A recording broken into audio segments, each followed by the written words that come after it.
lobby in years. Good nade like this before. Hold it. Off an emergency parachute. That should be good enough. The spray coming out. That's one. That's two there. Oh my. And no trades to come through. The Groza. It's sharp. It's 3 for B2. So slightly doesn't let a single shot here onto Axel driving by, but he hits the flick headshot with a mini. That's a little bit better for Irrelevant. Great spotted. Top floor. They've seen him. He gets the knock on the Savvy. Does he get the second? He does! Onto the Bam Bam!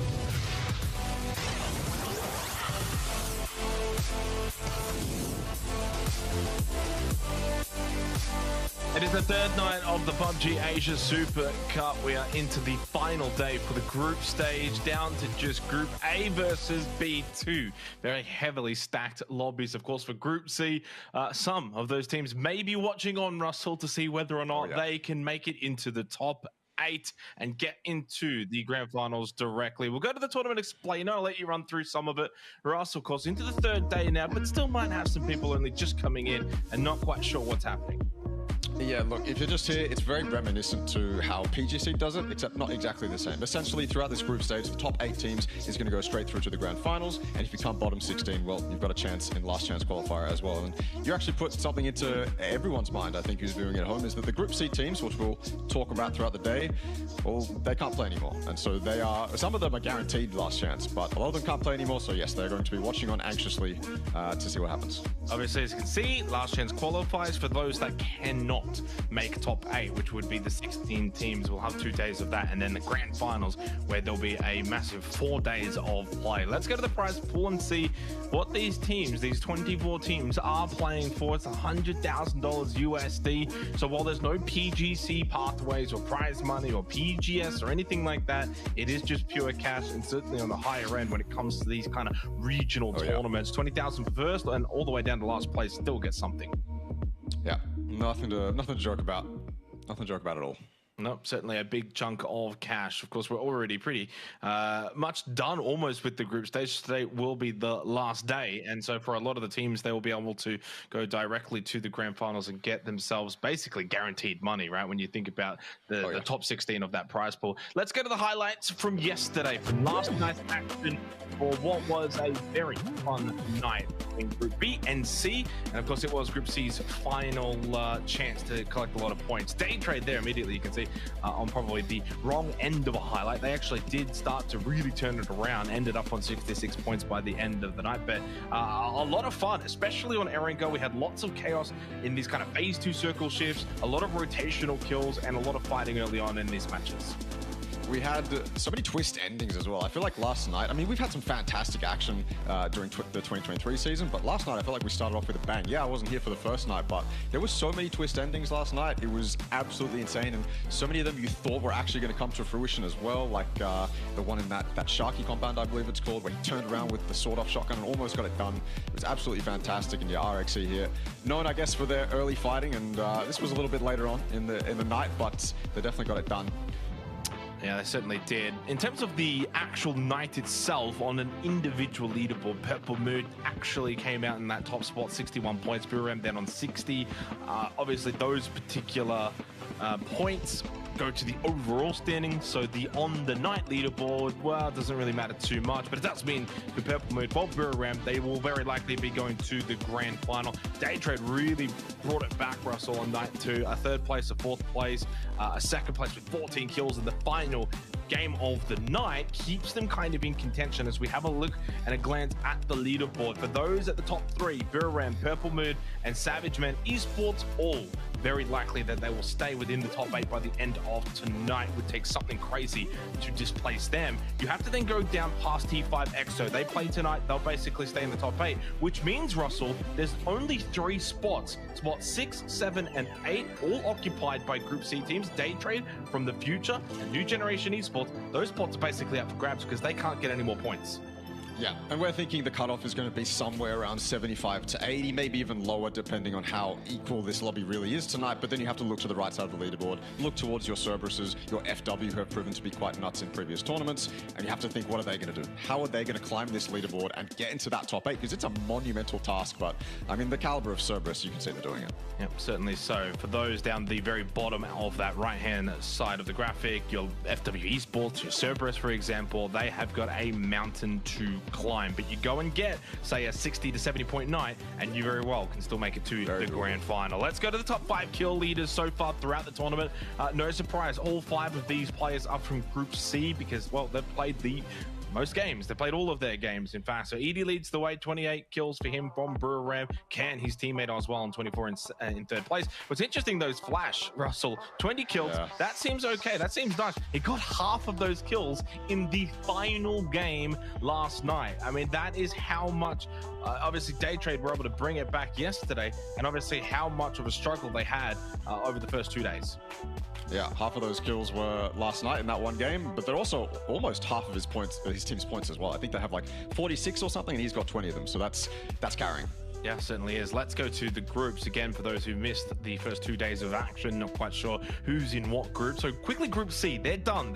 They're out of the, well, not the tournament or anything, but they're just done for tonight. Day Trade obviously brought it back. They're still very much in the equation. They'll probably be watching tonight to see if they can hold on to that top 8 spot. Purple Mood, Vera Ramp, of course, doing really good things along with Savage Men Esports. All 3 of those teams, I imagine, should be able to hold on to the top 8. For the rest of them, well, they're either out or very likely to go out. In fact, Rap, Ziak Esport, and 4-Man Bow from Group C are 100% going to last chance calls. And it also means we highlight Group A, Russell, as they come back in tonight. Yeah, so Teleton 5 and EXO, they're pretty much guaranteed from Group A. They did excellently on the first night, but now you have to look towards PMA, Nosh, Q-Confirm, and a couple of these teams, like I think Dankow Gaming, and they're probably not going to get much done tonight, but that's the group that's coming back into tonight. So they were watching last night. They know a few of the strategies and things that went down last night, and I guess it's just up to them whether or not they want to make any changes in strategy. Yeah, I'd say Unicorn Cyber probably another one there, and Group B, they make their return. They got to play last night. So for Group A, they did have the night off. I'm not sure if that's going to be like an ultra positive net gain for them. We don't probably put too much stock into that, to be completely honest. One of the teams from Group A that we do want to highlight for our kind of not head-to-head matchup, but just kind of highlighting a team or two from each respective group. EXO Clan, amazing on night 1, Russell. Now, I know you weren't here for it, but they finished second place, 66 points, only the 4 behind Teleton 5. And a big factor for that was their new pickup in High Command, who actually ended up second overall for kills with 15 overall, which is a massive testament for a team that I think when you go back to the PUBG Challenger Rumble at the back end of last year, one of the biggest issues was probably firepower for EXO Clan. They finished 6th for kills, despite the fact that they actually tied second for placement points. So you bring in someone like Hiker, he's able to get kills, you get a bit of that extra firepower, and then you combine that with already a decent amount of placement points. So that's why they finished second on night 1. I feel like this is a dream OS team it was destined to happen eventually. You have the IGL experience and insight, and then you have 3 of OS's best fraggers who aren't currently competing in North America, and they're all good friends as well. They've known each other for ages, so I feel like this was destined to happen. I just hope I get to see more Hikerman tonight, because I didn't really get to see it on night 1, at least firsthand. Yeah, I will say that as the entire team all playing quite well, all playing their roles, and clearly had the dream night on night 1. They don't have to really do much tonight, though, so really no onus on them to match their night 1 performance. Basically go out, have fun, get your 20 to 30 points, and you will very much make yourself go to the grand finals in that top 8 position. We'll go to the next team, and we've got Archangel Predator, I believe, for this particular head-to-head graphic. Or actually, we've got FW Esports. So a little bit of a mess up there, but that's okay. And to be fair, a team that I think we probably want to talk about, but maybe not for the right reasons, Russell. They did struggle, unfortunately, yesterday. A team that I think has got incredible firepower. They did so well back in the Thailand series. We've already spoken at lengths about the fact that they missed out basically on PGC by 1 point because they missed 1 game. This is a team that is incredibly strong, but they couldn't quite get going yesterday. Yeah, second in the Thai series. So you would have some expectations for them going into this, especially for someone like Raze, who was consistently top fragging his team in multiple previous events. So I really want to see what they can do, mostly because these are names I'm not entirely familiar with apart from Six Axe. So I want to see how, I guess, aggressive, what's them at their peak form, essentially. That's my only goal right now for FW, but they're among Cerberus in the bottom of that leaderboard, and so they're going to be playing with pressure, and I just hope that doesn't impact their gameplay. Yeah, I'm glad you brought up Cerberus there, because I think very clear between those two teams, where you've got these kind of juggernauts from their respective regions and both kind of struggling on day number one in a group as well, mind you, that I think was going to be very, very stacked coming into it. So yeah, look, unfortunate for them, unfortunate for Cerberus, but very keen to see how they can maybe bounce back tonight, because I'll be honest, there's probably two teams down that bottom that can bring it back. It's FW Esports and it's obviously Cerberus. Now we'll obviously go and have a look at the maps for tonight, same as always. We'll start off with Aaron for our first two games, then we kind of get into that shuffle takeover Kendi Miramar. We start to have some fun throughout the middle portion of the night.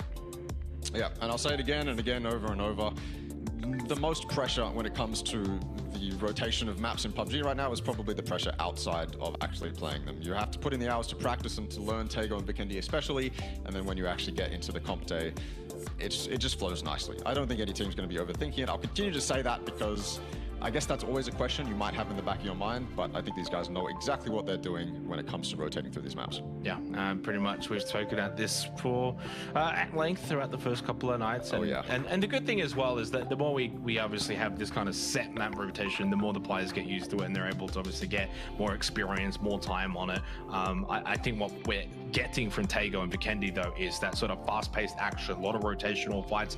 We don't quite get that on Miramar. I spoke about it and just before going into the Miramar games last night with you, Russell, and lo and behold, it played out pretty much as expected and as we typically get from Miramar. That kind of slow pacing play style. Everyone just has so much to be able to play off, so many nooks and crannies and ridges and buildings. Miramar's very slow pace, which probably at that point in the night, most teams probably don't mind because they've already been fighting so much throughout the first four matches. In terms of what we kind of want to see from tonight, though, Russell, we've got, again, reiterating, probably 3 spots is what I'm thinking are available.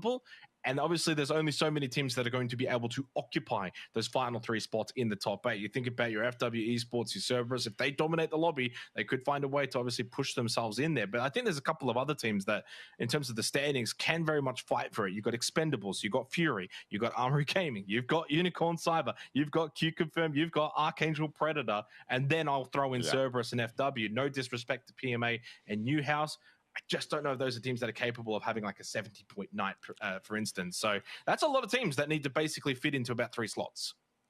And you've also got to consider what team in that four-fun bracket who doesn't want a decent competitor going into the next stage, or they want to knock them back out to last chance qualifier. Are we going to see teams taking advantage of low point values for teams that haven't played? I guess that's one of the advantages you get if you're coming back in. Now you know who your target is. So it's something we're going to have to see. That's what I'm hoping for. Of course, we hope for good action. We hope for twists. We hope for craziness. But I kind of want to see potentially one of these higher up teams try and mess with a competitor. And I mean, we're going to get some action out of it regardless. So hopefully that happens.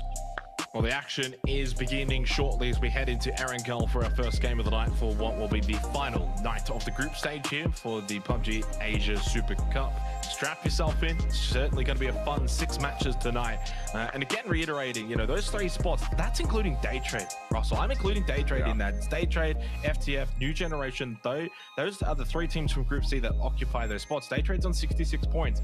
That's kind of the main benchmark that we have, but we're already anticipating it should be well beyond that by the end of tonight. But something to keep in mind was that day trade in the final game last night. Had they won against Burram, they would have gone to 73 points. And I think that 73-point figure would have looked a lot nicer for them to have a chance of staying in the top 8.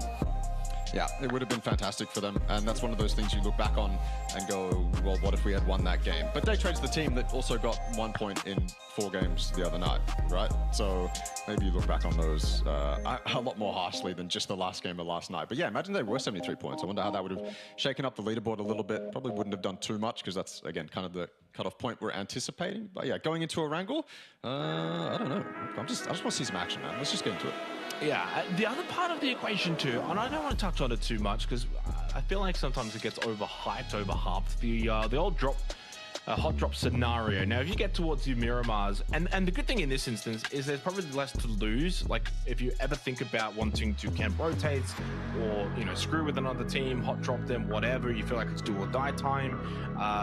These are the parts of a tournament you can do it, because worst case scenario, you go to last chance calls anyway. It's not like you're eliminated from the tournament. If you get to a point where it's last game of the night and there's a team in 8th and you're in 9th, there can be that thought in the back of your mind, or maybe if it's even further than that, 10th or 11th, and you feel like you really need to eliminate that other team. So we'll keep an eye on that as the night does go on.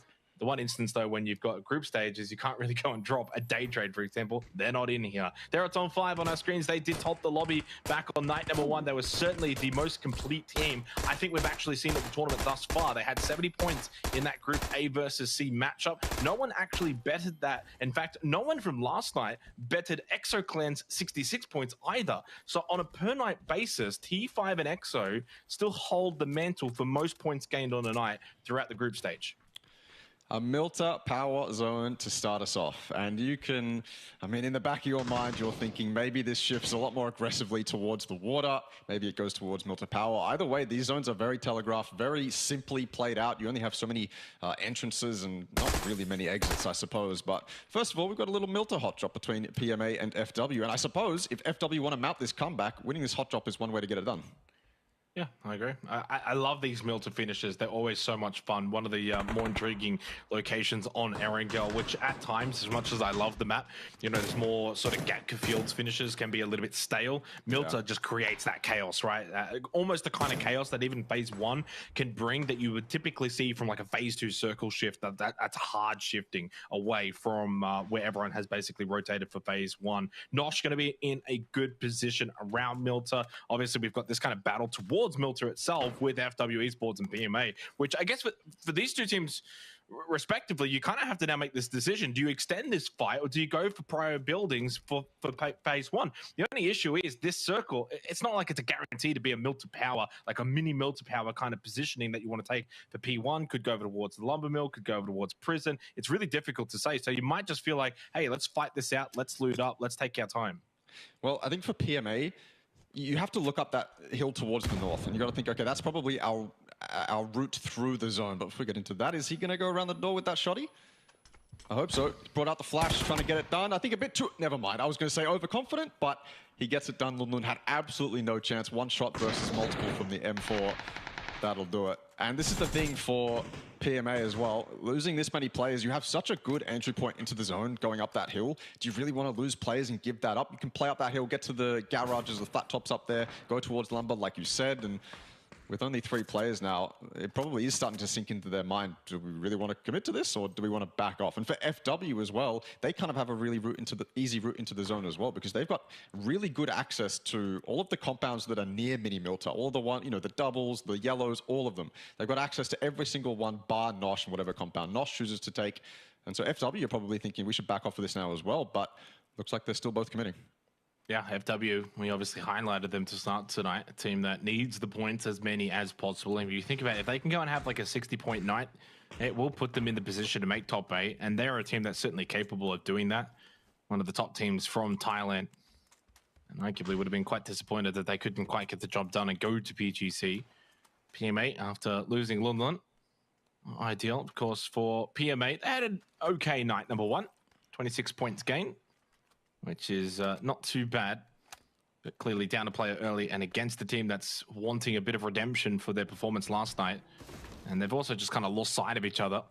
Yep. As we go and have a look at Armory Gaming over towards the yellows. Nice little split for them just towards the western side of Milta Power. And near the cliffs, so they spot Insight driving on by for EXO-Clan. It's been not the best of times for Insight so far this tournament. Died first more than any of his teammates. We probably expect that from him as Dynasty. Well, yeah, put the Mozzie on him. He will get and claim that first kill. Again, it's really role dependent though, and he's the one that wants to kind of scout out, see if he can find these positions. And for him, unfortunately, he meets the Armory Gaming waiting, and that's a really good start for AG. Up to 39 points, one of the teams to keep an eye on for their race into the top 8.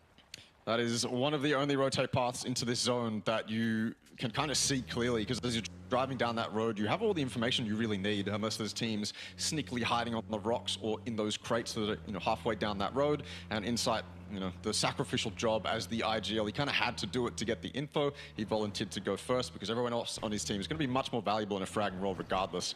And unfortunately, it doesn't pay off. And probably the worst case scenario as well for EXO, because they lose him. Yeah, they gain info, but that Armory's there. But if they had gone together, maybe they could have taken Armory's spot, which is obviously something they would have wanted to do, given the direction that Insight's going. So now they've lost one, and they don't have the spot that they want. So kind of worst case scenario.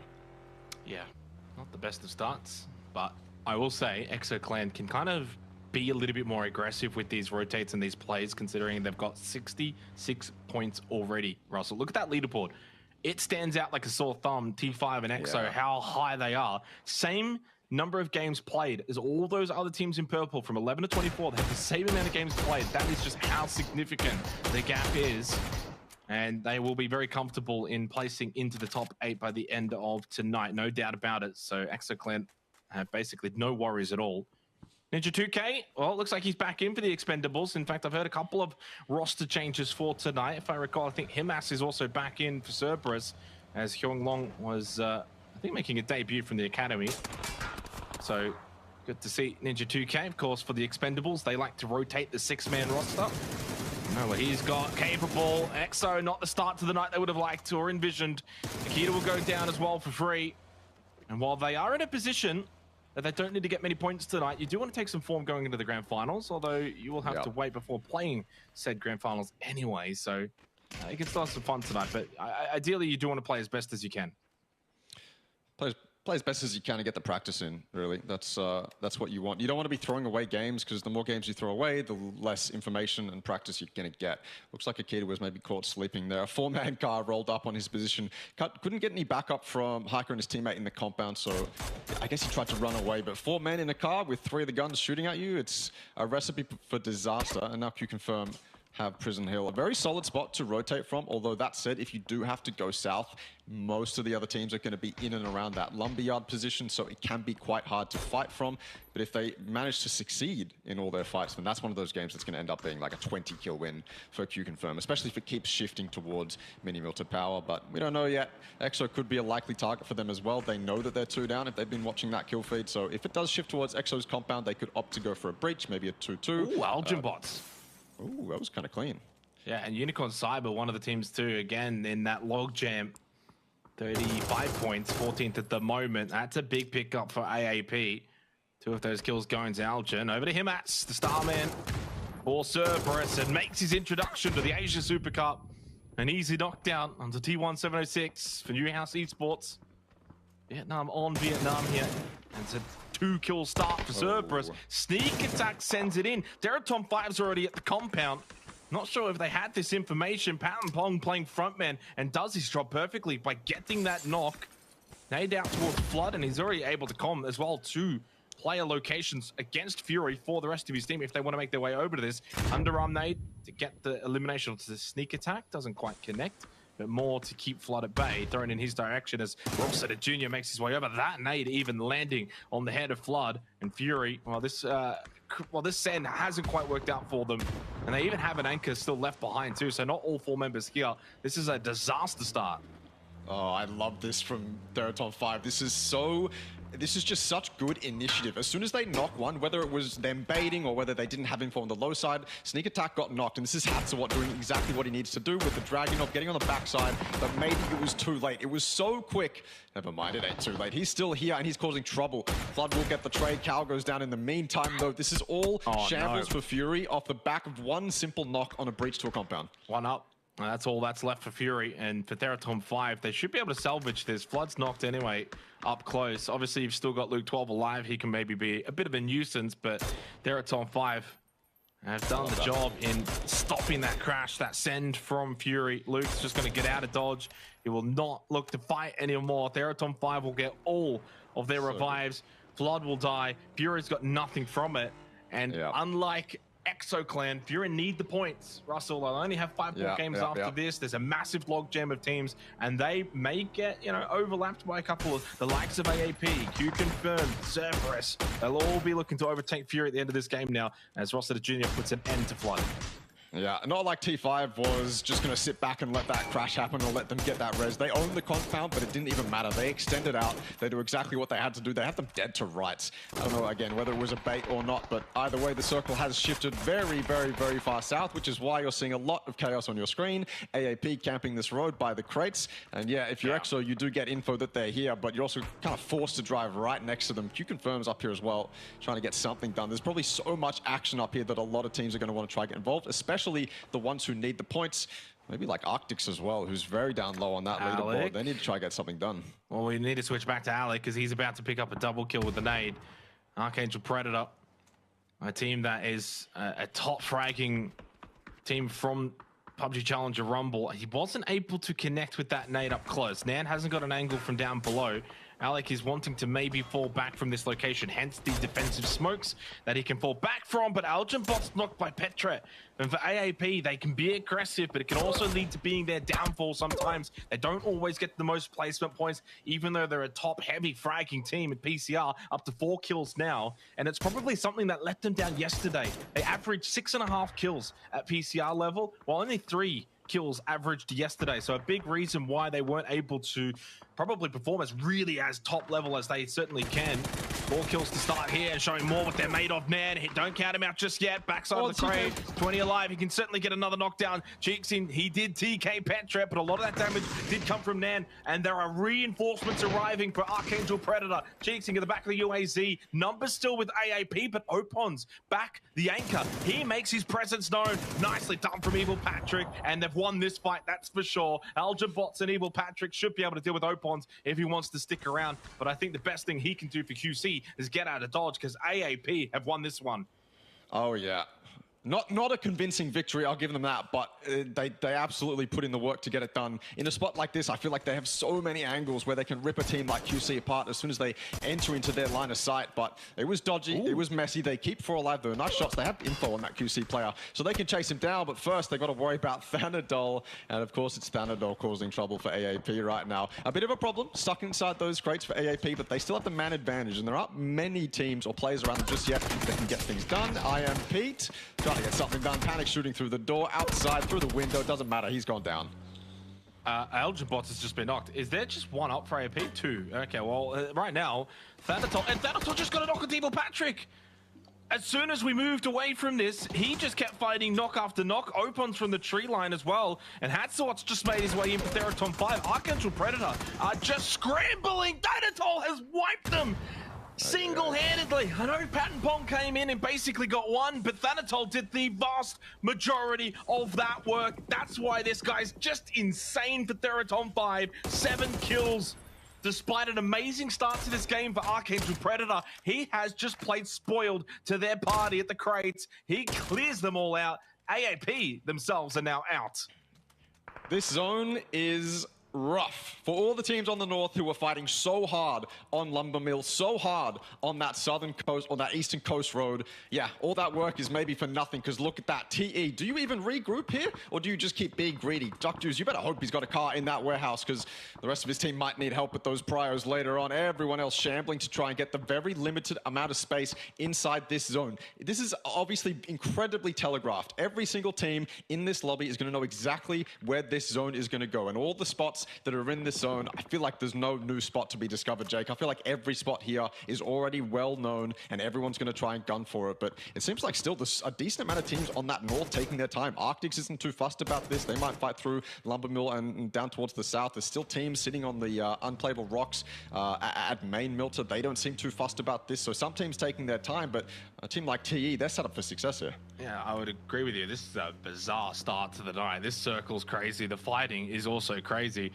For reference, Russell, we had games last night where we had 64 to 60 players alive at the 15-minute mark. We're down to 35. This is scrim territory. This is something you would say, oh, well, this is kind of like a scrim, because we're down to like 30 players alive inside 15 minutes. It's a disgusting start, but it's just the way that this kind of circle is making everyone play. There's a lot of these sends, a lot of these crashes. There's not a lot of safe place to actually go to, and that's why teams are just fighting, because they need to fight for territory.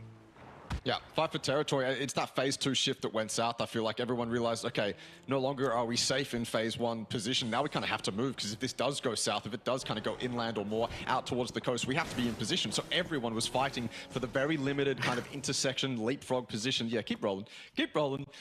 He gets it done. I'm sure. I think he got up. We cut away, but I think he's good. But yeah, there's only so many limited spots to actually enter this zone. So as soon as that phase 2 shift happens, it's like go time for so many of these teams to try and get those intersection positions.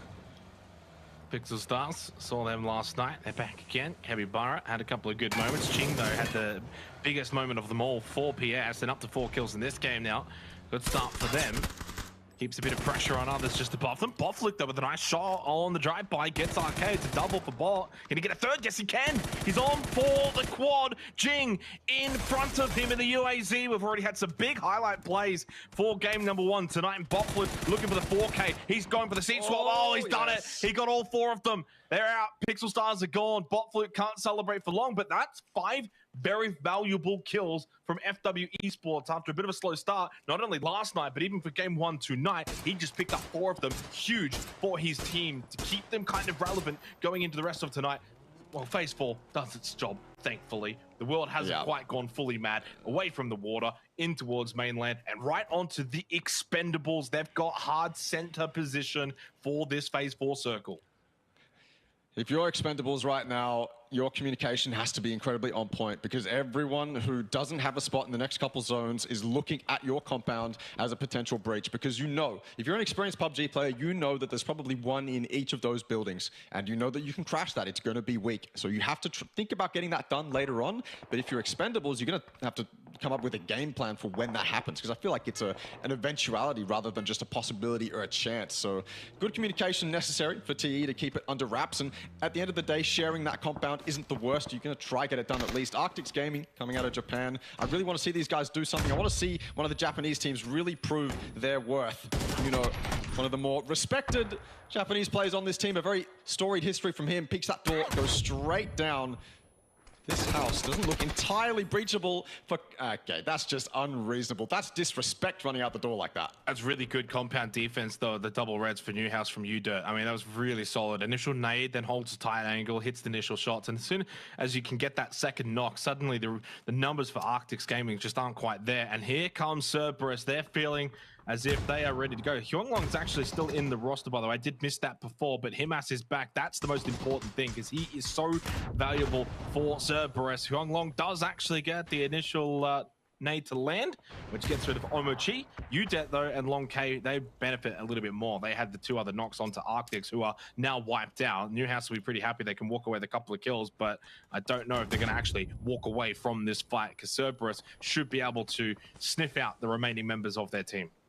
Yeah, Newhouse need to succeed here no matter what, but I feel like their life is kind of restricted now just to existing. That foldable shield just saved Long K's life in a millisecond.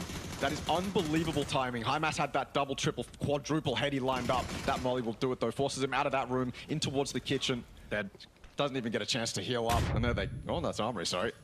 Just UDirt up. On the stairs, good angle with the smoke. Can delay, and nades are going to find it harder to get into this spot. If he decides to play an off angle in this smoke, it could be right, but I feel like if he's up that stairs, it's incredibly predictable, and these nades are going to just get closer and closer. Yeah, they know he's obviously upstairs. What they don't know is he's actually on these stairs, and so he could catch someone off guard, but that smoke, as soon as it dissipates, he just threw a nade out, though.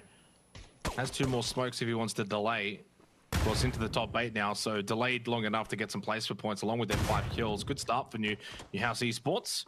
And he gets under the railing just to kind of play out what I guess you could call it an off angle, technically. Yeah.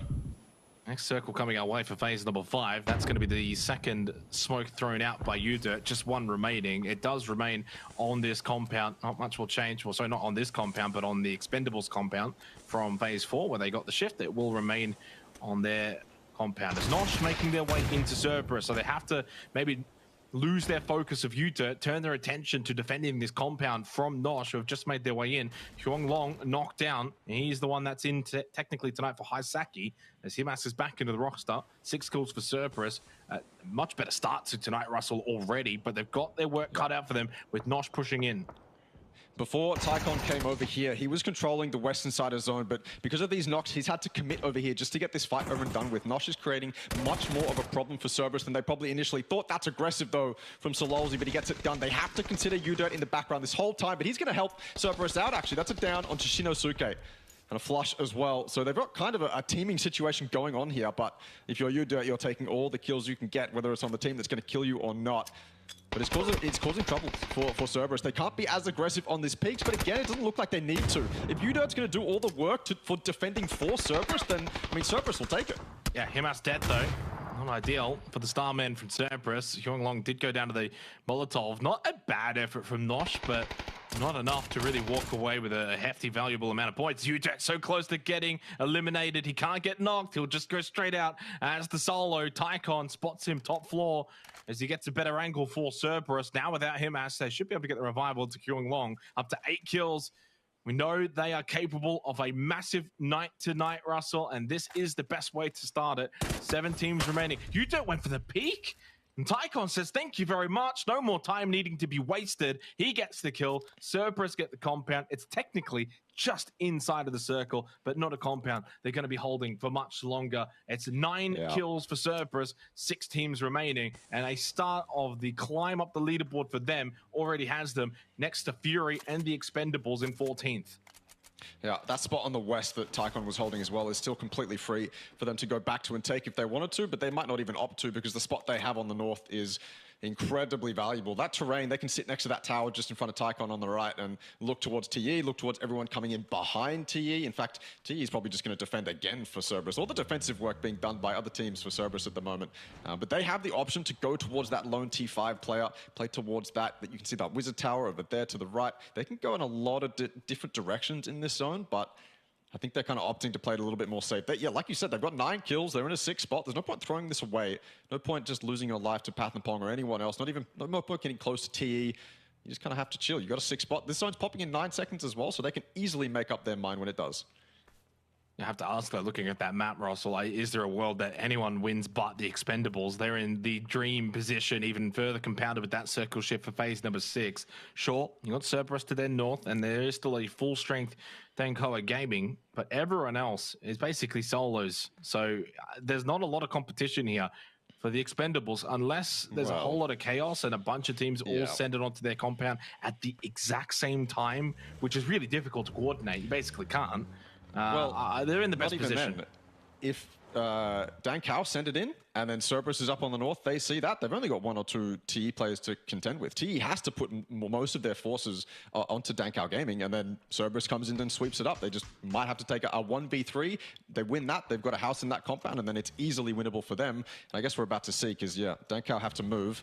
And there isn't much playable terrain in this. Maybe they can send it over to the eastern terrain just behind that wizard tower that Opons is in right now. Maybe even send it towards that wizard power and then go up the terrain behind it, which I think is what they're opting to do. So we might not see TE fumble this with multiple teams breaching into them at once. But TE is certainly going to have eyes on this rotate. I don't know if those smokes are going to be enough. Yeah, smokes were a little strange there from DK. I'm almost thinking that those smokes are Baits. to get Opons at the Wizzy. Yeah. Like, you look at that direction, it's almost like they want to kind of get the drive-by onto Opons, then maybe play that rock on the right-hand side of the circle. It could be the intention. That's kind of a lot of committal in terms of their utility, though. Like, they're not going to have as many smokes where you would kind of want them later. There's the nade from Opons. Maybe they're just going to go for the drive-by. Well, I don't know if they actually want him. I think it was just... Yeah, I don't actually know what they're doing right now. This is interesting, but I think the position they're in is what they wanted. He just happens to be in the Wizzy Tower, so they need to deal with him. That's what they've tried to do, but it's really difficult when Opons is the star player that he is. He'll avoid this nade just barely. 7 HP. First aid kit will be perfectly timed. He's already gotten 1 kill and 1 player very low. Molotov at the front door. It will spread a little bit, and Opons finally eliminated, but it's not Fire. Dankoa Gaming. It's actually Tanvu for the Expendables, but this is the position I think they wanted. This is what they would have mapped out on their map, is to play this ridge. It's inside of the circle, and it isn't quite as much in the sight lines of that compound. If this was winner-winner chicken dinner, you can see Tanvu not taking shots at Opons and just letting him rip apart Dankoa Gaming, but it's not. He'll take the points that you can get, and so Dankoa kind of are able to keep 3 up. Not unscathed, that's for sure, but with a lot less pressure now. Imagine if Opons was still alive in that wizard tower. So TE, they kind of get away with it. Scot-free for the moment. Cerberus can't take advantage of any timing that would have happened if Dankoa decided to breach this compound. So next zone pop, it's going to be harder for Cerberus to get in, and all of the terrain on the edges of the circle, including the position that Dankoa Gaming's in, is probably going to be out, which leaves only the compound, and I suppose those crates that are dropping now is the only cover in the zone. Circle pop. Phase 7. Oh, never mind. Okay, well, never mind. Suddenly changes things a little bit. Cerberus are absolutely blessing the Circle Gods as they get a massive shift to the northwest and away from that compound of the Expendables, who, yeah, they've still got at least one of the quads still in, Russell, but it's no longer going to be Prio. It's no longer going to be this most amazing location that's going to guarantee them a win. And not only that, but they've got Dang Koa Gaming to deal with behind them too. Foldable shield to play off of, still got that UAZ, still got this ridge line. Yeah, this becomes a little bit more work now for the Expendables rather than kind of a gimme win. They're really going to have to earn it now. And don't count out Luke 12, who's been a solo for about the last 20 minutes. Yeah, he can deal damage. We've seen Luke in multiple solo player situations. How many util does he have? 2 smokes, probably not ideal. Definitely won't cover the road distance. A nade and a molly if he does manage to do it. I wonder how unknown he is, though. If these guys know whether or not he's actually here, because he was here, yeah, very, very, very early. So either TE has no idea, or maybe TE is the only team that does have an idea. Duckers isn't looking that way. They're all looking towards Dankow Gaming as they make their rotate. This is looking more and more free for TE as all these teams are going closer and closer to each other and completely avoiding TE in the compound. Yep, certainly is. Luke's just going to play hidey hole while the Expendables DK Cerberus will do the majority of the heavy lifting for the conclusion of this first game tonight. I think Shield goes back up. Hello, Tanvu again. Big double nade. He got that kill earlier onto Opons from, or into the Wizzy Tower from the compound. Now he's able to land that nade. Huang maybe expecting more pressure. Doesn't go for the initial revive. In fact, just calls his teammate over to go and get the revive through the shield. Smart play, didn't panic. And he should be in a position to actually get this double revive because, oh, never mind. Solozzi's caught him over the hill, peeks on over. He will only get the 1 kill, though, from that trio. It's Tanvu who will benefit. He'll say thank you for finishing them off for us. Up to 11 kills, though, for Cerberus, and down to our final 3 teams. Luke, what can he do in terms of playing spoiler here? Because it's 3 for Cerberus, 3 for the Expendables. Yeah, he's got this road bridge to work with, which is fantastic. This goes a lot longer than I initially remember. By now, I thought he would be out of the zone and exposed to one of these 2 teams, but it is deep into this zone. And Cerberus, I feel like Cerberus can aim for this direction, but they probably won't. No point going here, especially with this next zone popping. So Luke is going to live for a lot longer than he probably should. And he's in zone as well. TE close to zone. Cerberus also close to zone. It's just going to be an open field fight for the most part. You can't even, there's no compound in. It's only the smallest of ridges for these players to play with. And I feel like this might be a patented Luke 12 clutch. Because if you look at the angle he's got, that's basically dead center into where all the chaos is going to happen. That crate in the middle of the field as well is probably going to be used as cover by one of the TE members if they have a car and they can send it there. Because that's a great off angle onto Cerberus. And obviously Luke's going to see all his action go down. I guess if you're Luke, you're just hoping that either of these teams haven't properly counted the kill feed or have completely forgotten, because they'll be doing the math that it's them and one other team, but do they know about the solo? Yeah, I mean, it's also a matter of where even is that solo. And I think it comes down to really the Expendables. Do they go and sweep Luke? I don't think they will. I think they just want to take this fight with Cerberus. They've got kind of a better position, and this is kind of a hill you want to fight for. You can see that Tempu's playing it right now. You don't want to kind of give that up. You don't want to allow Cerberus to push onto this hill. So you're better off trying to take this fight from this position. And as soon as Cerberus have to push forward, they're going to be out and exposed in the open. Hence why smokes are going out from both teams. That then could allow Luke 12 to get involved behind the Expendables. I don't see a world in which he's going to keep moving much more forward. That ridge is eventually going to fade and he'll then be out in the open. So the Expendables, though, they don't look too concerned with Luke behind them. They clearly aren't aware. And Cerberus have to take this fight with the Expendables. They can't worry about Luke either. So Lolzy gets the initial knock. That's exactly what Cerberus needed. They're the ones playing from out in the open. They're the one playing off their smokes. And look at him immediately. Solozzi just starts running. They immediately press shift and head into the direction of the Expendables. 2 more nades for Duckjuice. He is just dodging flashes left, right, and center. Same with these Molotovs as he throws out these final nade towards Tycon. Still keeping an eye behind. He can't see Luke 12 at all. Or has he spotted him behind the tree? I think he may have. He's taking shots now. He was trying to get that flush. He's almost dead. No flush for Luke, though. Yeah. This is an off angle as well. They did have cars. They did go for the crate, except it wasn't TE. It was Cerberus. And now we're into phase 9. So Luke is going to have to move slowly, just survive. Luke is getting a second place here if he plays this correctly. And the rest of them, well, they have to fight for first. That is a great headshot onto TE before they can put that shield down. And those are becoming very useful in a zone like this where it's mostly open. Someone's just hopped in the car. Maybe someone's going for a play. Yeah, smokes out from Luke, position exposed, but he gets involved with the nade as well. Shots towards Duckers, playing behind the tree. Expendables know that they are under an immense amount of pressure. There's the knock onto Tambu. Luke wants to try and steal it. He does so, but, well, his knock got stolen back anyway. 1 for 1. Can he get second place for Fury? Yes, he can. Duckers goes down to blue. It's 1 kill for Fury, but it's going to be 1 win for Cerberus, and a massive win at that in response to last night. They're about to get 23 points to start night number 2 for Cerberus. They had 25 points through 6 matches yesterday, effectively doubling their score in 1 game. The dream start with their dream player back in the lineup. Dream player, dream kind of feeds as well. If that circle didn't shift north when we thought it was TE's game to lose, then Cerberus would have been in a much different position. They would have had to fight a lot harder, and then maybe Luke 12 would have been the one to undo them rather than being the one to undo TE. Regardless what played from TE, when you get a compound feed like that, you're going to take it. They're usually a team that will opt for more kill points than placement points, but screw it. You grab those feeds when you can. You just kind of hope you get the most points out of it. But this time round, it was Cerberus with a hard-fought win. Hard-fought, I'll stick to that, because they had a lot of fights next to that double that they eventually ended with. They could have lost more than one member there, but they got it done. They certainly did. That was a very impressive performance by Cerberus. No high sack tonight. Huang Long in his position. Of course, him as the star player back and involved, and immediately a win, but also a bunch of kills as well.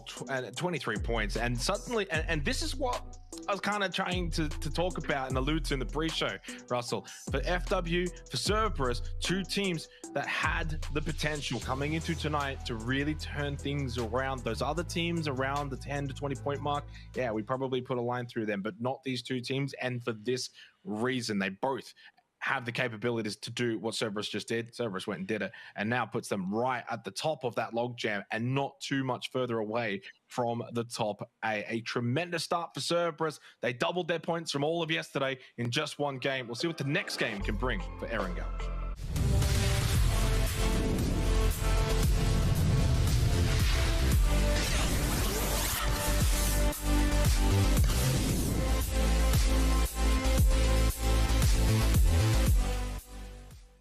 Introducing the new and improved Let's Play.live. New look, new feel, new tournaments. Play and compete in dozens of esports tournaments from Open Division to Pro. Check out our new platform at Let's Play.live.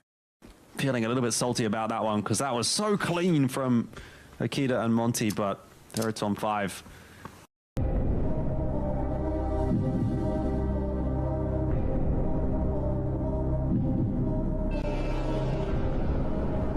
If they get away Hang on, this nade, we didn't quite follow it immediately, and it's amazing from Akita.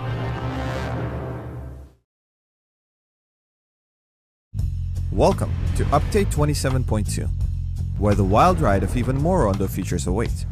Gather BR coins to purchase your necessities, summon cover from the sky, complete in-game missions, and protect your devices in the EMP zone.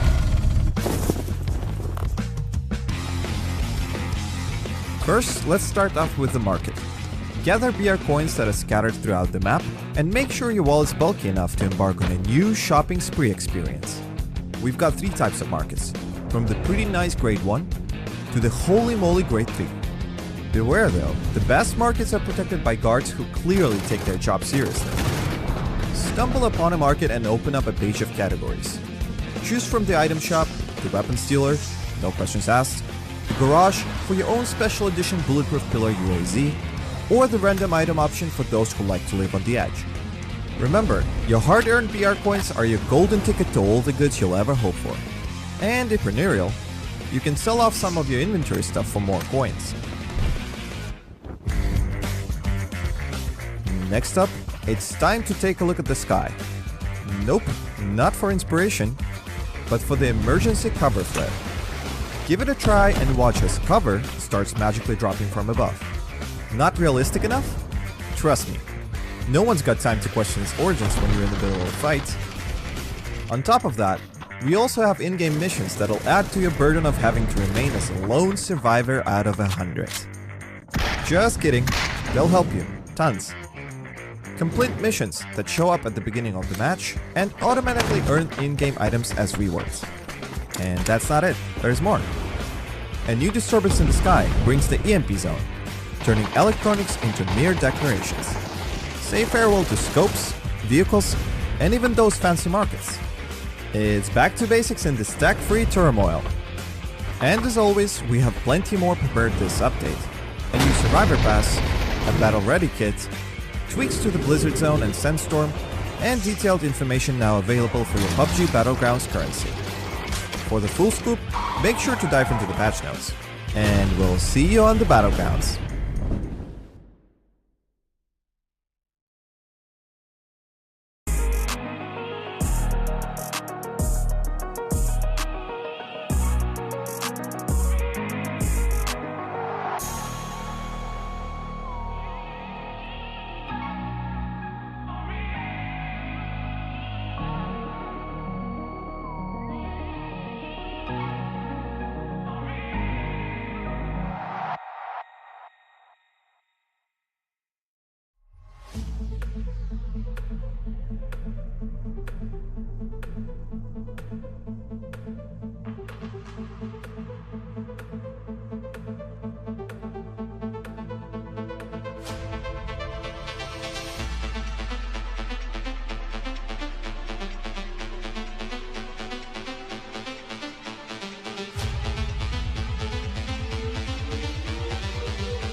Cerberus are back, baby. Massive win for them, along with 13 kills, effectively doubling all of their points from yesterday, just a couple shy. Russell, that was, though, the performance we kind of expected from Cerberus yesterday. We didn't quite get to see them at their very best. Lo and behold, we see Hemas rejoin the roster, and good things happen. Yeah, Hymas comes back and it looks like the world is set right. Maybe that's just maybe he has more of an impact in the team vocally than you kind of thought, because you look at him and you go, okay, he's a fragger, but maybe he's got some vocal ability to make decisions and impact the IGL's thoughts that really make them able to pop off. And unfortunately, he wasn't super impactful in that game as he died early, but you know, if he was able to survive to that end game, he would have caused a great deal of damage. Yeah, I definitely agree with you there. And either way, they got the win, and the whole team looked like they were fit and firing. Let's go to the kill leaders from the last match and see where things stand with it. It was a game that had a lot of action, and a lot of it actually happened early on, thanks to Uda. He had a very good compound defense that we saw, coupled with a few other kills. 6 kills overall for him on an individual level from Newhouse Esports is a very valiant effort. Solozzi had 5 as well in that game, and he was a big standout as to why Cerberus were able to frag out the way they did. Thanatol, he had that super impactful moment individually against AAP on the road. Yeah, I mean, you look at these guys, I guess excluding you, Dirt, but you look at the ones on the right and you go, okay, when you look at Twire stats, those guys consistently show up for their teams. But Dirt, he was the one who basically helped Cerberus. He was in the top floor of that double red, completely defending that compound from anyone that would want to hurt Cerberus. He was kind of their big bupper in that moment. Didn't let anything happen to them, but eventually he died to them anyway. So kind of a bittersweet ending there for him.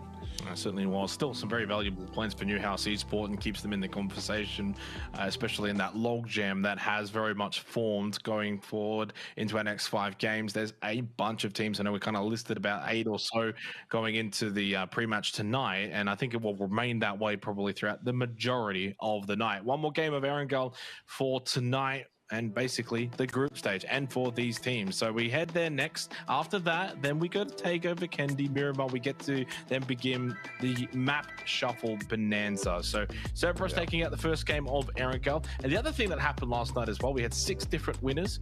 No one has gone back-to-back yet, I don't believe at all. I'd have to go back and have a look at night number 1. And a very quick glance, the answer to that is no. Indeed, actually, 6 different winners throughout the first 2 nights. Oh. I thought it was X-Men with a back-to-back win through the nights. Anyway, it doesn't matter. Nope, Either way, just had one.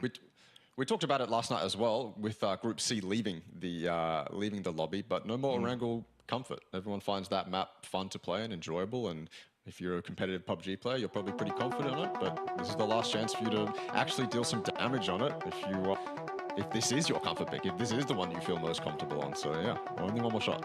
Yeah, one more shot for Erangel, and then we move away. And yeah, it was actually Buriram that had found 2 wins in that Group B versus C matchup last night. 1 to start the night, 1 to end the night, but no back-to-backs. We'll see if Cerberus can maybe do that for the first time in this tournament. And if they do, would really put them in a critical position of making top 8. They wouldn't have to do all that much more moving forward. So they have rocketed up the standings in this leaderboard race to get into the top 8.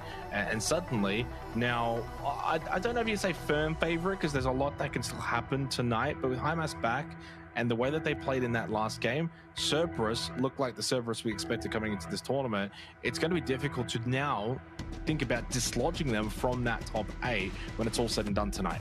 I was going to say, if you're one of the other teams vying for a spot, a Cerberus win like that probably puts you on your toes a little bit. You really have to consider maybe going out and trying to get a lot more kills. I feel like when you get to the later stages of a tournament like this, the teams with, kind of on the cusp of qualifying and don't necessarily have the points needed, I feel like they end up just having to send it at every single team they see for kill points. It kind of just ends up being that way because you can't really wait to get those placement points, and sometimes you're not even guaranteed placement points with the way the circle shifts. So the only other way you guarantee it for yourself is if you go out and get those kill points. And I think Cerberus has probably put that idea in a lot of these teams' mind after game 1. They're going to have to try a little bit harder, maybe get a little bit more aggressive, risk it a little bit more, because yeah, 1 more wrangle and 4 more games after that, you're running out of chances. Yeah, certainly. It's going to be a left side of the map. Playing path, really nothing too crazy with this. You can see obviously no points gained for Exoclan. That game keeps them on 66, tied with Day Trade. There at on 5 was okay. They picked up 11. They were able to continue kind of where they left off from night number 1. Very consistent team. PMA getting shots onto their location of Jervis, driving away from Nosh, who I guess picked up a weapon straight away and made sure Jervis was not going to be in their vicinity. And he does get out of dodge really quickly. He's fine. He's all good. A little bit of an invisible wall. All good. Pretty standard on rotates in this game. Center circle for this final game of Erangel keeps it nice and simple after the hectic chaos towards the Milter Cliffs for game number 1. We do go far more central for game number 2 of Erangel. Right over Pachinki, right over Potato Hill. Good news for the Expendables. They might get a second crack at kind of playing center 2 games in a row, but didn't quite work out for them all that well to finish game number 1, outside of course a lot of placement points, a lot of kills, and a really good performance overall. And you can see that logjam on the leaderboard now. The Expendables, Cerberus, Fury, Aro Gaming, all 40 points and climbing and closing those teams from Group C. Yeah, TE will certainly take these feeds, but when you look at the stats, they have so many more kill points in their tournaments that they play than placement points. I believe they were one of the lowest placement point or the lowest placing teams in terms of placement points in one of the tournaments they played. So getting these center feeds is, I mean, it's ideal. You'll take it. You can't complain, but part of me thinks they want to be on edge, destroying every team in front of them and around them. Maybe that's how they want to play it, but sometimes you just play the cards you're dealt. You're in center zone, you're in Pachinki, which is one of the best spots to rotate from as well. So much choice, but in a zone like this, you probably only send a couple people out just to test the waters in different directions, and you keep a couple in Pachinki in case it goes northwest, south, or east. I mean, you can go up to Potato if you wanted to. Ninja 2K is currently the one at the Barns as well. If you want to see all this, LPL_play for the map stream. But they're doing a very basic Pachinki split. And one of Unicorn Phoenix is sneaking his way up. You can see that on the mini-map. And I don't know if there are many exit points to this compound that he will be able to miss. You just kind of have to hope Duck Juice goes straight back towards Pachinki in a straight line, or gets in his car and leaves. Maybe he senses the danger. Unicorn Cyber started the night 35 points in 14th position. And look how quickly you can fall in the leaderboard. The same amount of points, but now 18th. And a little bit away from the logjam rather than smack bang at the top of it. So points are going to be very hard to come by in this lobby when you've got so many teams, 11 to 24, all vying for a spot in the top 8. They all need to be practically perfect. Thanatal was very much perfect in the last game for Theraton 5, and he is really leading the way as the star player this tournament. No surprise for the player who was the star player in the Thailand series. Theraton 5 looking like, I think, the complete team.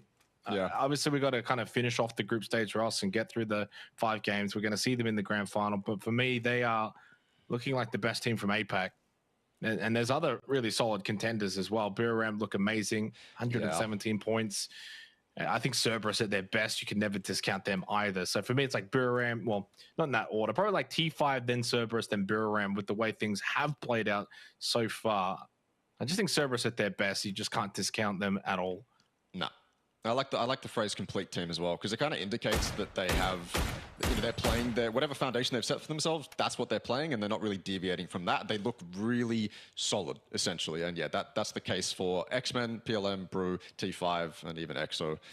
That top 5 have looked really good, just confident in the way that they want to play PUBG at the moment. So you can't take that away from them, but it does make them kind of stand out from the rest of the lobby, because we've seen a team like NGE try to do so much in previous games, but they keep falling short, and that obviously doesn't really give us, it doesn't pass the eye test. It indicates that they're trying, but failing. But yeah, the top 5 teams, they're trying and succeeding. So Blue's going to start moving shortly.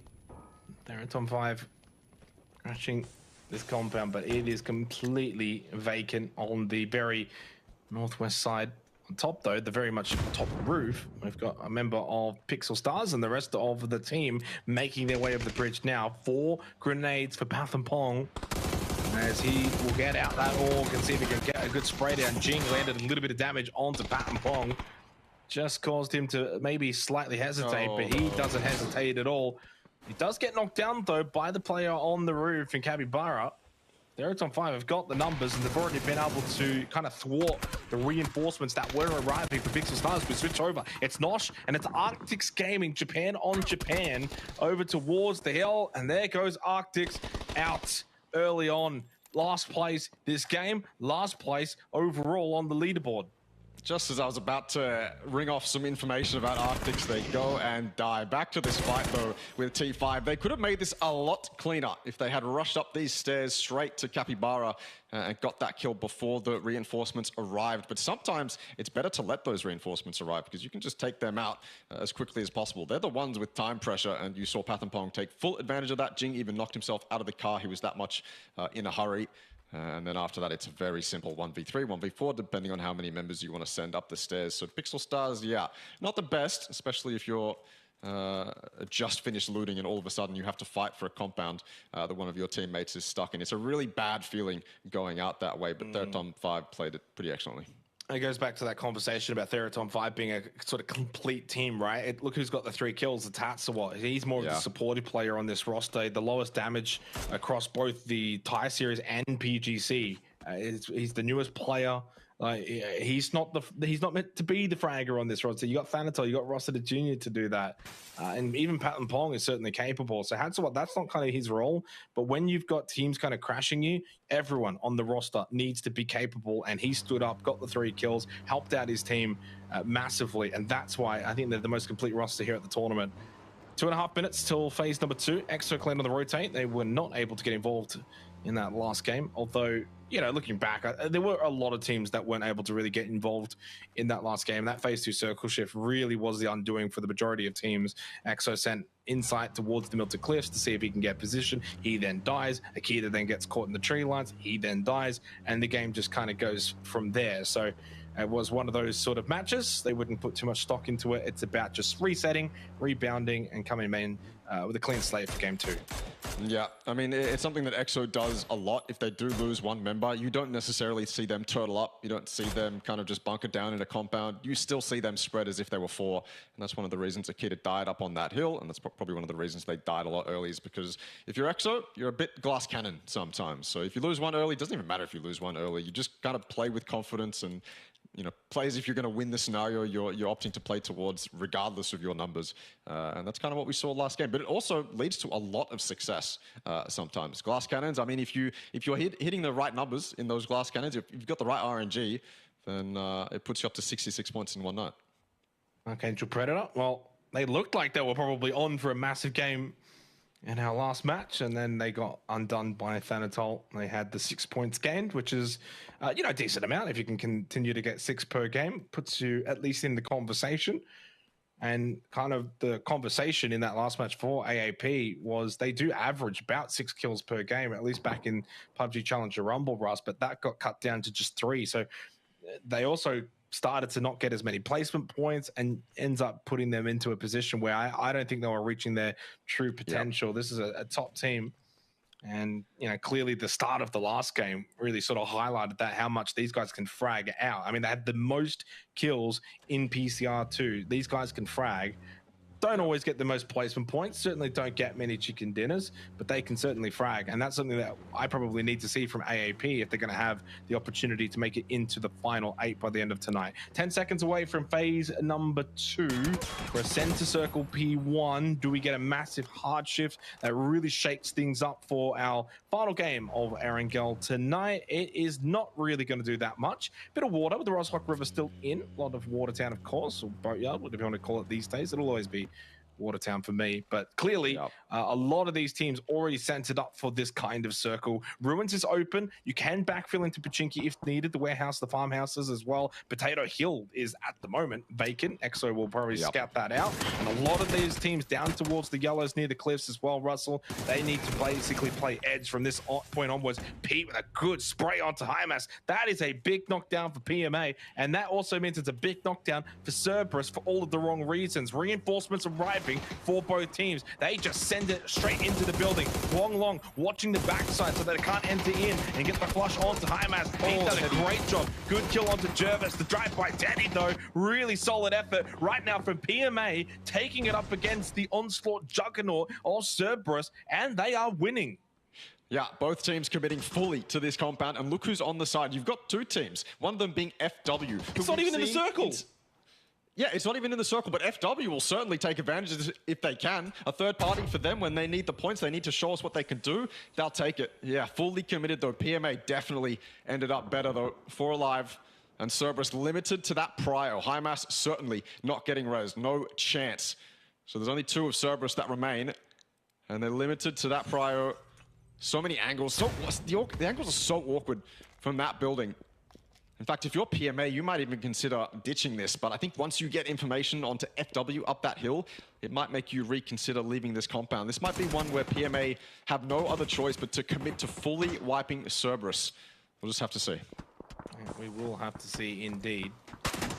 Cerberus down to 2. Tycon and Sololsi picked up 5 kills in the last match. He's going to walk away, though, with none in this one. Teddy gets that kill. And for PMA, this has been a tremendous fight win. And on their part, they've done a very good job across the board to win this fight. They got the initial knock onto Hymas. They sent the reinforcements in. Huanglong did a decent job at the backside of the compound, but Teddy with the drive-by then sat him down as they are trying to find this man in the smoke. It's not easy. He's run downstairs. They're all panicking. Don't blame them, though. Shoot the corners you've seen people in before. But Tycon's run rings around them. He was prone on the floor right next to them. And now he's downstairs. Did they spot him on that cross to the stairs? I wonder, or if the smokes were too thick. That's a fantastic molly, though. If he wants to go for the res, he could risk it, but I don't think he's going to. They might jump out of the windows like they're doing now, and they know that molly came from downstairs. Can't have come from upstairs. Smell. He wanted that, but Raze is going to get him instead. And so PMA will finally be able to clear out Tycon. They know there's a down player down there as well. Tycon's going to get one, but he won't be allowed to get... No way he gets 3 here. If he gets all... Oh my God. Close. No cigar. And in the end, no kills as well, Russell, because, like, look at that. It's 3 men on the floor that are about to get all revived up. That was a massive chance, massive effort from Tycon. And what's sad about it is he gets nothing to show for it, other than maybe a bit of a highlight reel play. But I don't know if you'd put a death like that in your highlight reel. PMA, all the good work, and it still is not undone. 6 kills, 4 players up. They're in the blue. Again, this compound was not inside of the circle. We go towards Watertown. Now, that's going to shift back down south, though, for Phase 4. And Q-Confirm, I think, might be one of the better placed positions. We'll see what they elect to do. They do want to group up from that small 2-2 split, and they head up to the compound north of Pachinki. Pachinki is also still pretty much in. You got the church on the hill as well. Good position to play off. You can scout a lot of the fields just north from that location. FW Esports, the onus is on them. They need to get going. 27 points. Cerberus, they were able to double their points from game number 1. FW Esports, we'll see if they can match that here in game 2. But Cerberus out. So all that good work from the first game is a little bit undone by going out with nothing to show for it in this second game. If you're watching on that previous circle pop as well, TE were doing a pre-rotate just in case something happened. They ended up staying inside Pachinki, which has ended up well for them. They'll be able to play edge, which I feel like definitely favors the play style they want to go for. But FW, I feel like they could have done a lot more on that fight down south, but we don't get to see it. They backed off. They didn't push closer. They didn't go to the Wizzy. And instead, they're making a rotate straight in towards TE, straight in towards levels, which could end in their demise. Another game for FW where they potentially could have scraped together some kills, but it might end in disaster. That said, they've got teams around them now. You can see them below this emergency parachute setting up on levels. They've got Q-Confirm to kind of protect them. They've got TE inside Pachinki to kind of protect them. And they can just kind of bunker down in that spot and wait for the circle to do its thing. This is Dan Cow as well. They could have done something on the south with that Cerberus fight if they wanted to, but they're opting to take the emergency parachute, go all the way north, which to their credit, I suppose, is the soft side of this circle. But Fury is up there, and Fury is incredibly active as well as T5, and it looks like Dan Cow might just get spread in between both these teams and ripped apart. Yeah, I mean, this is the risk you kind of got to take in this scenario. Parachuting on in. So far, no one, though, has been touched. Rossiter Jr. doesn't even fire shots onto Huang and allows him actually up onto the roof. He may fire shots, though, if Huang does peek and over-peek, giving away his head location. T5 already up to 4 kills this game. And I think Rossiter Jr. wants to just kind of keep his position, obviously unknown. Doesn't probably know that the other members of DK aren't really next to his location. Of course, they're at Tom 5, have good angles looking in towards Watertown. They've got all of Ruins under lock. They've got a massive split. They've even got the yellow south of Ruins too. So in terms of zone control, they're at Tom 5. Are absolutely the best placed out of all of the teams in terms of what they control for territory inside of this Phase 3 circle. We'll see what translates, though, for Phase 4. It should go south and away from Watertown. Oh, here we go. Mortar coming in. FW, their rotation has been spotted. They weren't really happy with sitting on levels, which I suppose is fair enough. They were kind of surrounded. Maybe QC had a lot of control to be able to push up. There's so much action going on in the southwestern side of this circle, though. 3 teams, Unicorn, Phoenix, Armory Gaming, and PMA, all fighting for position at that highway, at that forest. But yeah, you can see this coming eventually. There's just too many angles that both T5 and Fury have. DK have such limited movement, and going through Boatyard there doesn't look entirely viable. Now we just have to see if any of these hit. Maybe they're too far away. But he's been given info through Thanadol. That is actually quite close. A little bit more left into the spots they're actually going to be. And you can see one of those landing. Akita can't get that done. Nosh, this is on the very edge of circle down south. Just a little bit of a scrap, trying to see who can finally make it into his own. But they're tearing each other apart. The rest of EXO, that said, they've made it to levels. They've backfilled where FW was before. And we'll see whether what FW was scared about will actually come to fruition, but for EXO this time. Yeah, could be the case. Banana 1 picking up another valuable kill for FW, so that's at least 1 point, 4 players up. Good position inside of the zone. Got to make something from this game for FW Esports. Otherwise, they'll be running out of time. Well, there goes Newhouse. Not ideal. They had a decent game number one. Put them back in the conversation of top 8 in that logjam with everyone else, but they walk away with nothing here from game 2 of Arangel. Rossiter Jr. has been flushed and finished off, so that's down to 3 players for T5. Again, we don't worry about T5. They're on 85 points. They're going to make top 8. Everything from here is a bonus. Hello, Leon's double nade. There goes Exo Clan. And for the second game running, 0 points from Exo. Now, I don't mean to cause alarm bells to ring, Russell, but if you go the whole night picking up nothing, you probably won't make top 8. So from a comfortable night, not to even to jitters just yet, but hey, they need to start to turn things around on the other maps.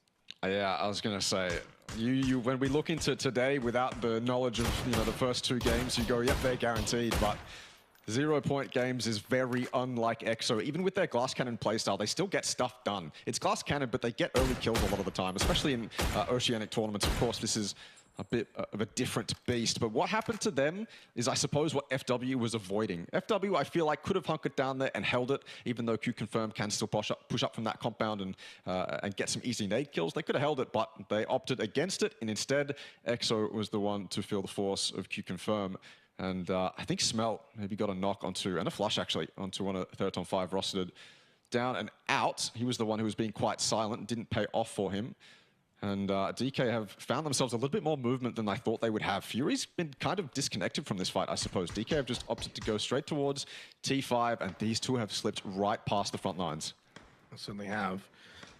Down to 3. Hatsaw, I think, may have just been spotted. Tip of his head peeking through the grass blades, and he has been knocked by John. T5 trying to just salvage this. Thanatol peeks over, and you know what can happen when this man is around. He can certainly make things happen. Nade at the feet of Jun. I don't know how that man survives when a nade is landing right at his feet, but the second one from Patton Pong has been able to knock him, as the first one probably should have. Smell behind the tree, back in towards the blue. He needs to just hug this without really going in. Tagged up, nice double shot. Patton Pong lands it. There goes Dankoa Gaming. And again, their chances of top 8 dwindled by the game. 7 kills for T5. And even in a game where everything hasn't quite been perfect, they're still scraped together a massive amount of points. And Patton Pong is putting this Mark 12 to so much work after finding the elimination onto DK. Now turns his attention to FW Esports. Sometimes you just got to click mouse 1 in quick succession and it just works out. Headshot, body shot to get that quick knock. And then, of course, you follow that up with the mortars. Now they're sat still, rezzing that person. At least 2 of them are involved in that. So you're really hoping that this one lands, because FW is kind of stopping T5 from moving on in the circle. They need to kill these guys somehow. The mortar is going to scare them up a little bit, maybe disperse them, put them on unfortunate angles. And you can see as well, Unicorn Cyber has angles on Theraton 5's push as well. You're just kind of hoping, if you're FW, that this is a game that pans out, finally goes your direction. They're in such a good spot to get this done. And in fact, if they were to kill T5 on edge, look how much action is going on in the center right now that they'll have full eyes on. Nade from Sneak Attack landing onto Sapal. Again, not really that heavily involved in this match. Patton Pong continues to push up to FW. He has 1 frag grenade, but it could do just so much damage from this position. He sees Raze to the left, throws that in. That's perfectly placed. Could be good for 1. It is. That's bot fluke knocked down. He didn't overstay his welcome either, because FW could have really responded with the shots. They got it to half. The nade gets him to 25. Now to Thanatol to maybe switch over and take the sort of early front contact. He too takes a nade to the face. FW Esports are using all of their nades defensively to thwart and ward off Theraton 5. They are giving them the respect that they deserve, despite their position and despite the fact that FW Esports have the numbers. They look like they're on the ropes. Nade from Raze, though, that might just be perfectly placed to land onto Thanatol. I'm expecting top right. No, doesn't pop up in the feed. It overshot. Shanks catches Patton Pong out in the back, and Thanatol probably realizing their good run is coming to an end here for game 2. I feel like FW's setup in this ball probably isn't optimal to look towards T5. If Thanatol can get this close with nades and throw them, then something's wrong with FW's setup. They should have cars looking towards that, and even if they just spot him for a millisecond, they know that they have to avoid those nades, but they weren't set up like that. Thankfully for FW, Shanks comes in, and I guess Shanks T5 in the back, and now it's just Thanatol remaining. FW is looking better and better for them to have a fantastic game here. Can't forget Q-Confirm AAP though as well. This is going to shift, and there's a team on every single edge, north, south, east, and west, and it favors AAP. East Unicorn Cyber as well, pretty well. Looks like Fury's in a bit of strife up north. Yeah, very well could be. Algebot's getting aggressive. AAP, good position on that eastern side of the circle, suddenly becoming a team that can make a big statement with a big win. 7 kills already, 44 points. Again, that's the AAP that we know and love. They go and frag out, but can they get the placement points? Can they get the win? That's kind of the next step in their evolution as a team. Statistically, that's the one thing that's kind of missing in terms of making them one of the top teams, like a Theraton 5, for example, like a Cerberus, but they're in a good position to capitalize this game. Alec makes it kill number 8, up to 45 points for AAP. And again, that eastern side of the zone, completely their territory. As Shanks will go down to Thanatos, he wins the battle of the 1v1s. I think Sixax maybe wanted to try and peek over, get involved. Algebot dies out to Waiki Kamukau. We didn't get to see how that happened. I think he may have overextended on the north side of that territory. They wanted to push in towards Boatyard. He then gets caught. Nice little fire back from Fury, and AAP go down to 3. I believe he was trying to get out. He was very close to Fury, made his escape and got shot out of his vehicle, which is incredibly unfortunate because if he had been able to group back with the rest of AAP, it would have been so much easier to play this game out, especially with the amount of control they have. But AAP are going to have to stick it out with 3 now, and Fury in with a good chance too. I feel like Fury might actually be in a spot to take a very isolated fight with AAP. They have a really distinct ridge. You can see Cal moving along it now. This is probably the highest point in the zone at the moment, if you exclude the buildings inside the compound, which is currently out. And I mean, look how much vision Cal has on the entirety of FW. FW cannot catch a break. Every time they peek up, someone's looking at them, someone's throwing nades at them. They've got barely any control. They're not even sure where they're going to get shot from. Raze goes down, the top fragger for FW, and Flood. He can see that ridge to his right. I bet you he's making calls right now. He wants to push that. He wants to get closer with these nades, because these ones are going to land pretty close, but they might not go far enough. So if he's got a couple teammates, that ridge just down to the right there could be golden for Fury. Yeah, it just hasn't quite bounced over that ridge, has it, and then rolled down and got the damage. That is going to allow FW Esports to not only get that revive, but stay up as 4 in that position. Only the 1 kill of this game, and you can kind of see FW Esports on the leaderboard in only 20th place, 31 points. They are, starting to kind of lose a grip with the teams above them. They need something from this match. Already into the top 5, but they need the kills to go with it. Zapao, Peaks Rock, right side, Opon. So that's a nade maybe at his feet. No, I don't think so. It might have been the original one. He already got taken quite low from it. Same with Demon, both playing the same angle. Leon's with a good knockdown for QC. Zapao to pop his only first aid kit that is remaining. Imagine he probably has to try and go for this revive. Flash goes out. He has no smokes either. So in terms of utility for Unicorn Cyber, they look out of options here. Only the rock to play off of, with multiple teams trying to get angles on this location. And over to Q-Confirm, who are having a decent game. It's just all about trying to finish strong. But as is the case with this kind of position on Erika, there just doesn't seem to be many safe places for any of these remaining 5 teams. Yeah, there's only so many players and teams you can fit inside a zone like this. Only so many bowls and ridges you can play. FW, they're making their push to get out of their bowl. Nice shot from Sixax to take down Petrat. As they run in, they're trying to clean out Unicorn Cyber. Unicorn Cyber looked dead, and maybe they still will be dead, but not thanks to Q-Confirm, thanks to Fury on this dominant hill on the north here. This is probably the best angle. They have all the vision on all the smokes. Every one of these teams trying to make it through this chaos. Opons goes down. FW, they're on the backside of this though. QC sent it in front of them, but the MG3 is lethal up close. You crouch with this thing and you're going to get 2, maybe 3 guaranteed, as proven. Yeah, that was really nice from Cheeksing. I mean, you could say it's easy because the MG3 up close, but it's still 2 moving targets, both coming directly at him. Nice shots, big kills for QC, 7 kills in total, and FW Esports again cannot capitalize on this game. 1 player left remaining. The team that has the most players now alive are the teams that were in a little conflict earlier ago, AAP and Fury, as Cal gets the kill onto Banana 1. There goes FW, 5th place. It's not enough. They need more points from these games tonight. Here comes Cal peeking over, starting to get some confidence is Fury, as he peeks over, gets the knock onto Demon immediately with the flush as well. Alec gets the power. Fury and Archangel Predator both combining to flush out the rest of the lobby. Now, the 2 teams, 3 players left alive can go toe-to-toe, and 2 teams that now look certain to make top 8. Look at Fury already up into 7th. It's Cal with the knock onto Alec though. Makes it a 3-on-2 momentarily. Do they get aggressive? Only flashes go out. Not a lot of movement. Luke's a bit further back. Evil Patrick's on the backside of this. He had a long angle, but he's pushed up with a knock on to Alec. His job changes for the moment. Flood's gone down to the right too. If he stays at this could be, what kind of vision does he have? If he can look at that toe underneath that car, maybe he can get it, and he does. Nan steps out straight into Flood's bullets, and now with 2 knocked onto AAP, this ridge has given Fury so much, 10 kills in this game, and there's only 1 more left to climb. Yeah, about to be 12 kills though once these 2 players bleed out. 1v3. A chance for Evil Patrick to make himself a hero for AAP. Flood the flashes in his face. Evil Patrick being inundated with utility. He pushed up, got 1 knock, but he couldn't get any more than that. It's a 13 kill win for Fury. They got up to 68 points. They are firmly entrenched inside of the top 8 for the grand finals. Arguably didn't need a super massive night tonight. They were always in a good position from their night yesterday, but this should just about solidify it. Massive game as well for Archangel Predator. Keeps them in a really solid spot for top 8. QC somehow managed to get the most damage that game, but that was a very fun Aaron Gull. Very fun Aaron Gull for the 2nd game in a row as well. Yeah, well, Confirm was kind of in a similar spot to Fury, where they had vision on so many different teams in that zone, and they were kind of limiting FW as well on that western side, just farming damage on them. But in the end of the day, it was Fury. I mean, as soon as you see them get that ridge, as soon as they clear out T5, as soon as they clear out and get rid of FW on their western side, that ridge is theirs for the taking. And you mentioned just how confident Fury were. I feel like if you're any PUBG player and you're on top of that ridge and you see the entire zone in front of you, it's hard not to have confidence.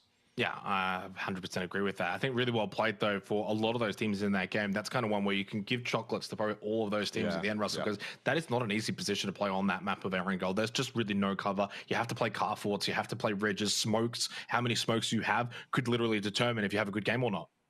Yeah, I mean, FW, I feel so bad for FW because they were stuck in that bowl the whole time. I felt like maybe they could do more. There was a couple fights I think they could get probably really involved in, but it was one of those games for them where they were just limited. Again, it's a game where they had some chances to get frags, but they never did, and I just want to see so much more from them. I'm hyping up based off stats, but I feel like they can prove it.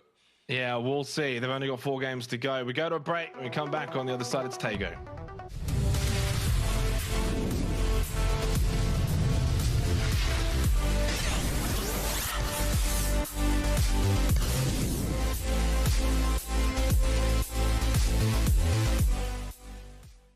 Introducing the new and improved Let's Play Live. New look, new feel, new tournaments. Play and compete in dozens of esports tournaments from Open Division to Pro. Check out our new platform at Let's Play Live. Feeling a little bit salty about that one because that was so clean from Akita and Monty, but there it's on 5.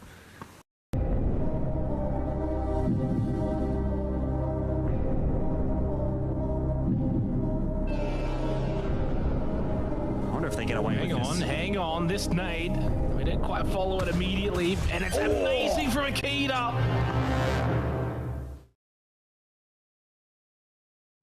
Welcome to Update 27.2, where the wild ride of even more Rondo features await. Gather BR coins to purchase your necessities, summon cover from the sky, complete in-game missions, and protect your devices in the EMP zone.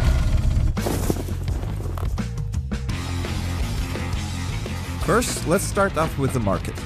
Gather BR coins that are scattered throughout the map, and make sure your wallet's bulky enough to embark on a new shopping spree experience.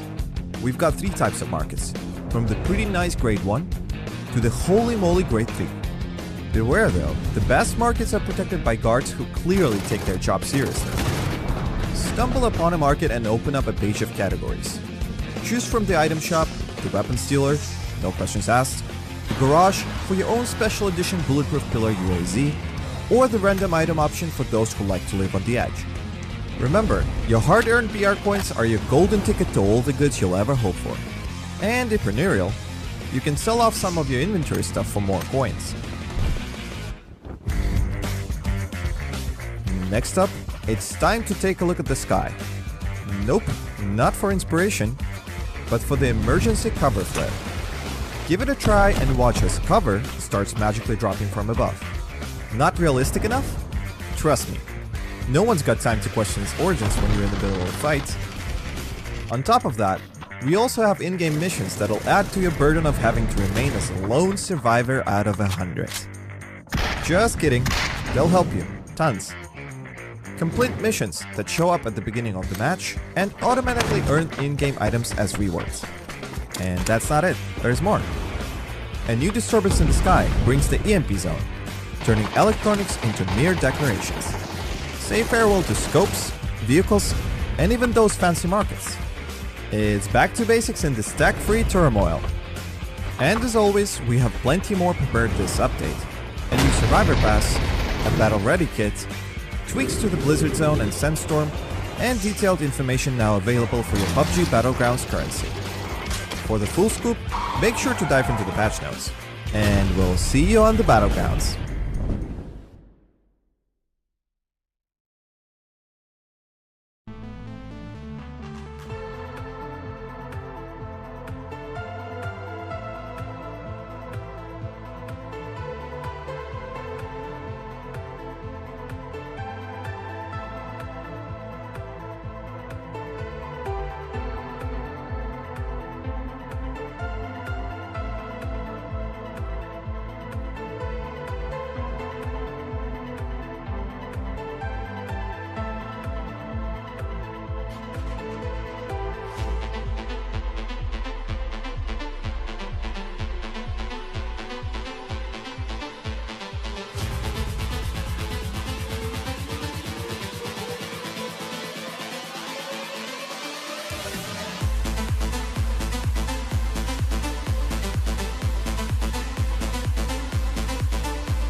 Fury find their second win of the tournament here for the PUBG Asia Super Cup. They got one last night, they get one tonight, and after 38 points last night, Russell, they have continued to pick up where they sort of left off, if you will, and they are maybe even going one better with the way that they started tonight on Erangel. They get themselves up to, I believe, around 68 points, which has already put them above day trade and firmly down the conversation of making top 8.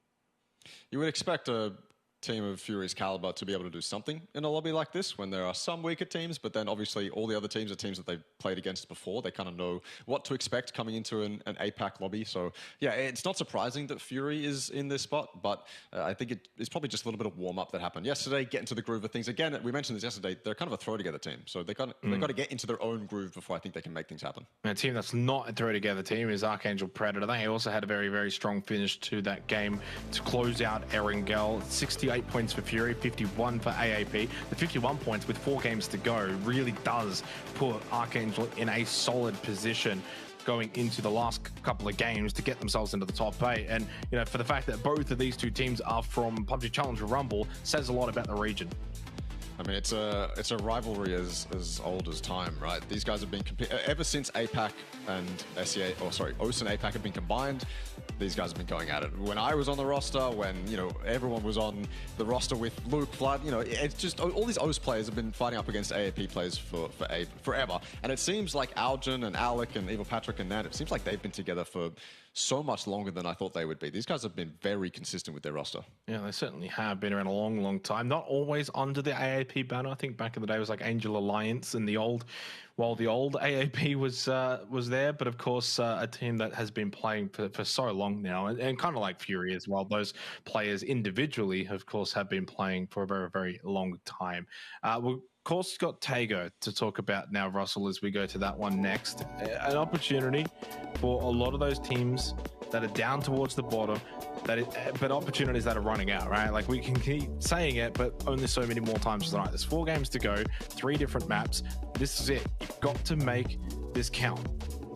Yeah, we don't have to beat these teams down. They know it.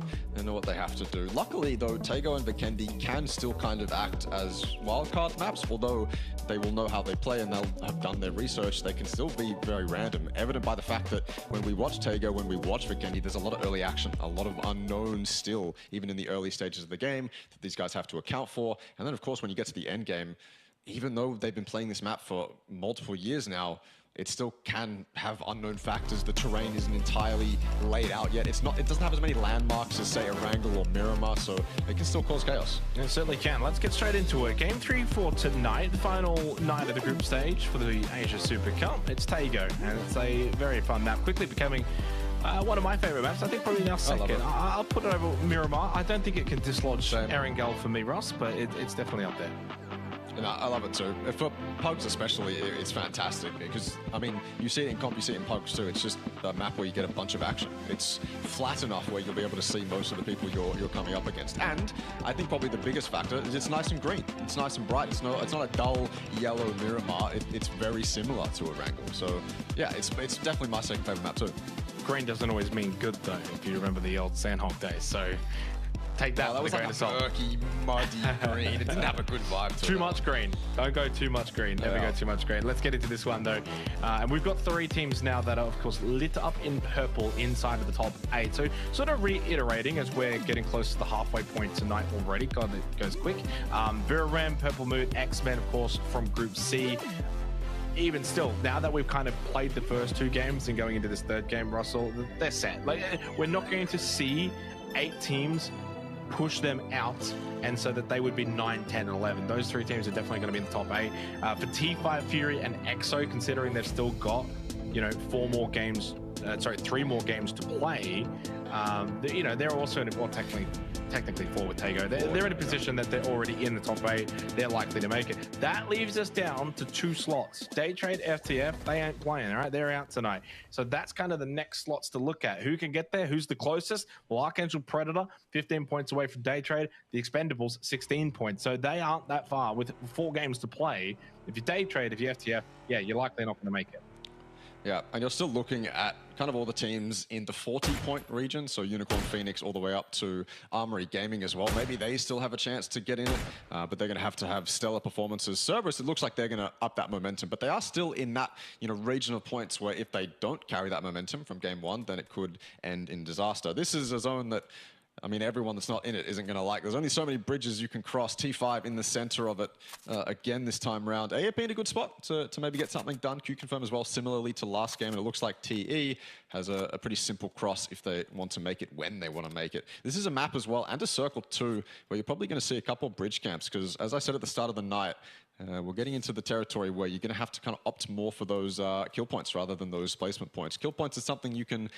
I mean, I guess you can confidently guarantee them. You'd like to think in your own head when you're going for them that you're going to get them, and you can't always guarantee placement points depending on where the circle goes. So some bridge camps could be in order here, and there's already a couple teams quite close to them. I'm just looking at the leaderboard. So Unicorn Cyber, 17th place to AAP, 10th place. Only 7 points separating. That's nothing with 4 games to go. All those teams still in really good positions.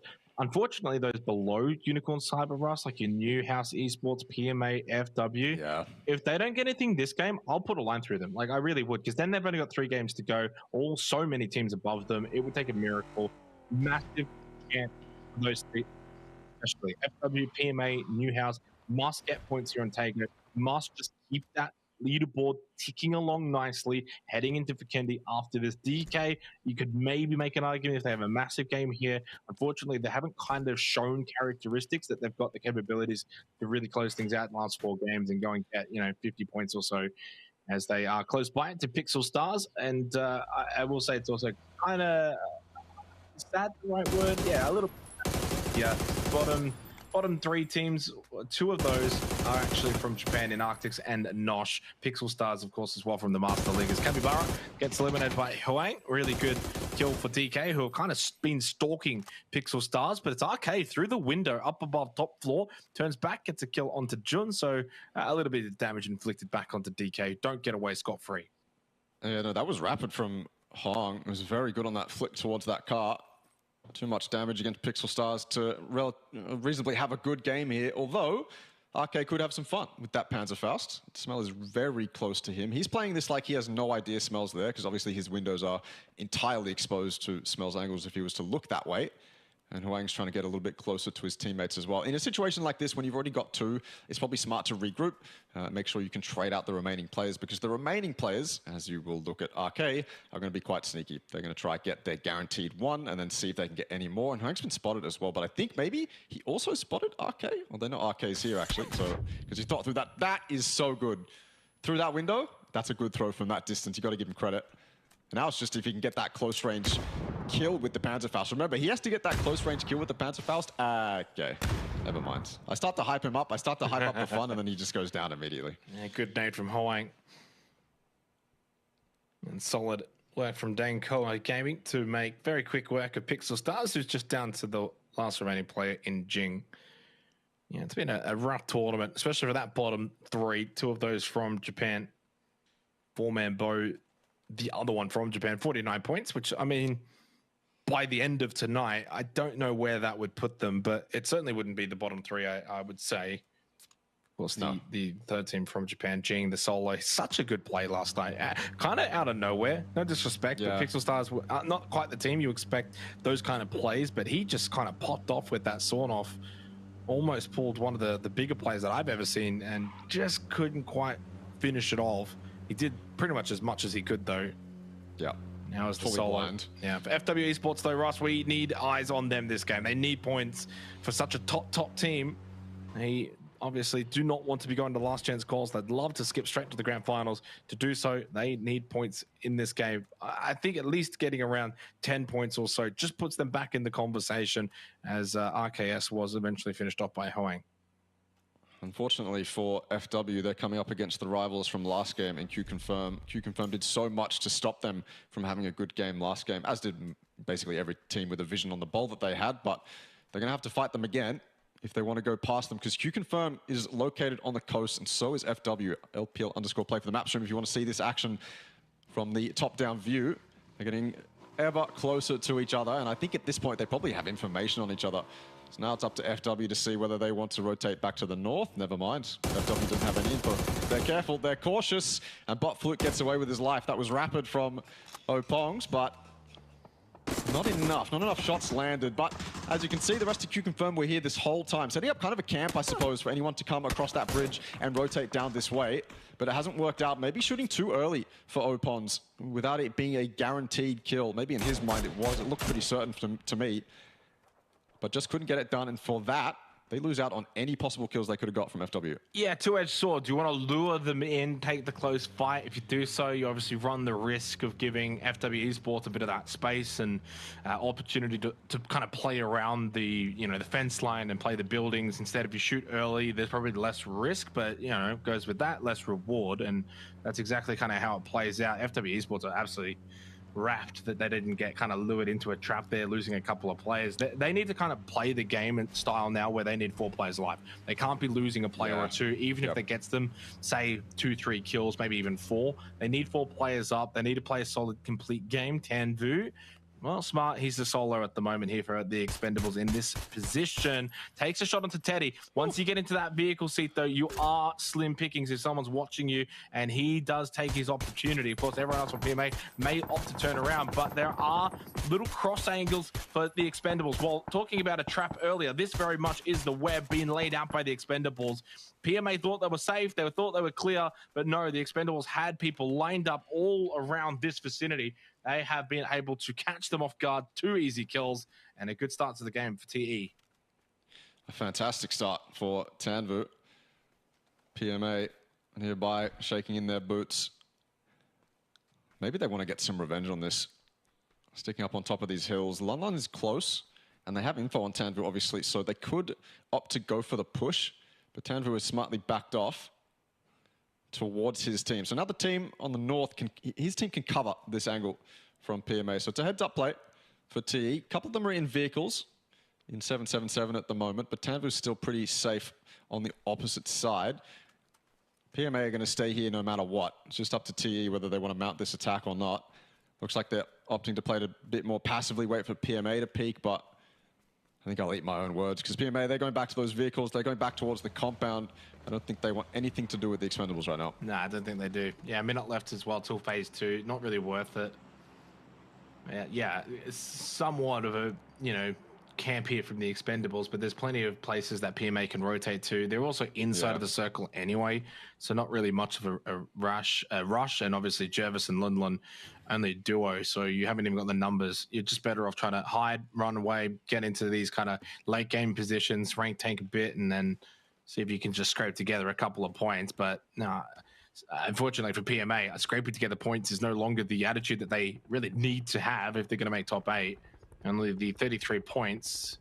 And this is just going to be the harsh reality on the final night of any kind of qualification. You are going to be seeing teams, Russ, that are just going to, you know, slowly fade away. Pat and Pong using the pickup system to just get some information. They're already on top of the hill, just south of Godok. They're not going to be going anywhere. It's just a matter of go up and then come straight back down. Yeah, exactly. All the way to the north this time. FW in another solid spot where they can get something done, but I'm not going to say anything good yet because every time I have, I've eaten my words and they haven't really gotten much done. T5 in what is, I think at this point, a pretty iconic compound for Tago. If it goes to this northern island, a lot of the time it's going to end around that compound, and that is probably considered one of the god compounds at the moment. Decent high ground for you to get a lot of vision at, and T5 is going to have all 4 members in that spot. Arctics Gaming is currently flying down from the sky, landing in and amongst EXO, who is taking the fight towards FW, but right now, Dan Cal looks like they're spread out, looking for anything they can get on that southern side. They've still got to cross a bridge. They've got Unicorn right next to them. There's only one bridge in front of them too, and they're both going for the same one. Dan Cal is a little bit closer. Is Unicorn going to take this left turn? It looks like they are. Yeah, there is another bridge far out to their west, but it would be a bit of a rotate. I think they'd just go direct. Oh, Tambu's been knocked out by Ross to the Junior. There's also shots from QC as we're watching Opon's POV. Tambu's just gone.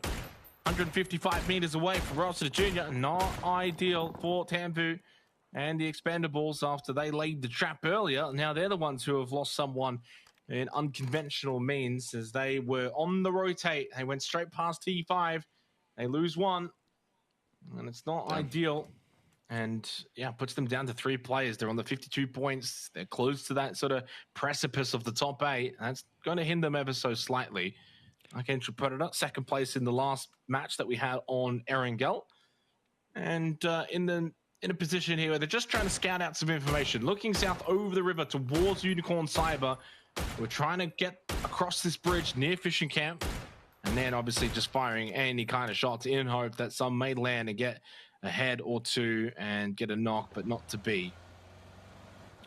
Tanvu was a player in the Vietnam series that died 4th the most on his team. So he's usually got a pretty good survival rate, but when you get shot out of a car, there's not much you can do. Sometimes you just get unlucky. It's not the driver's fault. It's not your fault. It just happens. These shots are being taken. A nice one landed from Nan. But they are allowed to cross that bridge. AAP, well, they actually do get one, but it's on Sololzi. Elsewhere on the map, this isn't a bridge camp. This is Evil Patrick splitting 2-2 with the rest of his team. Cerberus will lose 1, which doesn't bode well for their momentum. They are still not guaranteed whatsoever.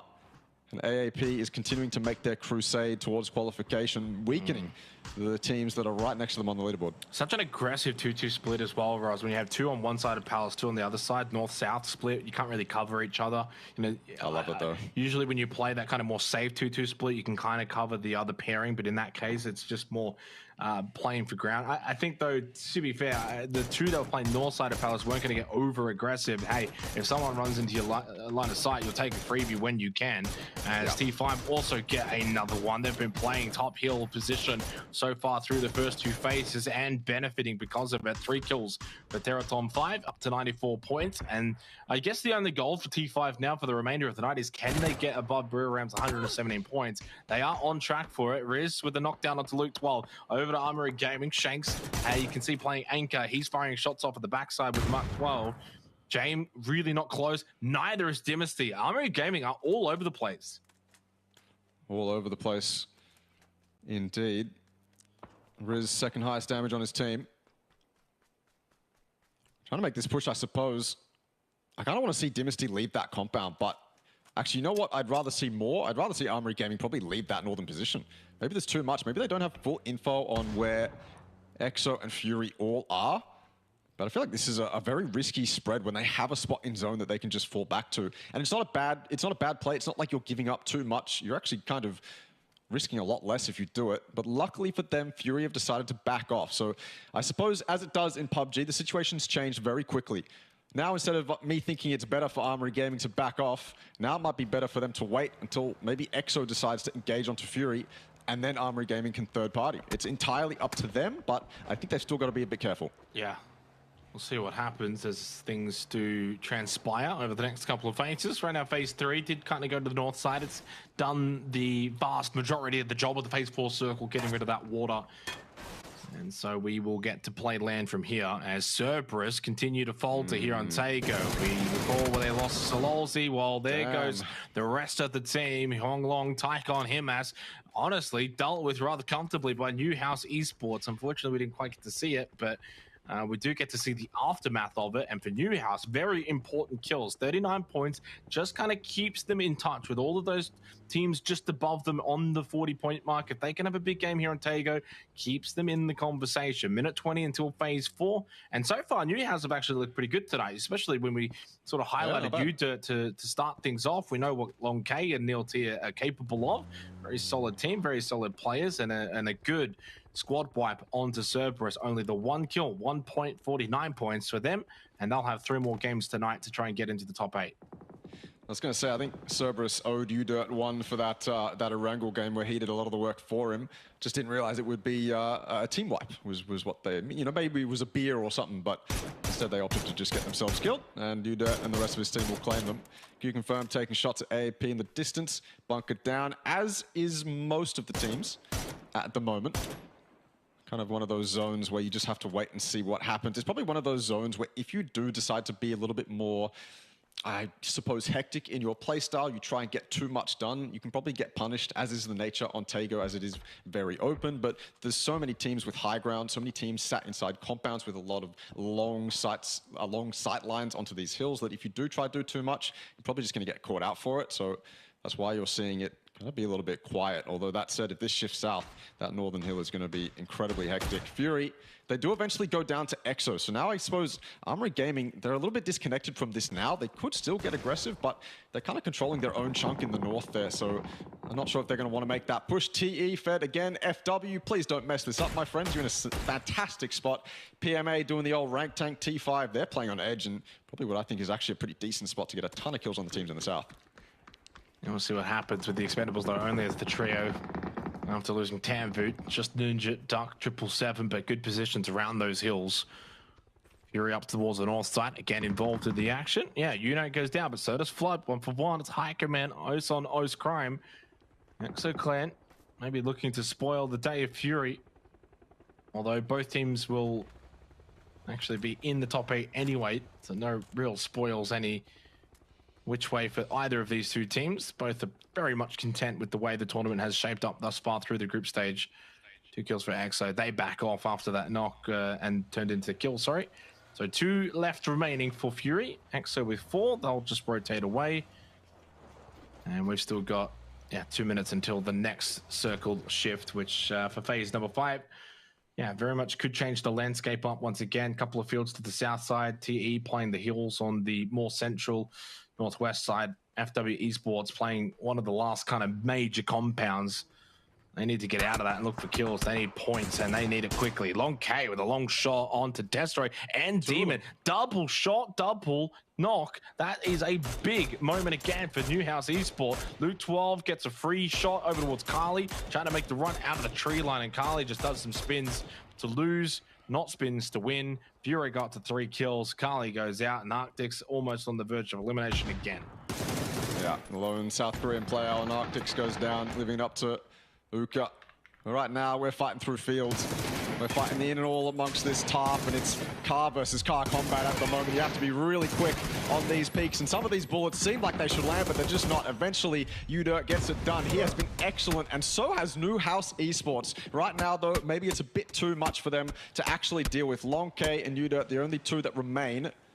They're going to find some sort of cover inside this zone, but what can they really find? It looks way too flat for them to get anything. That said, there's a massive rock in front of them and a ridge just past that. The Long K's pulled up at, but look at Thanadol. Ever present that this guy is. No matter where you are and you think you're safe, Thanadol's probably got an angle on you. And with that silencer on that Mark 12 as well, he can start taking some pot shots and probably knock you up. But for the moment, he's got other priorities. In fact, his team has other priorities in AAP, who are, I guess, coming out of the zone, stuck in smokes. Doesn't matter. They're all dead with the help of QC as well. Now, I guess QC, do they choose to push up towards T5, take a fight, and expose themselves to the rest of the server? But if the rest of the server is busy, they can still get this done. Yeah, but I mean, you kind of have to play edge at this point and start sweeping across. That south side's already cleared out. Couple teams. We saw Archangel Predator get eliminated. Look at that hard shift down to the south, though. So away from Armory Gaming's hill and away from FW Esports' compound and down to the fields, which is where we've got the 2 members of PMA that have found themselves in that bullseye. Nosh eliminated in 10th on the bubble. One more team will go out that will not get placement points. Could end up being Waikika Mukau. If Exo Clan keep wrapping down that eastern side, going south, they will run into him. He's the solo, the only solo inside of the server at the moment. 4 kills for QC. And a big game brewing for them. Down to this south, they get to kind of control a lot of this circle on the southern side of the Phase 5 circle, because really, they're already splitting. 2-2 split, you can kind of see on the minimap here, Russell. It's a really good, well, actually, you can kind of just see it on the screen in general, because you can see Leon's is playing cover from a distance. They are actually branching out and getting a lot of map control.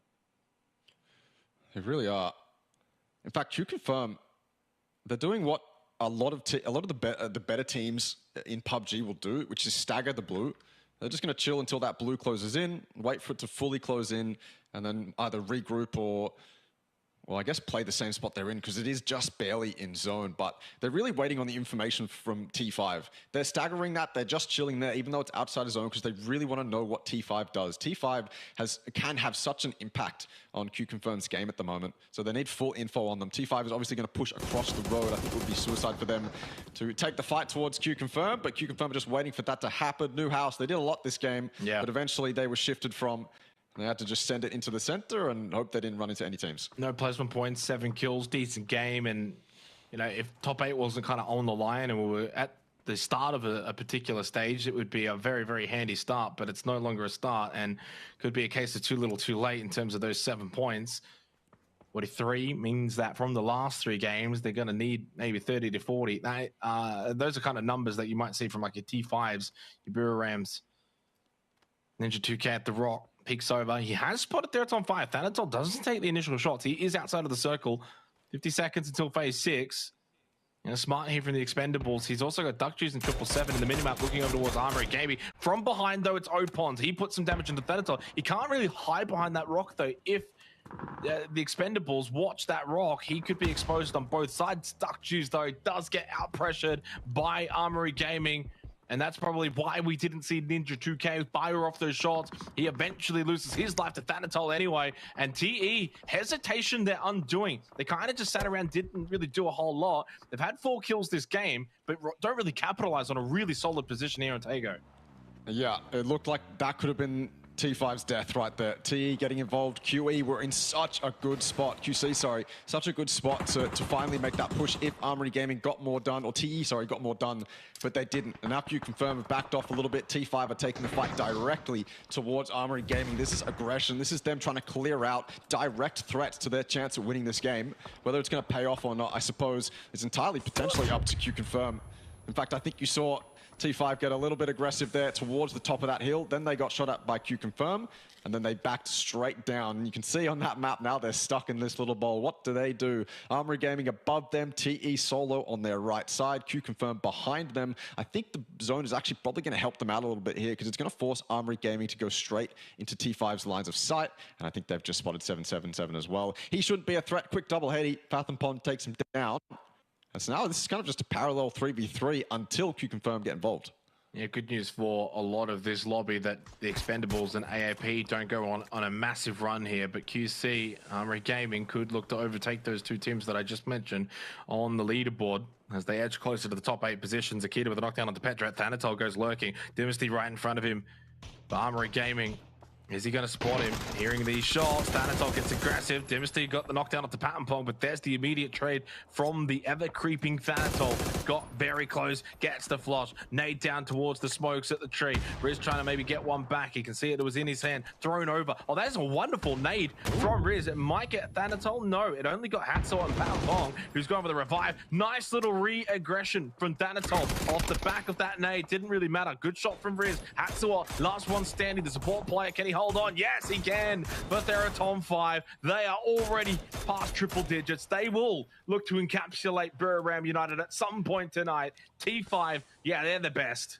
Yeah, they're showing it right now. Wasn't super clean, but they did what they had to do and cleared their side. It will result in their death. FW Banana One had a fantastic angle onto it, but you have to give them credit. If they didn't clear out Armory Gaming and they let themselves get killed by Armory Gaming on the entrance into the zone, well, they wouldn't have gone out of the game very happy. They did what they kind of had to do to ensure success. It just wasn't enough. Copping a couple of those knocks is not ideal, but sometimes it's just what happens. FW, they're just sat behind cars on that northern side at this point. Maybe a couple trees, a little bit of defilades here or there. It's not super ideal for them. You're really hoping it shifts north, because this is one I don't think FW can mess up if it does shift north.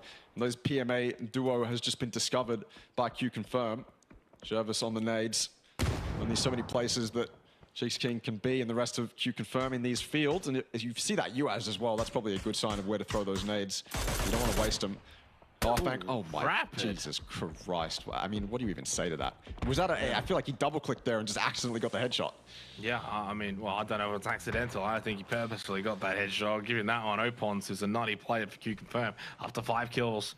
Little and they've still got they've got their own 4-player squad still alive, along with ExoCloud, along with FW, and then the solo for PMA.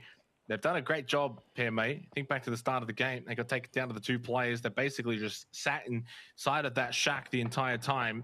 Placement points aplenty. I don't know if it's going to be enough to keep them in the conversation for top 8. For FW Esports, and the fact that they've gotten to the top 4 is great, Russell, but they haven't quite gotten the kills to go alongside it. And all these other teams that they're trying to catch are also still having good games, as will be the case for basically the whole night. So they need to go above and beyond. They're capable of it. They just haven't quite been able to do it. Monty's been knocked. He'll get revived. Tags onto Hiker. He needs to be careful on the edge near the blue. 17 seconds until it starts moving. Akita's the one that benefits, gets the kill onto the solo Jervis, and we are down to our final 12 players. 3 squads left. FW, QC, EXO, and QC are now just 5 points away from entering the top 8. They're having a great night tonight. Unreal stuff. And for FW, it's probably not unreasonable to say they need to clean up the remaining 8 players and claim all the kill points for themselves. But QC and EXO are going at it with each other at the moment. You look at that mini-map and you can understand that there's not many places for QC and EXO to play, especially not for both those teams. I don't think both of them can fit in this next zone, so they're fighting for position, vying for it. QC currently have a little bit of higher ground. FW, though, they seem to have had decent angles this entire game. 6 sacks onto Heikman. Banana One does go down, but you can be certain he'll get res, or at least you'd hope he gets res. Insight finally falls as well. On the edge of blue, those are some quick shots from Akita. Really, really nice. He'll eventually go down, though, and so there's a lot of points lost for FW. 3, yeah, not bad, but when you're coming second or first in a game, you would want the kind of numbers that Q Confirm has with 8. Well, I think Leon's... he's going to be lost, so it should be 3 up for QC. Will it be 3 up for FW? Yeah, because Banana One and Nikita, I don't know if he's going to get that kill. I think he just did, as Banana One is going to be eliminated by Petra. Leon's bleeds out to the blue. So 75 points for Exos, 75 points for Fury. They're out. QC into the top 8. That's FTF now formally eliminated, and also means NGE are out too.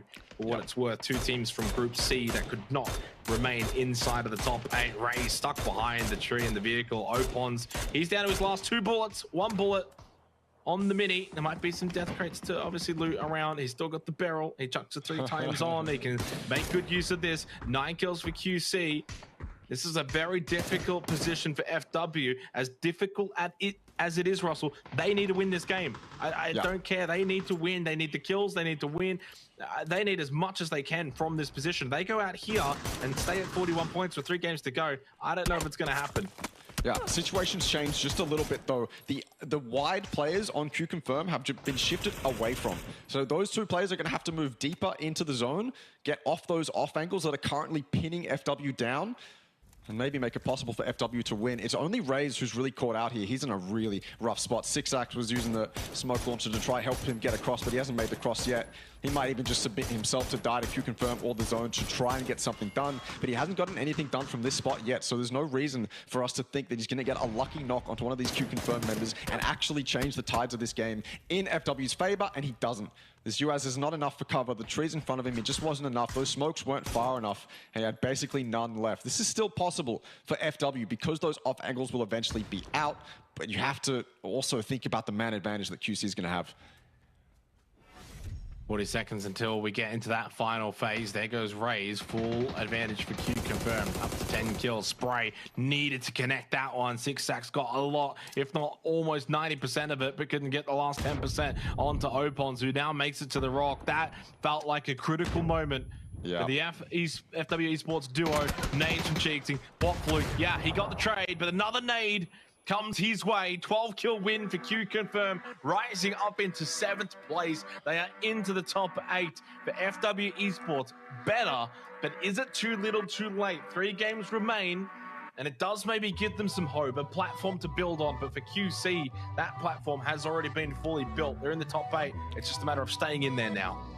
Yeah, turned out that Q Confirm kind of had really sick kind of individual spots to play from in that end game there. FW were completely pinned behind what I thought was going to be good, but turned out to be just a little bit of a tree line and then a singular rock. I cannot help but think that Cheese Kings didn't have to be able to reach that ridge. I feel like they probably could have seen him cross and then avoided getting naded, maybe taking him out when he did cross, but they weren't looking that way. They were super focused on other Q Confirm members, and that was, in the end, FW's demise. Certainly so. Big win for Q Confirm, and certainly deserved from them in the manner of which they won it. Lots of kills on a map like Tago, which is not always easy to dominate the server when there is so many teams fighting, so many fights happening around them, to have to navigate through all of that to get the win. It's a really solid effort for QC and puts them in a very good spot to make top 8, Russ. It's a fantastic spot to be in, and I mean, you're hoping that both them and Cerberus continue that momentum, because if they don't, they might actually fall out. Q Confirm are in the top 8 now, but there's no guarantee they're going to stay. That is true. First win of the tournament for Q Confirmed. That's the end of Tago. When we come back, it is for Candy for match 4 tonight.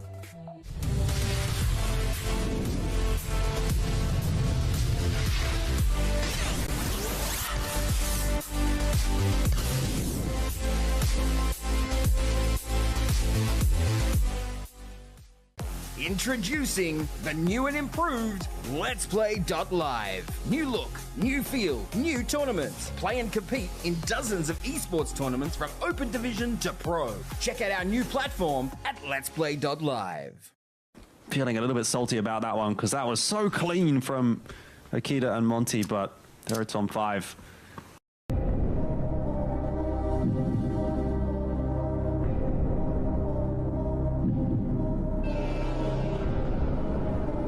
Get away Hang on, this nade, we didn't quite follow it immediately, and it's amazing from Akita.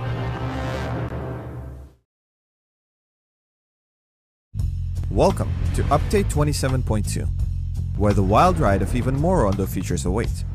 Gather BR coins to purchase your necessities, summon cover from the sky, complete in-game missions, and protect your devices in the EMP zone.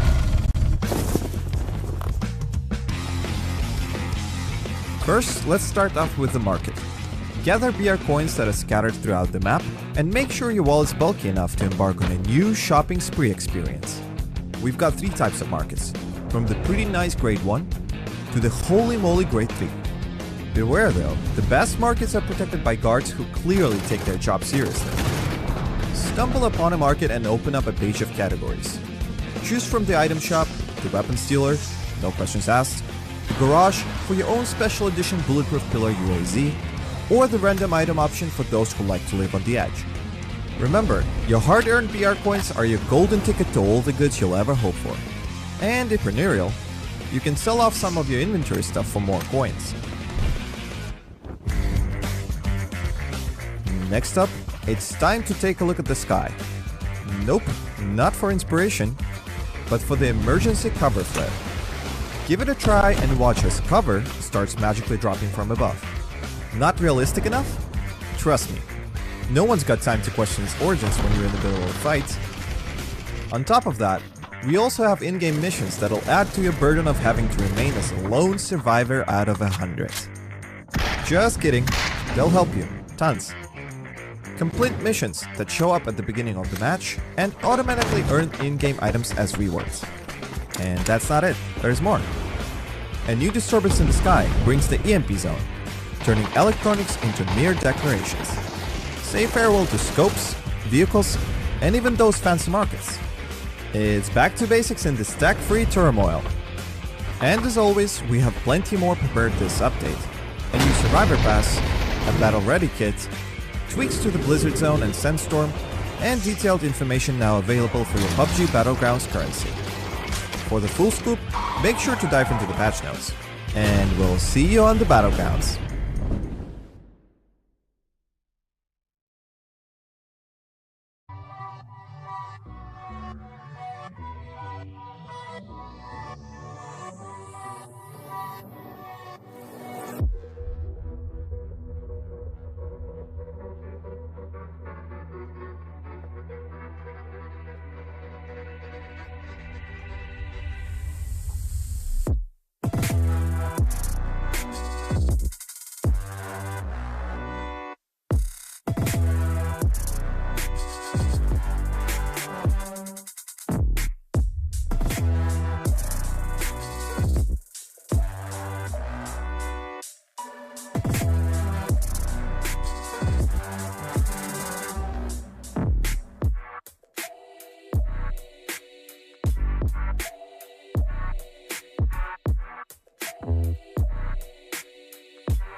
Officially halfway through tonight, Russell, for what will be the final game of the group stage period of Asia Super Cup. We've got 3 games remaining, one of which will be on Vikendi, 2 of which, of course, that will be on Miramar. Big win coming our way in the last game there, and on a map that, you know, there can be a lot of fighting. Q Confirmed just happened to do it a lot better than everyone else.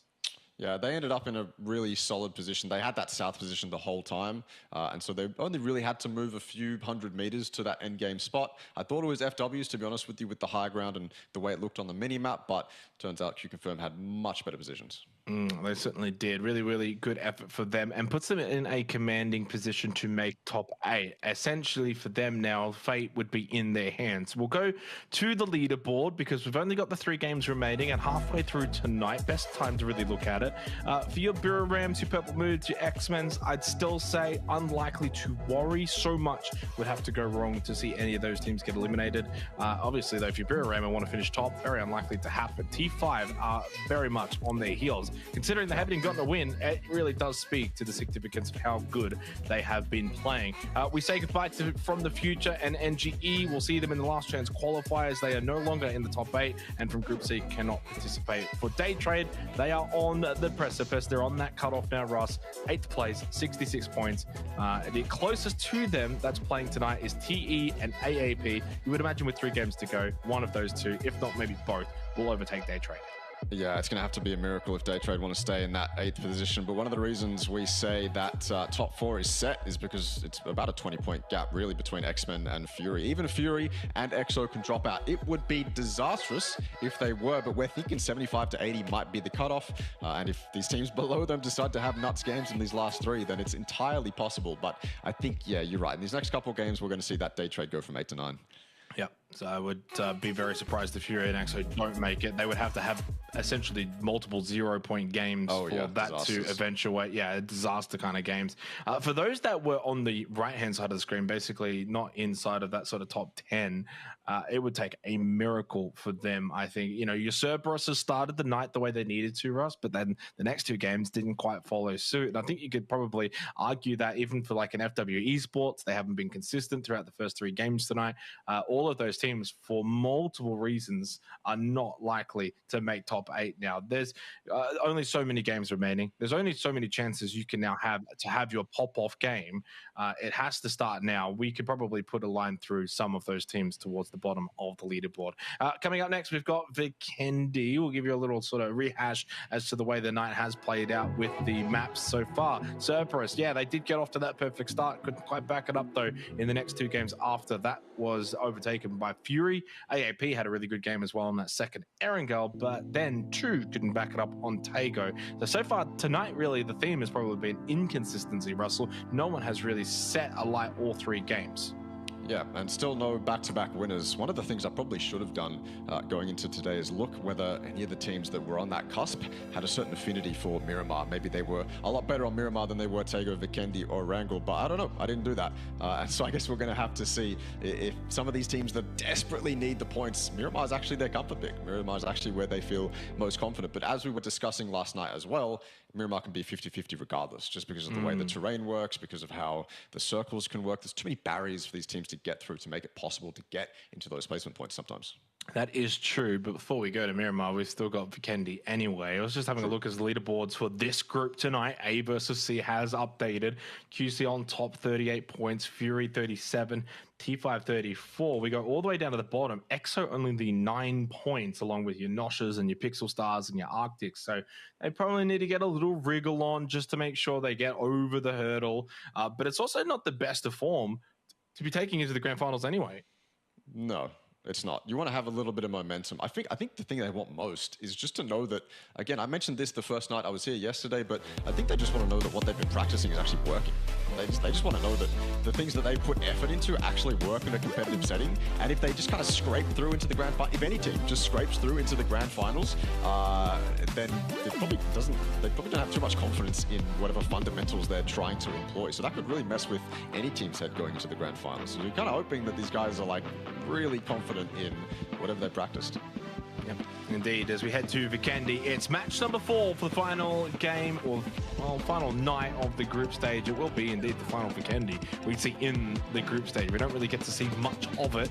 Yesterday was certainly a lot of fun, and it does kind of play a lot more similar to your Tagos and Erangels, I think, in terms of not so much the play style on the map, but more the the flow of the way we see the kills and rotational deaths and things like that. I think plays a lot more like our first 2 maps than, say, a Miramar, where it's a lot more slow to get going and then builds up. Although, of course, it depends on sort of Vikendi where you are. Yesterday, we actually got out to the west side, south of Dino Land, and there really wasn't much over there. That opened up the map quite a lot. Sometimes if you play like kind of south Vikendi, especially around Mesto, like, yeah, it can probably slow down a little bit more. You got more terrain, more cities. And so that's kind of the beauty of Vikendi, is depending on where you go, it can probably change the flow and the style of the map itself. One of the things about Vikendi is, I mean, from a top-down point of view as well, but also from a player's perspective, is a lot of the map looks very similar. And so when it comes to rotate paths, like you were mentioning, you might not even opt to go for a road. Usually roads are landmarks on any map in PUBG that you would use as a rotate, but you can go over the snow just because it's so flat. There's not really many terrain barriers for you to overcome. So if you wanted a straight shot towards your destination, you can probably do it taking it through the snow. But of course, that leads to chaos. That leads to teams just kind of running into each other because they're not taking their pre-planned routes. They're just kind of winging it towards their location. The other thing about Vikendi is the way that verticality doesn't really play the same as it does on other maps on Vikendi. Instead, on Vikendi, as we lose an Armory Gaming member off the bat. But the way verticality works on Vikendi is if you think you've got high ground and you're up top and you got all this information, you look, 300 meters to your left, to your right, there's someone else on a hill with the exact same verticality as you. It's not like Mount Everest on Erangel or anything like that. There's no distinct advantages for a lot of the high ground on Vikendi because they're all often just the same height. Not wrong.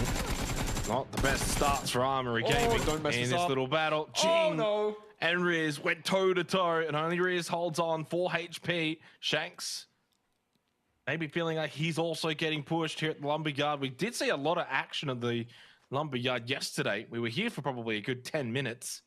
So a return to that action. And Shanks with the Panzerfaust in hand gets caught, pops the stim. Capybara with a nade through the window, but there's obviously wooden planks anyway, blocking, had it even bounced in. And so he's going to be able to heal up. It is going to be Central North for our Phase 1 circle. No sort of return to Dynaland to what we had yesterday. Xiao Feng trying to find some information there onto Shanks. And Shortly has just spotted him. And yeah, really rapid with the shots. That was clean. And that will be the end of Shanks and just about the end of Armory Gaming. RK can't quite get the heal off, didn't need it anyway. Help from Jing arrived on top of the roof. It's a 4K from Pixel Stars, and that is certainly not ideal for Armory Gaming. On the cusp of the top 8, tied with AAP, close to TE. They're out. They'll get nothing from Vikendi. They're trying to mount this crusade, and now they're dying to a team that's on the bottom of the leaderboard. And obviously no shade to Pixel Stars, but what does that do to Armory Gaming's confidence? It's got to shatter it completely. On a hot drop like that, you don't even have a chance to get into the game, especially after that start as well. Riz should never, ever have won that 1v1 against Jing. Jing completely whiffed the shots onto Riz, and Riz got that turnaround, and then somehow Pixel Stars come out on top after, I just don't understand. It's an absolute disaster for Armory Gaming, and yeah, now it's like, okay, Armory Gaming probably might not actually have a chance. Well, it depends on what happens this game. It could end up being the sort of match where it all just gets kind of cut out. TE, Archangel Predator, they don't have good games. This is sort of required, though, for even like your Cerberuses, your Unicorns, FW, if you want to really give it a stretch. You need these kind of teams that are 11, 12 to just falter enough that you can catch up so that when you do get down to that final game on Miramar, you are in the conversation. You are close enough that you can make top 8. So we'll see how it does play out. Who knows, though? I mean, I could say all of this now, and we go on and watch the Expendables and Archangel Predator go and get, 15, 20 points. So yeah, we need to kind of see what happens this game. And kind of looking for those teams in particular. Q confirm up to the north side. Archangel Predator kind of around Pixel Stars near that Lumberyard position close by to Theraton 5, and they're actually heading in towards the location of the Expendables. Rossiter Jr. in the way. Shots don't land on the first go around. The second one, though's nice, and it gets Alec. He's out of the vehicle, knocked down. They might look to fight this, though, because it's only a solo at the tree, and they want to obviously try and keep Alec alive, but more damage inflicted by Rossiter Jr., and the cavalry is on its way for Theraton 5. They are all heading in this direction. This is not the fight that AAP would have wanted to take, and even though Ultrabots has got this knock on Rossiter Jr., here comes the rest of Theraton 5. Good knock from Evil Patrick. Pathan Pong thought he had him dead to rights, but not to be. Evil Patrick keeps AAP in a good position in this fight, and it gets Theraton. They're turning it around. There's only one left. Hatsawat in the vehicle. What am I watching? It's a 1v1 between Hatsawat and Ultrabots. Oh my god, headshot landed too. Here's TE though. Tanbu on the sidelines. He could mess this up for T5. It was looking so good. No chance in hell Rossington should have gotten either of those first initial kills, but he did. And AAP had to get something done. They had to come and try recover this. And T5 was just on a backup mission. There was no other choice for T5 but to just come here and help out their boy who had done most of the work that they needed to do already. But Evil Patrick and the rest of AAP have combined to cause absolute destruction, but they'll go out. They'll finally go out and maybe T5 will get a chance to recover this, but not without losing members.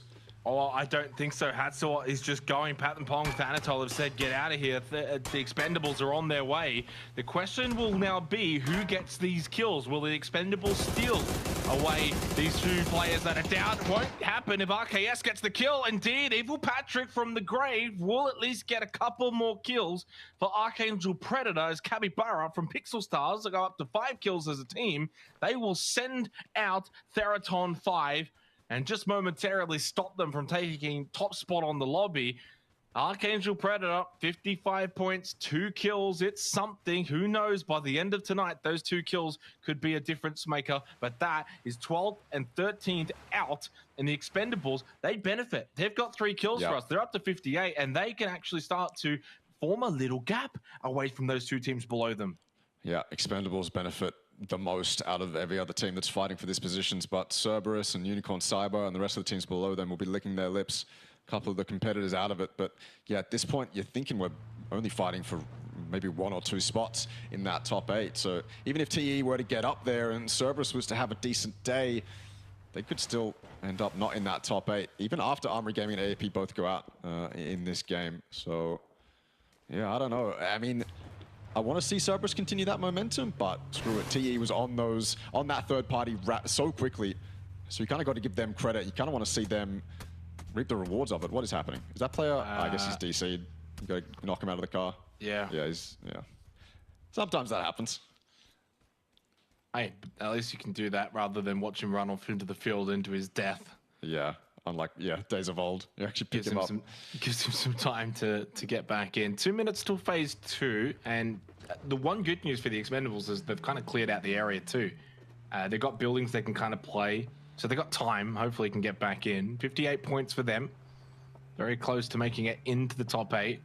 And again, it's kind of like a race to get in more so than once you're... It's not like, okay, you're in, you're safe, but it really is that race. You want to be one of the first teams in because then you're starting to form in that gap to the teams below you. There's only so many games remaining, 2, in fact, after this one. And those that are in the top 8, when you kind of look at your QCs, your Furious, your Exos, they're still playing and they've already got a mini gap anyway to the likes of the Expendables and, your AAPs and Armory Gamings. So really... It's the next one in is certainly going to be in the best place, and the Expendables want to be that next team in.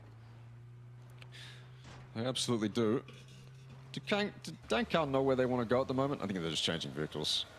Maybe a little bit of indecisiveness, but they're amongst a lot of the other teams that are down south at the moment, setting themselves up to eventually enter into phase 2 wherever it pops. There's a very heavy amount of teams in that south. If this goes north, well, I mean, on Vikendi, if this goes north, if this is a hard shift, it's not like an Erangel hard shift where, it goes above the kind of Rozhok River and you've got only a few points of entry. It's Vikendi. You have so many points of entry. I mean, look at the map from that high point. It looks all the same. You can drive across basically all of that and have no trouble. So lots of entry points for these guys to utilize if it does hard shift to the north. Or hard shift anywhere, really.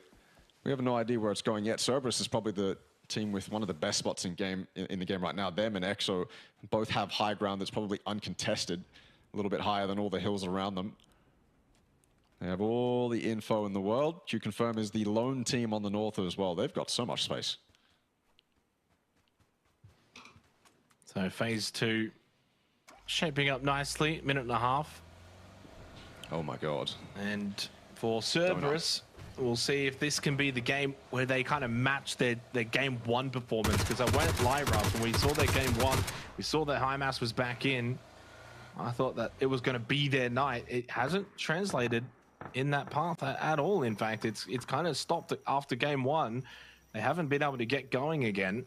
It's not as if that they're super far away from those above them. Big game on Vikendi, and they're right back in the race. I think Hymas just wants to get a bit of information here. We've seen a lot of teams kind of utilize the parachute pickup system like this, where they go up, get information, come straight back down. I don't think that they will use this to rotate. If they do, I don't actually know where they would go. You've already got high ground position here. Yeah, you're not central, but central's down below on the road. They want to get on top of that thing. Oh, they want to get. Oh, yeah, okay. Yeah, well, that'll make some sense. Yeah, I mean, at least that's what I think they want to do. Yeah, I think they're going back that way. Seen teams do that before. You get a pretty good high ground advantage, and because this is one of the highest spots in the map, like these. Oh, forget that. Sneak attack is under attack, and you know it's going to get him through that window, completely caught off guard, or just had no chance up against two members when it was only one, and the rest of Fury now, I guess, trying to recover. Well, good shots from and a good push from Arctics. Look, 12 firing shots back across the road to try and maybe remonstrate a little bit. They did get a knockdown. And yeah, a knockdown has converted into kills courtesy of Flood. He gets 2 of the 3. Luke gets 1 more. And Fury get themselves some valuable points. Hamas shots. Hit him.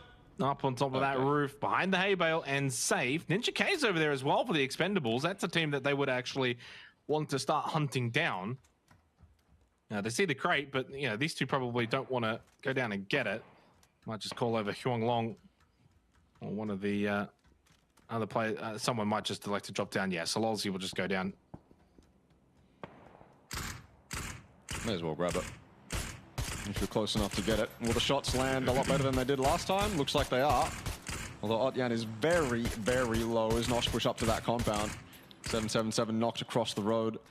There's a silent shot, so maybe they have no idea where they're coming from. Either way, Ninja gets out of there, and so Nosh will claim it. It is on the edge, and TE are definitely looking to regroup. They've got a decent spot in zone. They shouldn't really give up. Just keep 3 up. You can play this game pretty well as 3 regardless. And Cerberus, I suppose, is hoping for more in that situation. Still on top of their high ground.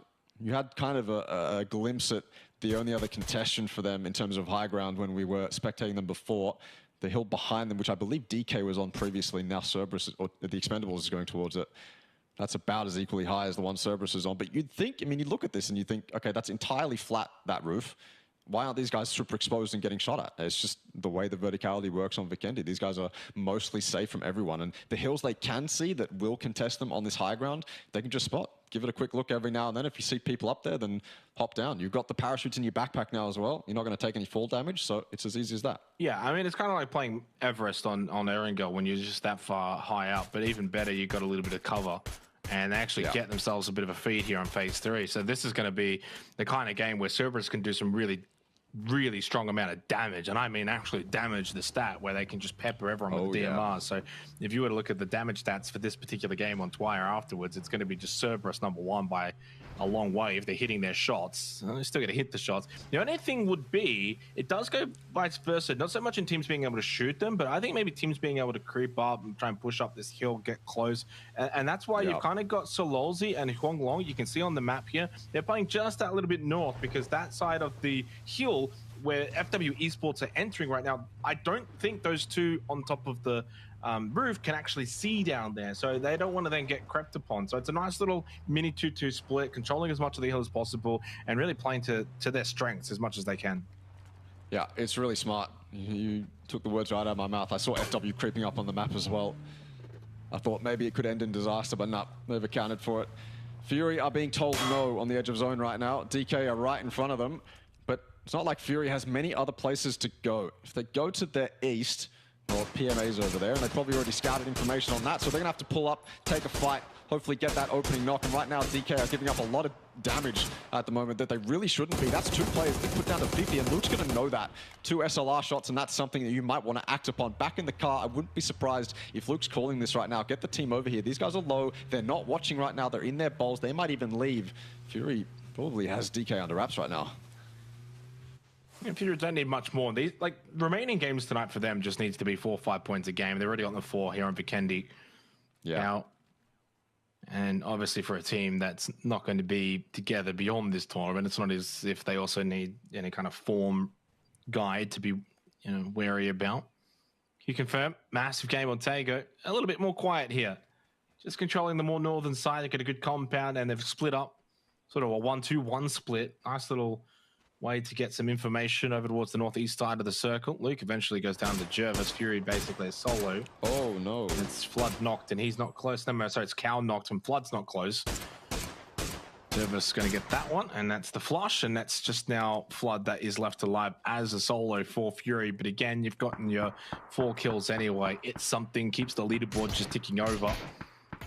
Dankoa Gaming, they and a lot of other teams around them, that sort of bottom 5-6 teams on the leaderboard, very unlikely to now make top 8. It's all about, can you build form for last chance quals, which basically begin tomorrow night anyway, Russell. So it's very quickly straight into the last chance quals. Yeah. Hard for Fury to push in there. I want to give them some credit, but I don't know how much they really could do. With PMA being as aggressive as they are and DK having the spot that they do, I feel like Fury had to be very quick. That circle is smack bang on Cerberus's control. They have that high ground, and there's no other high ground that is going to contest them. You can see just by the marks on the map that the next closest high ground is the one that they already control, with Sololzy and the person right next to him as well. So Cerberus are in a fantastic spot. I suppose, yeah, you were right. What you said earlier, FW or any other team could sneak up, especially if Cerberus got overwhelmed and their resources were spread too thin. Already, maybe they're spreading it too thin with a 2-2, but you kind of have to hold this position right now. But if they were to get spread, thin elsewhere, even that Blizzard, Nosh can use that Blizzard to get really, really, really close to Cerberus if they wanted to. But I guess we're going to have to see. I guess New House Esports in that compound is going to stop at least one angle of Cerberus's worries, so they've only got a couple to worry about. Lots of teams in this location on the minimap.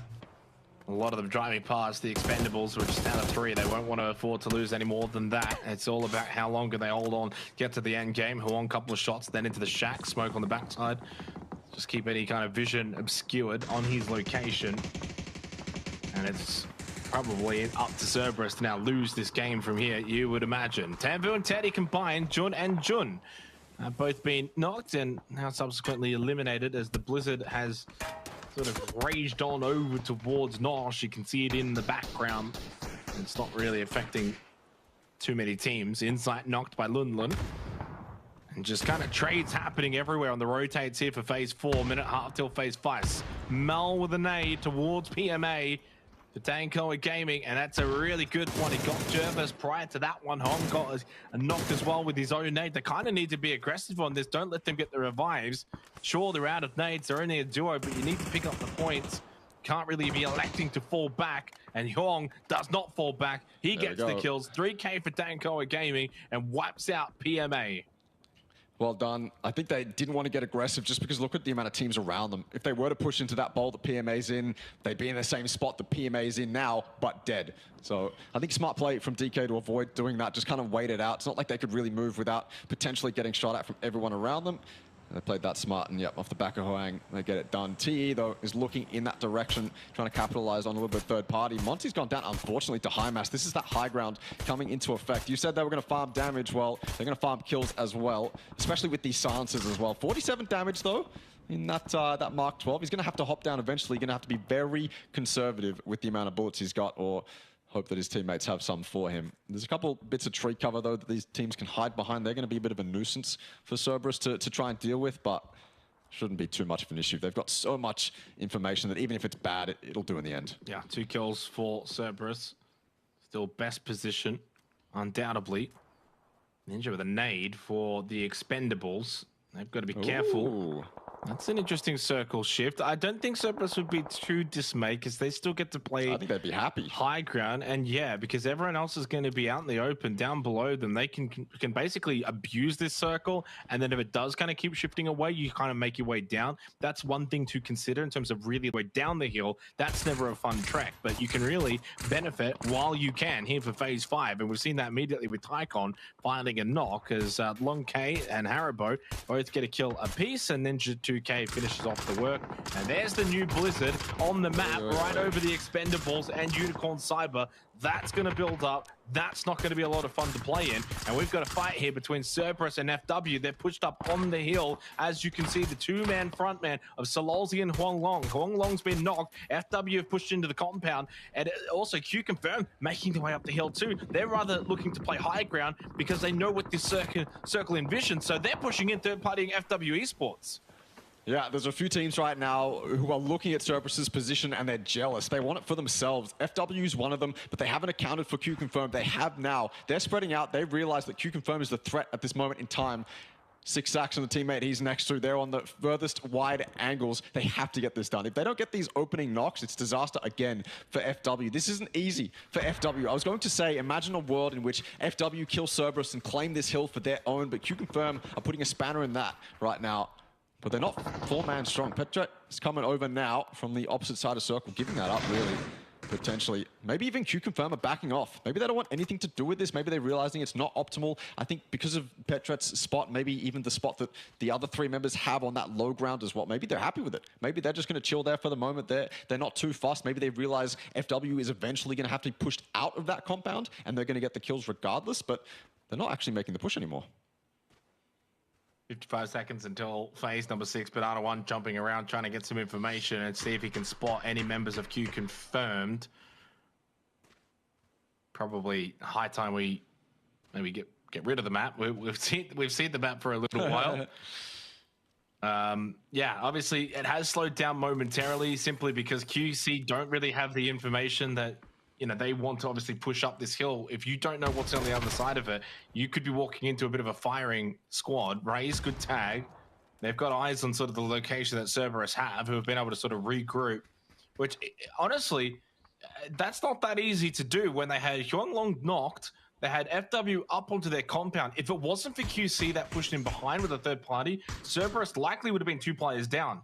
They have QC to thank for it, and now they'll say thank you very much, but we'll take it from here. Solozzi with a knock onto Raze. Akita gets a knock onto Sapao. There's the circle shift, again, further down the hill onto the compound of Newhouse Esports, but Cerberus will be benefactors still momentarily until the blue envelops their location.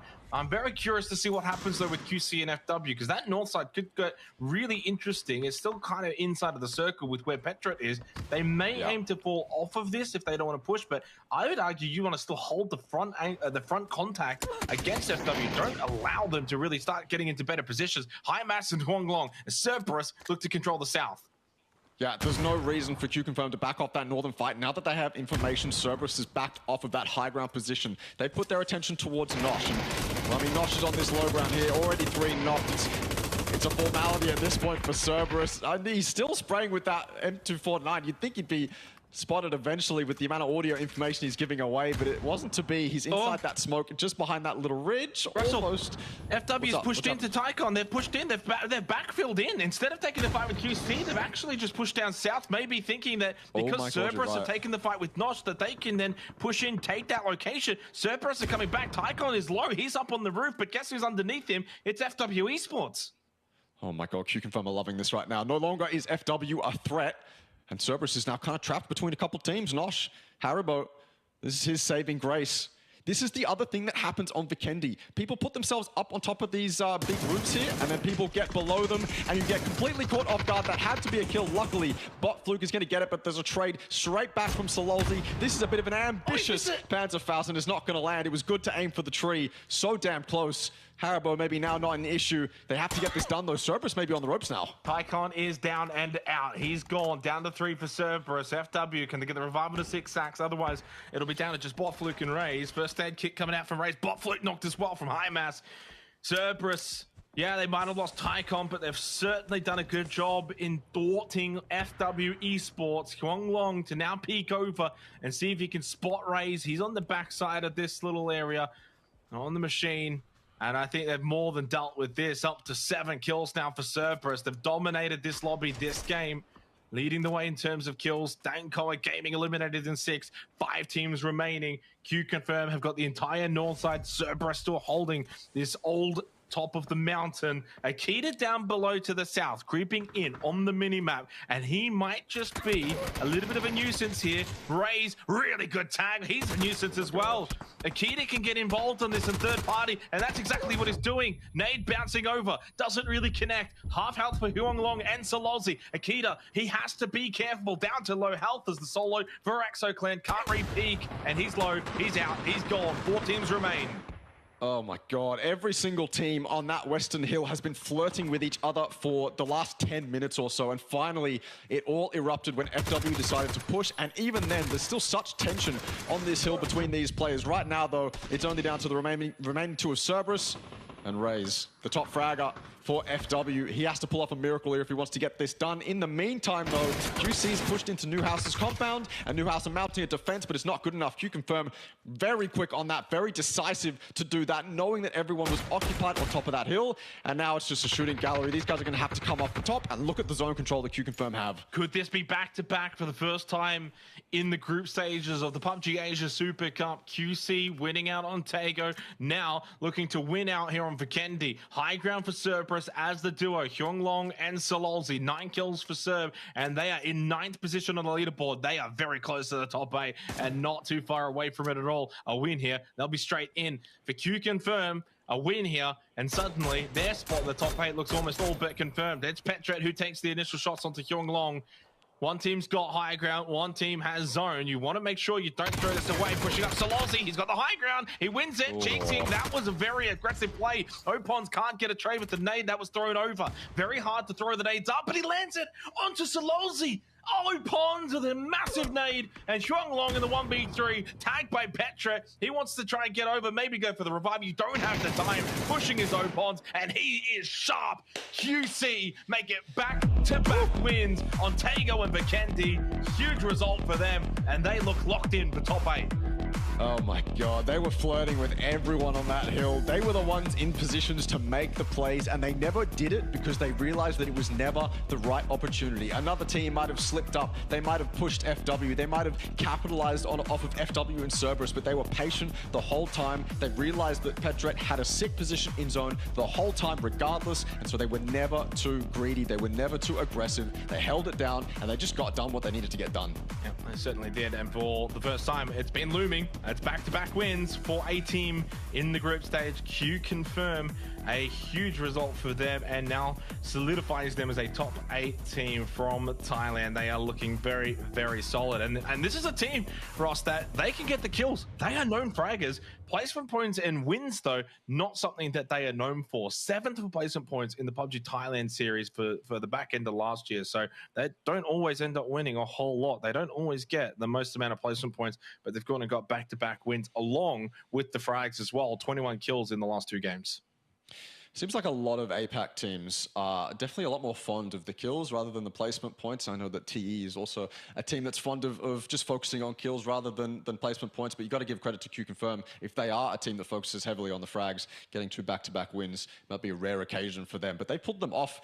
I mean, you wouldn't know that they favor the frags if you didn't look at the stats. They pulled them off really clinically. Yep, they certainly did. That was a tremendous performance for both games from Q-Confirm. I felt like on Tago, maybe a little bit more frag heavy. Obviously, though, one thing that worked out for them was the little engagement between FW and Cerberus on that hill. Instead of FW pushing into Q-Confirm, they pushed into Cerberus from their QC. Yep. They had it pretty easy. They were able to just push into Newhouse, get the win. Job done for them. They should be going to the grand finals, should the keyword, not locked in. 2 more games to go. That's why it's not locked in. We go to a break. When we come back, we'll be heading to Miramar.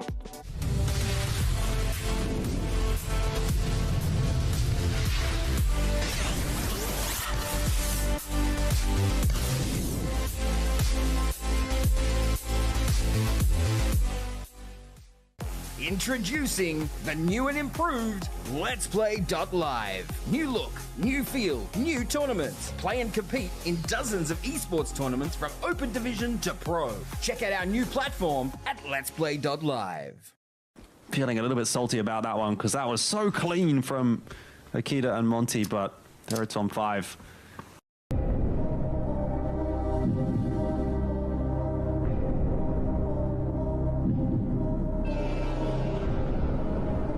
They get away with this. Hang on, this nade. We didn't quite follow it immediately, and it's amazing from Akita.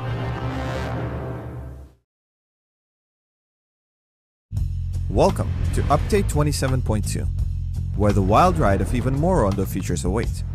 Gather BR coins to purchase your necessities, summon cover from the sky, complete in-game missions, and protect your devices in the EMP zone.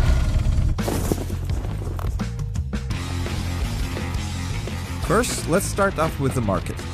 Gather BR coins that are scattered throughout the map, and make sure your wallet's bulky enough to embark on a new shopping spree experience. We've got 3 types of markets, from the pretty nice grade 1 to the holy moly grade 3. Beware though, the best markets are protected by guards who clearly take their job seriously. Stumble upon a market and open up a page of categories. Choose from the item shop, the weapons dealer, no questions asked, the garage for your own special edition bulletproof pillar UAZ, or the random item option for those who like to live on the edge. Remember, your hard-earned BR coins are your golden ticket to all the goods you'll ever hope for. And if entrepreneurial, you can sell off some of your inventory stuff for more coins. Next up, it's time to take a look at the sky. Nope, not for inspiration, but for the emergency cover flare. Give it a try and watch as cover starts magically dropping from above. Not realistic enough? Trust me, no one's got time to question its origins when you're in the middle of a fight. On top of that, we also have in-game missions that'll add to your burden of having to remain as a lone survivor out of 100. Just kidding, they'll help you, tons. Complete missions that show up at the beginning of the match and automatically earn in-game items as rewards. And that's not it, there's more. A new disturbance in the sky brings the EMP zone, turning electronics into mere decorations. Say farewell to scopes, vehicles, and even those fancy markets. It's back to basics in the stack-free turmoil.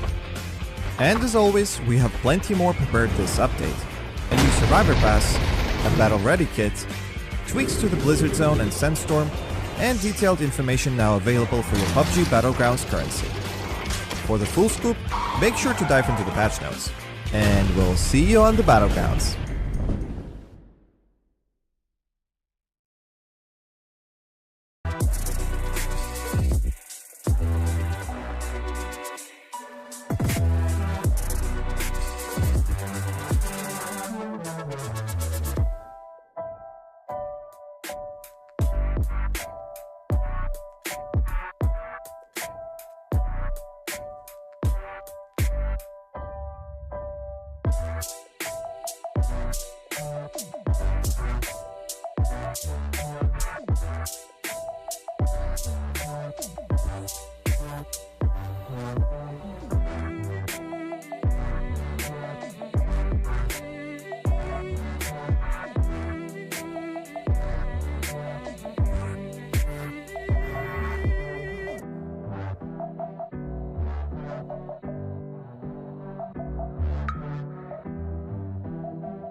This tournament, we finally got a team that was able to win back-to-back games, and with only 2 games remaining as well for the group stage, no better time for Q Confirm to make a late run. But it does sort of indicate, Russell, that 2 games could be all it takes for certain teams to get the job done. You can do a lot in 2 games. You can easily get your 30 to 40 points if required. But Q Confirm, I would imagine going into Miramar, will be feeling very ecstatic with their position. We'll go and have a little bit of a chat about them, considering they are the first team to win back-to-back chicken dinners at this tournament. And largely, I think by a good measure, it's been a team effort.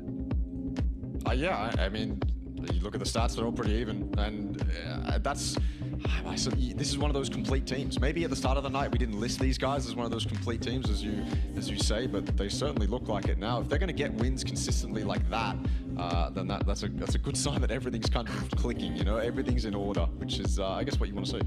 Yeah, I mean, I haven't quite got the Game 4 stats just yet. It's only really just finished, but kind of looking at the statistics for the team, 5 kills for Petra, 5 kills for Opons, 4 kills for Leons, 8 for Jinxing. Like, it's a pretty fair assumption, and a couple of those have got some good assists as well. So, assists. So it's been a really solid performance from Q confirmed, taking out Taego, taking out Vikendi, and this is why it pays to know these new maps, to know how to play to Taego and Vikendi. Hey, there's still 2 games. That's still about the same amount as your Erangels and your Miramars, and look what they've gone and done. Yeah, I'm not going to say that it's easy for these guys to just go to Vikendi. I mean, it is easy for them to change maps and just go to Vikendi, but they do, I feel like, have to change up playstyle a little bit.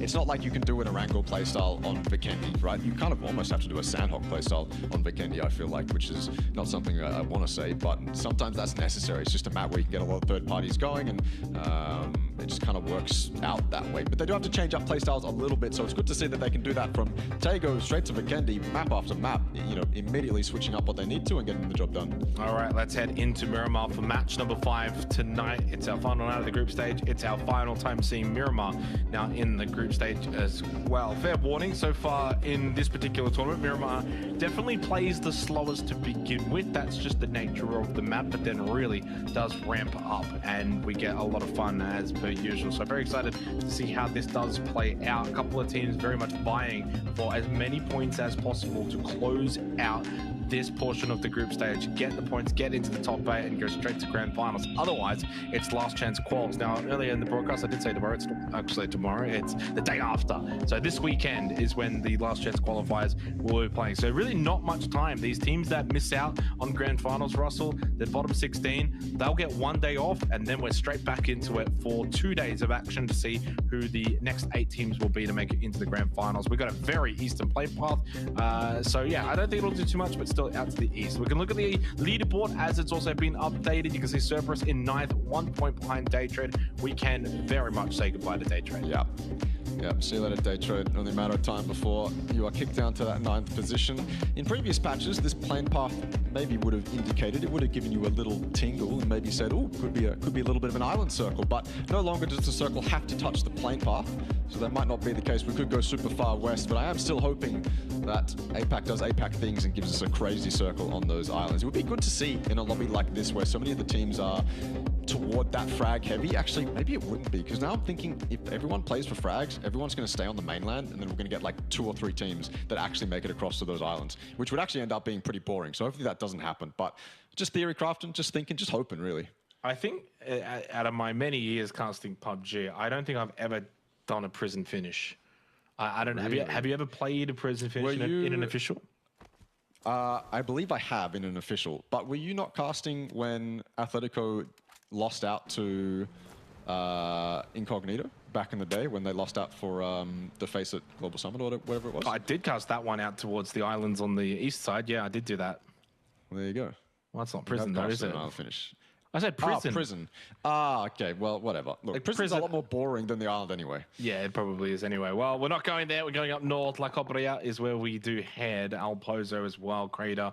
All of those fun POIs of the map, as far away from prison as you probably can get, except for Terry Bronca towards the top right. Arctics Gaming, bottom of the leaderboard. Russell, it hasn't been a good tournament for these guys from Japan, and they were actually the highest seeded team from Japan coming into this. They didn't technically finish top 2, I think, in the actual Japan League, the Japan Championship, but obviously highest seed, and yeah, look, just hasn't been a strong tournament for them. And one of the other teams from Japan in Nosh, too, struggling.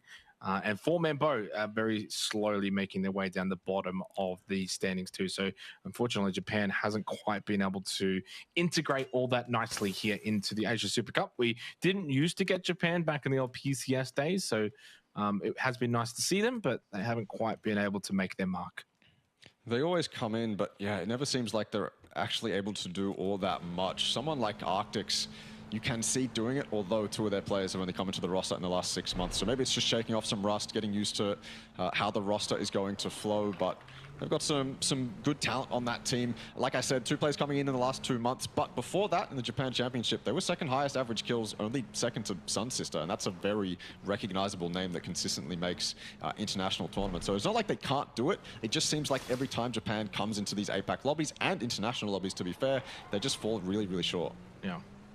So a lot of rotating though for this phase 1 circle, which maybe, fingers crossed, does give us some action here early on for Miramar. A lot of teams that will not be, you know, typically looting in that sort of north western side of Miramar. It's a little bit more vacant compared to some of the other areas. So we'll see if that does maybe lead to some of these rotational fights, even if it just means like someone knocks someone out of a vehicle and then that causes a little bit of a scrap. We'll see if that does eventuate. Unicorn Cyber, it's been a bit of a quiet night for them. I feel like I haven't really seen much from Unicorn Cyber coming into tonight. I had higher expectations. They've only gotten the 15 points. They had 35 points from their first night in the Group A versus C lobby, which you know, in turn, looking back on it, was actually a very good lobby, and a lot of those teams have done quite well. But yeah, only the 15 points tonight has kind of left me a little bit disappointed. I expected more. Yeah, I mean, they're a recognizable name with some recognizable players too. I feel like the only time I actually remembered them in like a late game was them getting ripped apart on that Erangel game. They were one of the teams that had to send it into the waves just outside of Pachinki, and usually that ends in multiple teams surrounding you. So that spot wasn't even enough for them to get a lot of kill points. They just got torn apart as everyone closed in around them. But this is a zone where they can actually do something. They are kind of in between a lot of hills at the moment, maybe being a little bit indecisive, going back and forth with 3 people in that car. But Pathampong, come on, you got to get Shanks. All right, teammates right next to it. That's what gets it. Shanks had absolutely no idea. Now the newest member for Armory Gaming is just going to have to send it all the way away because Theraton 5 has full control of these unplayables. Well, that's not what Armory Gaming need. You can remember there's only 2 games left, this included, and you're down a player already. You're running out of chances, running out of time to be able to get into that top 8. And really the cutoff for me is starting to just kind of be Cerberus. Like, you kind of look at your Fury is that the next team in line, they're in 7th, 79 points. The closest to them outside of Cerberus, right, if we kind of skip over them, is the Expendables on 60. That's a 19-point gap with 2 games to go. We don't typically see point gaps like that overtaken, so that's already quite rare. I'm going to unfortunately say it, there's really not many qualification spots left. You need to have a massive game right now. If you have a 15 to 19-point gap in the last game, I'm sorry, but it's extraordinarily unlikely that it's going to work out for you unless, barring massive circumstances. The Expendables, well, they need a good game here. They need to, continue to collect their points with 2 games to go, keep in touch with Cerberus. They probably don't have to go and have like a 20 to 30-point game. Obviously, those shots didn't eventuate into 777's death. Never mind. I think it might. Yeah, Cheeks King does eventually get the knock over towards water treatment. He was running out of time. That vehicle was always about to explode. Had to get out. As soon as you get out, you're probably dead. And that is not good news for TE. Yeah, he was caught between basically all the members of Q Confirm there. So not much he could do. And now the Expendables are rotating straight towards AAP, another team who needs those points, and they're gonna fight. They're gonna go for it. When you collide on rotate like that, eventually you might actually lose someone. Dup Juice goes down, and Tanvu has to get out of there. So TE, yeah, they're on the cusp. They might be one of the teams that can take that last remaining spot. I think a couple games ago we were saying 2, but it's looking like there's only really 1 spot remaining. 2 if these guys are super lucky. And this is not how you want to start it out for TE. Unfortunately for them, they got kind of scared away from going one way, and then they had to be very decisive in which way they were going to go next. And north was really the only option for them. Couldn't go south because that would be way too committed. So they went north, and they ran straight into AFB. It was just kind of unlucky timing for Tanvu as well. I mean, if Alec can hit these shots, it's going to be even worse. No way Tanvu gets away on 1 HP here. Wow. There's even another member of one of these teams shooting. I was going to say turns back. Don't know what Tanvu could have really done there. He was 1 HP in a buggy. Like, what do you do? Yeah, huge for Archangel Predator as well. 2 kills, 1, that's already good. But then also you're getting rid of a competitor in the Expendables. Next hope for AAP is that Cerberus as well have a kind of nothing game. And that puts Archangel Predator back into a good position to make the top 8.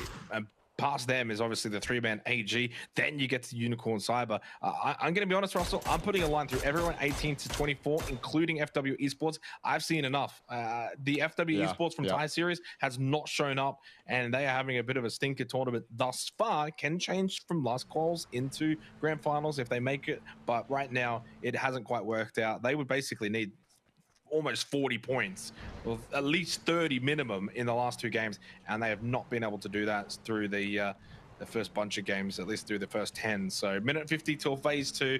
I'm going to put a line from 18 to 24 out for Unicorn, and for AG, got to get big points at this game. So 2 teams to kind of keep an eye on. AAP as well, but they've started well. 2 kills, 4 players up. The Expendables, well, they're really leaving their fate now into the hands of Cerberus.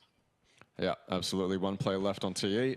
Lots of work to do. FW, not going to say they're in a terrible spot because they really aren't. They just can't afford to lose anyone. Yeah, 30 points in 2 games. It's doable in some lobbies, but in a lobby like this, you just don't see it happening. Too difficult, and you got to look at how they performed in previous games, and you just can't see it happening. Arctics, the team in the last place at this current moment in time, are scaring FW away from that high ground. I think they were getting shot at by maybe T5 off in the distance as well, so there's no really point to taking that fight with Arctics when you're exposed. You want to just bring it back a little bit and take it on your terms, which is what they're trying to do. And Arctics, you've got to give them credit for trying to take this fight. They are very exposed, however. They will eventually probably get shot at by T5 as well if they decide to open themselves up. But for the moment, this Sandstorm could actually make this fight, I was going to say interesting, but most likely it'll just be very boring unless AX decide to use this as an opportunity to push. They know where that compound is. They're not going to get lost. They could push in this Sandstorm and make this interesting. Yeah, they could. It's a bit risky. I mean, although they're at a point where I think risky plays is probably what they got to make. And you're going up against Arctics Gaming. So, I mean, they probably aren't fully aware of that. And I think they might just hold. I don't know if they want to get too overzealous. It's also right over them and not really over Arctics. Arctics in a better position based off of the Sandstorm. They can actually look up and see. Bot Fluke makes his way over the hill from OMG's perspective. If FW Esports go out here and lose to Arctics, you can 1000% put a line in pen that can't be rubbed out. Right now, the line for FW and only FW is maybe in pencil. And that's a nice circle up towards La Cobria. And that's going to send a lot of teams into that city. We've seen this kind of circle plenty of times. It used to be worse. The hill there used to be a lot more steep. Yeah. It has been kind of bulldozed a bit, so it's not too bad to the south of La Cob. So it's a little bit different, but still, it's not a fun circle to play if you don't get these kind of prio positions. You get kind of stuck out in the open. You usually get DMR'd to death, and it's never a good time. Yeah, especially when you have to come off those southern hills straight to the open areas around La Cob. You want those prior compounds just to the north of La Cob, but there's only so many you can take, and in between all those compounds is open space. There's also a lot of unplayables here, so teams that are going to opt to take the emergency parachute, they're probably going to pluck one on top of any unplayable they possibly can, maybe even 2 if they get the chance to. But you do still want to take some low ground locations as well, because as much as you really want to get up on top of that unplayable to get as many kills as you can, you need people on the ground to make sure you have a continuation plan, because if you have to parachute off those unplayables, you're a sitting duck for a lot of teams, especially if you delay it and sit there towards the late game, which we see a lot of greedy players do very often, especially when we get circles towards Impala. Almost every single time you see players on the unplayables just die eventually. Their only job was to get information and then fall. And I guess they do their job, but you'd much rather keep them alive. But only 1 emergency parachute has been popped in this zone, and no one got on top of the unplayable to the north. So I guess I'm waiting for that to happen still. Oh, big pick for Bot Fluke to get a knock on to Jund, as they need all of the points that they can muster up. Basically, for FW, they need to talk about, sort of 10-kill win, and then going into the last game would still, need more as well. That's how much of a night that they need to finish on. Certainly capable, at least if you go back to their prime. Mikey Kamukau spotting one. On the outskirts of La Cobria is PMA and Armory Gaming, so it's kind of pick of the litter if they're not inside of a building. FW, DK, PMA, AG, all around La Cob. New House Esports out towards the western side. They got Unicorn Cyber pushing into their location, and Elton Potts gets taken down by Betret Nan. Oh, what a flick turnaround from RKS, though. This fight has gone disastrous for AAP. Evil Patrick, they've just got absolutely decimated by Pixel Stars. Bottom 3 team takes out Archangel Predator rapidly. That was so quick. Do we cut them out now? Do we draw a line in between them? I don't know if you can recover from that mentally. Not yet. And here comes QC. They're close. Yeah, exactly. I was going to say, AAP are close, but mentally that's got to destroy you. That's a last game. Just send it at teams for AAP or just get a good win, keep 4 up. Maybe, I feel like that's the second time a team in a position on the cusp has died to Pixel Stars that quickly. If only Pixel Stars had been doing this earlier on in the tournament. Seems like they've got pretty decent compound defense fundamentals, but Q-Confirm is a different beast. You put AAP in a lobby up against these Thai giants, up against the Vietnam giants. Yeah, years ago AAP maybe would have been on top, but no longer. Middle of the pack when you consider the other top teams in this lobby. Regardless, I guess here's the approach from Q-Confirm. Capybara caught completely off guard out in the open. Wanted to get some info, cop some bullets instead. Yeah, I don't think they realized Q-Confirm had pushed this close up to their compound off the hill. Down the very base of it, they kind of pulled up and then they just got on foot and made their way up very quietly. Nade was thrown in. They've already got fence control, 4-on-3. They won the first fight really convincingly against AAP, but I think they were a little bit more aware that AAP was pushing into their location. This was a little bit more of a surprise attack. RKS holding a good position, good angle, couldn't hit the shots, and now probably can't re-peek that window, at least not initially. Does do so with the Drakenov and then falls off it. Obviously, without Capybara, this is going to be a difficult fight against a team that is on form. Q-Confirm, could they maybe make it 3 on the trot? I will say this compound not in. You can see 10 seconds. You can see in the minimap that blood's going to start moving. It will envelop this position really quickly. So this is not a fight that QC want to take. They'll just back off. They caused a little bit of confusion, got a kill, and then just left. Yeah, QC have yet to make 100 points. Get that triple digits, and that's just that little bit of extra confidence. Crazy what an additional digit can do to your mental state. They could stick around here, to be honest with you, especially if they get information towards the zone. The spot that they're going to take next is free regardless. No one's contesting for it. If they get that information, they can stick around and be a nuisance for Pixel Stars all they want. Carly, what is happening one of the here? newest additions. Yeah, I was going to say, Unicorn Phoenix, we see them in a rough position in that Erangel game, and look at them now. In smokes, all of them up against a couple rocks, underneath the unplayable, and of course, Theraton 5 is here to claim some third party. Yeah, using that pickup system perfectly. Although smoke's obscuring a lot of this. Unicorn Cyber have been picked to pieces. 2 players up, but both very low. Vanator will collect the kill on Sapal. Cerberus has just lost Sololzi. For what it's worth, that's a big death in the grand scheme of this lobby. There is a world, I don't know what world we would be in, what universe, that Cerberus and the Expendables both get nothing in this game. Daytrade would still be an 8th going into the last game. Yeah. It wouldn't be impossible. It's very unlikely. But who knows? Funnier things have happened, Russell. It's not as if it would be impossible for Cerberus to get no points in the last 2 games, and same for the Expendables. Hong knocked by Jervis, and Theraton 5 are just going to have their absolute way up on this hill. Yeah, at least for now. No one, I mean, I don't think ever they're going to get contested up here. It isn't unplayable. It will get shifted off eventually, unless the game has a little bit of a moment. But you doubt that's going to happen.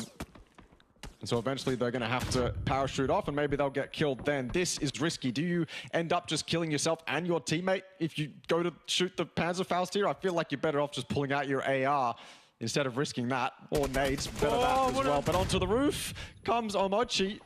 And they've traded up by FW off in the distance. Oh no, sorry, in the compound. What am I saying? Raises up here on the top floor too. Stolen though from the distance by T5, so close enough. With all that vision, yeah.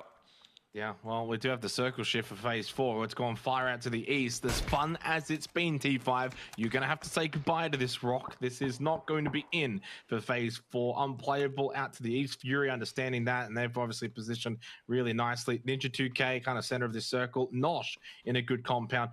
Everyone else, I don't even know where you really... I mean, there's a little bit to the north side. In fact, one of the compounds up north is still in.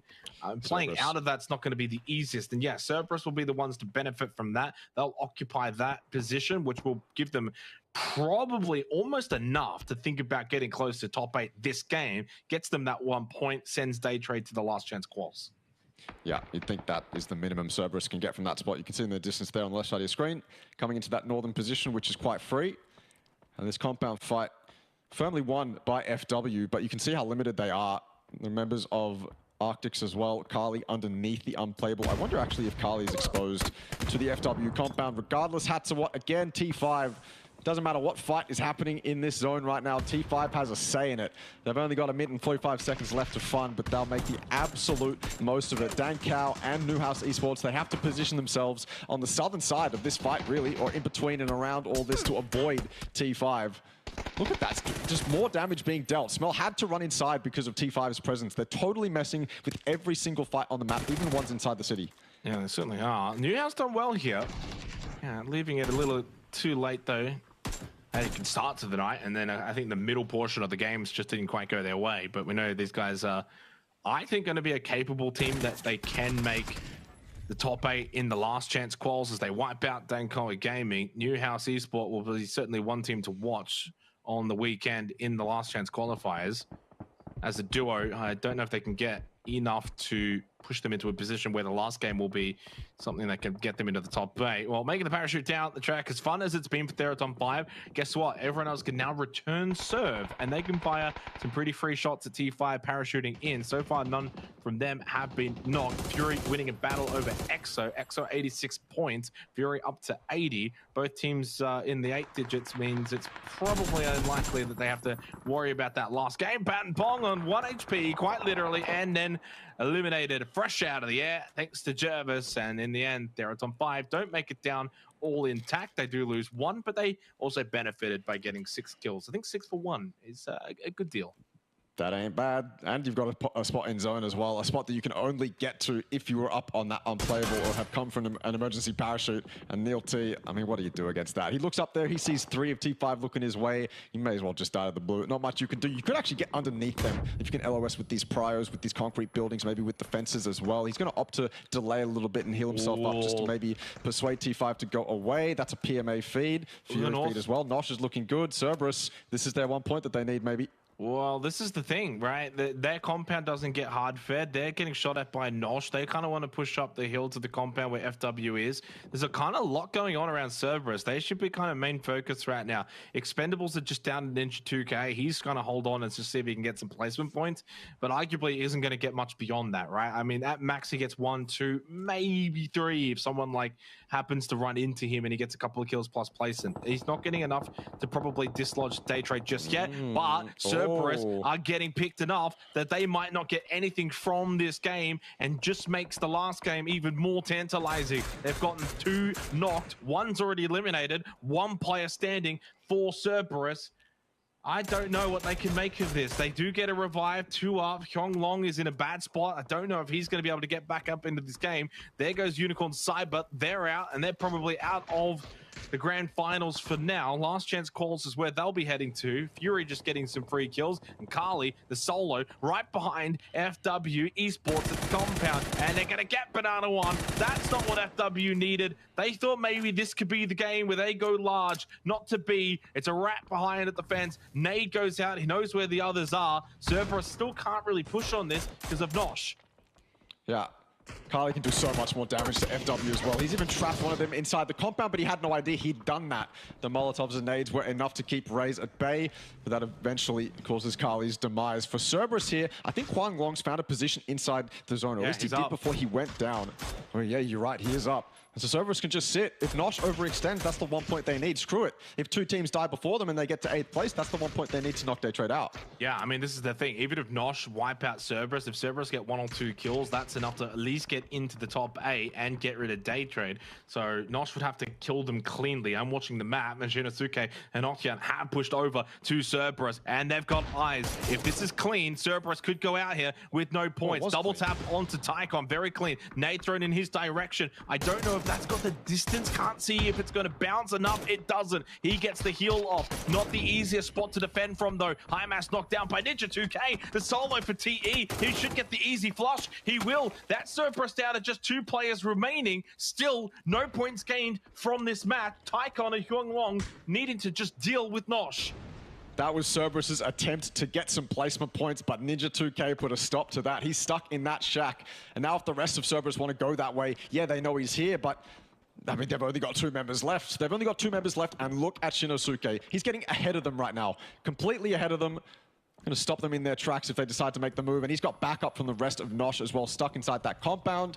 And they're not in zone. This is looking worse and worse for Cerberus. You're looking at them on their map and thinking all they need is one. All they need is one. It looks like they can possibly get it done, but everything so far has been against them. Yeah, need to reiterate, this is not the final game. One more after this, because we're almost getting it too hyped as if it's like the last game. They will have another chance after this will be the final game, but what it does mean, it's more for Daytrade. Daytrade are watching right now, and they don't want to go out. They want the very slim hope margin that the last game could still work out for them. So for Daytrade to stay in, they need Cerberus out right now while there's still just 10 teams alive. They're down to one player, could go for a rank tank, but Tycon has the blue at his back on the north side of the zone, and he can't really go anywhere because FW Esports and Nosh have him surrounded. So we turn our attention to Theraton 5 solo in Rossiter Jr. T5, they're only 4 points away from Bureau Ram. They'll get the opportunity in the last game to overtake them and be #1 at the end of the group stage. As they go out, though, the next team to go out must be Cerberus or Daytrade are out of this lobby.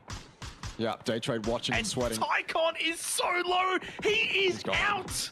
9th for Cerberus, 65 points. TE collect 1 point because of placements. Ninja 2K still alive. How many more can he get? We now watch them. Jing is gone. They're out in 8th. 7 teams remain. That's the thing with TE, right? Is they're only a solo. They can't really do much this game. So it does come down to that last game, which is, of course, what we want. And you're kind of, I mean, if you're TE, you're hoping Ninja 2K can get something done here. You're so close to getting it done. Maybe a 3rd place would put them up so good on that leaderboard that all they needed to do was get a team wipe in the last game to finally push them over the edge. For FW, though, every time we see them in a spot like this, we feel bad for them because of their potential. But they're always in some sort of bowl, always limited. They've always got a team on either side of them. Luckily, Luke 12 is helping out from a distance. PMA are trying to make this push, but Teddy was a little bit too aggressive. And of course, FW will fight back like they have done, but it never just seems to be enough. They're always 2 stuck, 2 on the edge. Yeah, this is good though for Ninja 2K. He wants everyone to be fighting out on the edge because he's holding center position inside of the circle here. 40 seconds until phase 7. Zigzags, Rays, both bleed out. FW, yeah, probably put that line from pencil to pen. They would need a huge final game. We're talking 20 plus to really confirm a spot in the top 8. It would take a monster effort. Not impossible, but you know, I don't really back them in the way that the games have been going for them haven't been great. Bot Fluke at least gets the 1 more, so you start to at least tick it up a bit. TE up to 62 points. No one is near Ninja 2K. I'm going to tell you right now, if you're watching Daytrade, I think you're out of the top 8 because I think TE, through Ninja 2K, might be able to get enough points from the rank tank. Yeah, unbelievable stuff if he was able to do it. But all he has to do is sit in the zone. He's in a spot where everyone's fighting around him. It's not like a central spot where eventually one of these guys is going to step over him like you would see in another game. Nah, don't think anyone's going to do that this time around. Everyone's got their own priorities, so he's just going to have to sit and chill up to 6th place minimum now. Dynasty and the rest of Armory Gaming trying to make their push onto Fury. Armory Gaming, I suppose they're still in it. Still with a shot to get it done, but they need legendary games. They probably need to win this one and have a fantastic one the next one as well. First step is dealing with Fury trapped inside those buildings. Petrek goes down to Cow in the background. And Nosh are trying to make their push, clear up PMA. I guess for Nosh, PMA is their only threat. Although if you look at the zone, all they really have to do is push them all the way to the south, push them into Ninja 2K, push them into Fury sightlines, and Nosh can kind of chill in this north. 63, almost going to be enough for TE. Not much longer really required, but Nosh, Ninja 2K, nade in his hand. I think this might be the end of his life. Now over to a barrel. He gets the kill onto Shinosuke. That's 64 points. Nade from Haribo in response. Good enough. They're out. And so the same result as Cerberus. Neither of those two can knock out Daytrade with 1 game to go.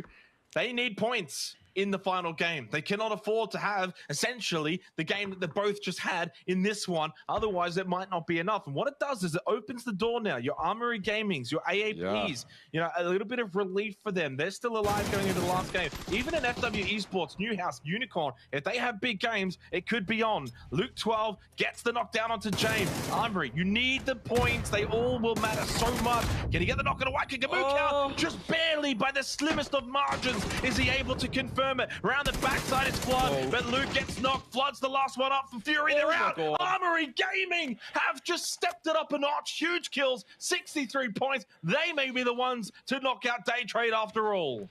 I was going to say we need to turn our attention to Armory, and all I wanted them to do was win this fight because that's what they needed to do to put themselves up into that mid-60 point and actually get into contention point for top 8. They did what they needed to do, but I think they need to go on and win this game. If they want to do it convincingly, they need to take out the rest of the lobby, and right now, Nosh is not looking. Nosh have been completely fixated on PMA. PMA are no longer a threat to Nosh. Oh my God. Nosh is just going to... Oh my God, never mind. I am Pete. I didn't think that PMA would be a threat to Armory Gaming, but maybe they are. This is a time 65? for Nosh to activate. They're out. Well, I don't even know where they're on. It's 65 points. So Day Trader's still in with 1 game to go. Nosh get the win. Nosh get the win. We've got 2 teams on 65 points, 1 on 64. Whatever happens, the last game is going to be a massive game for so many teams. That match there, right there, Russell, the one we just had was utter perfection to set us up for game number 6 after this. That's PUBG Esports at its best right there. You look at those numbers on the leaderboard and you're like, how is that even possible? How have we come down to a moment like this? Credit to Nosh coming out of Japan and getting a win. That was one of the more well-played games we've seen from a Japanese team since 4-Man Bow in this competition. So full credit to them. You have to give them their due, but yeah, I mean, we can't help but focus on Armory and the rest of the teams that are on 65 points. Yeah, definitely. That's, I mean, look, again, congratulations to Nosh. You get the win. And that's actually good for Japan because that's now at least 2 teams both being able to pick up a win, and it gives them that confidence maybe in future tournaments. But all eyes is going to be on who gets into that top 8 to go directly to the grand finals. And you got to remember as well, there will be the last chance quals, but if you qualify straight for grand finals, that's that prize pool. That's at least that minimum guarantee. You don't have to worry about last chance quals shenanigans. It's only 2 days. It's kind of a bit iffy in terms of RNG. So you want to avoid that as much as possible. 1 game remaining for tonight, 1 game remaining for the group stage. We go to this final break. When we come back, there is about 6 or so teams that are all vying for basically 1 spot in that top 8. It is about to be a bloodbath.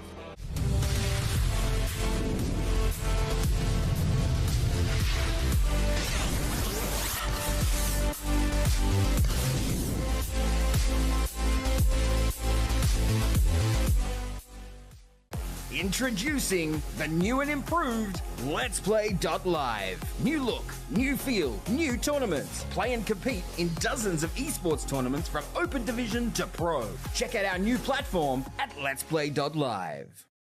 Feeling a little bit salty about that one because that was so clean from Akita and Monty, but there it's on 5.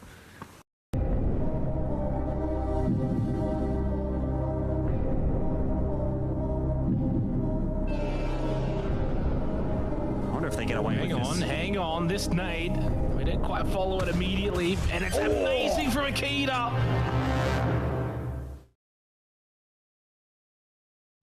Welcome to Update 27.2, where the wild ride of even more Rondo features await. Gather BR coins to purchase your necessities, summon cover from the sky, complete in-game missions, and protect your devices in the EMP zone.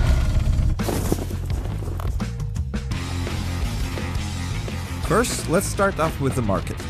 Gather BR coins that are scattered throughout the map, and make sure your wallet's bulky enough to embark on a new shopping spree experience. We've got 3 types of markets, from the pretty nice grade 1 to the holy moly grade 3. Beware though, the best markets are protected by guards who clearly take their job seriously. Stumble upon a market and open up a page of categories. Choose from the item shop, the weapon stealer, no questions asked, the garage for your own special edition bulletproof pillar UAZ, or the random item option for those who like to live on the edge. Remember, your hard-earned BR coins are your golden ticket to all the goods you'll ever hope for. And if entrepreneurial, you can sell off some of your inventory stuff for more coins. Next up, it's time to take a look at the sky. Nope, not for inspiration, but for the emergency cover flare. Give it a try and watch as cover starts magically dropping from above. Not realistic enough? Trust me, no one's got time to question its origins when you're in the middle of a fight. On top of that, we also have in-game missions that'll add to your burden of having to remain as a lone survivor out of 100. Just kidding, they'll help you, tons. Complete missions that show up at the beginning of the match and automatically earn in-game items as rewards. And that's not it, there's more. A new disturbance in the sky brings the EMP zone. turning electronics into mere decorations. Say farewell to scopes, vehicles, and even those fancy markets. It's back to basics in the stack-free turmoil. And as always, we have plenty more prepared this update. A new Survivor Pass, a battle-ready kit, tweaks to the Blizzard Zone and Sandstorm, and detailed information now available for your PUBG Battlegrounds currency. For the full scoop, make sure to dive into the patch notes. And we'll see you on the Battlegrounds.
Been such a fun journey here for the PUBG Asia Super Cup group stage, but we come down to our final game of not only the night but the group stage as well. We've got ourselves a very fun situation, Russell, which is 6 to 8 teams or so that are going to be vying for that one spot, that last spot, to get themselves a top 8 spot into the grand finals, which of course means they get to skip the last chance qualifiers. Yay! So that's kind of what Fantastic. is up for grabs here.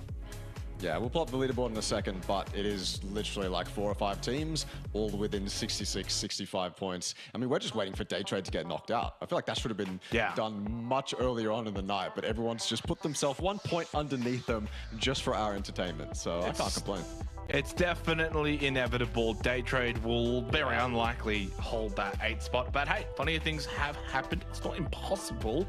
There's a world in which Cerberus, AGTE all get nothing from this game. That's that's not like mathematically impossible. And then everyone else kind of gets like, you know, an average amount, and maybe like the big dogs, right? Like your QCs, your T5s, your Furies, your Exos. What if they dominate this lobby, this final game? You just never know.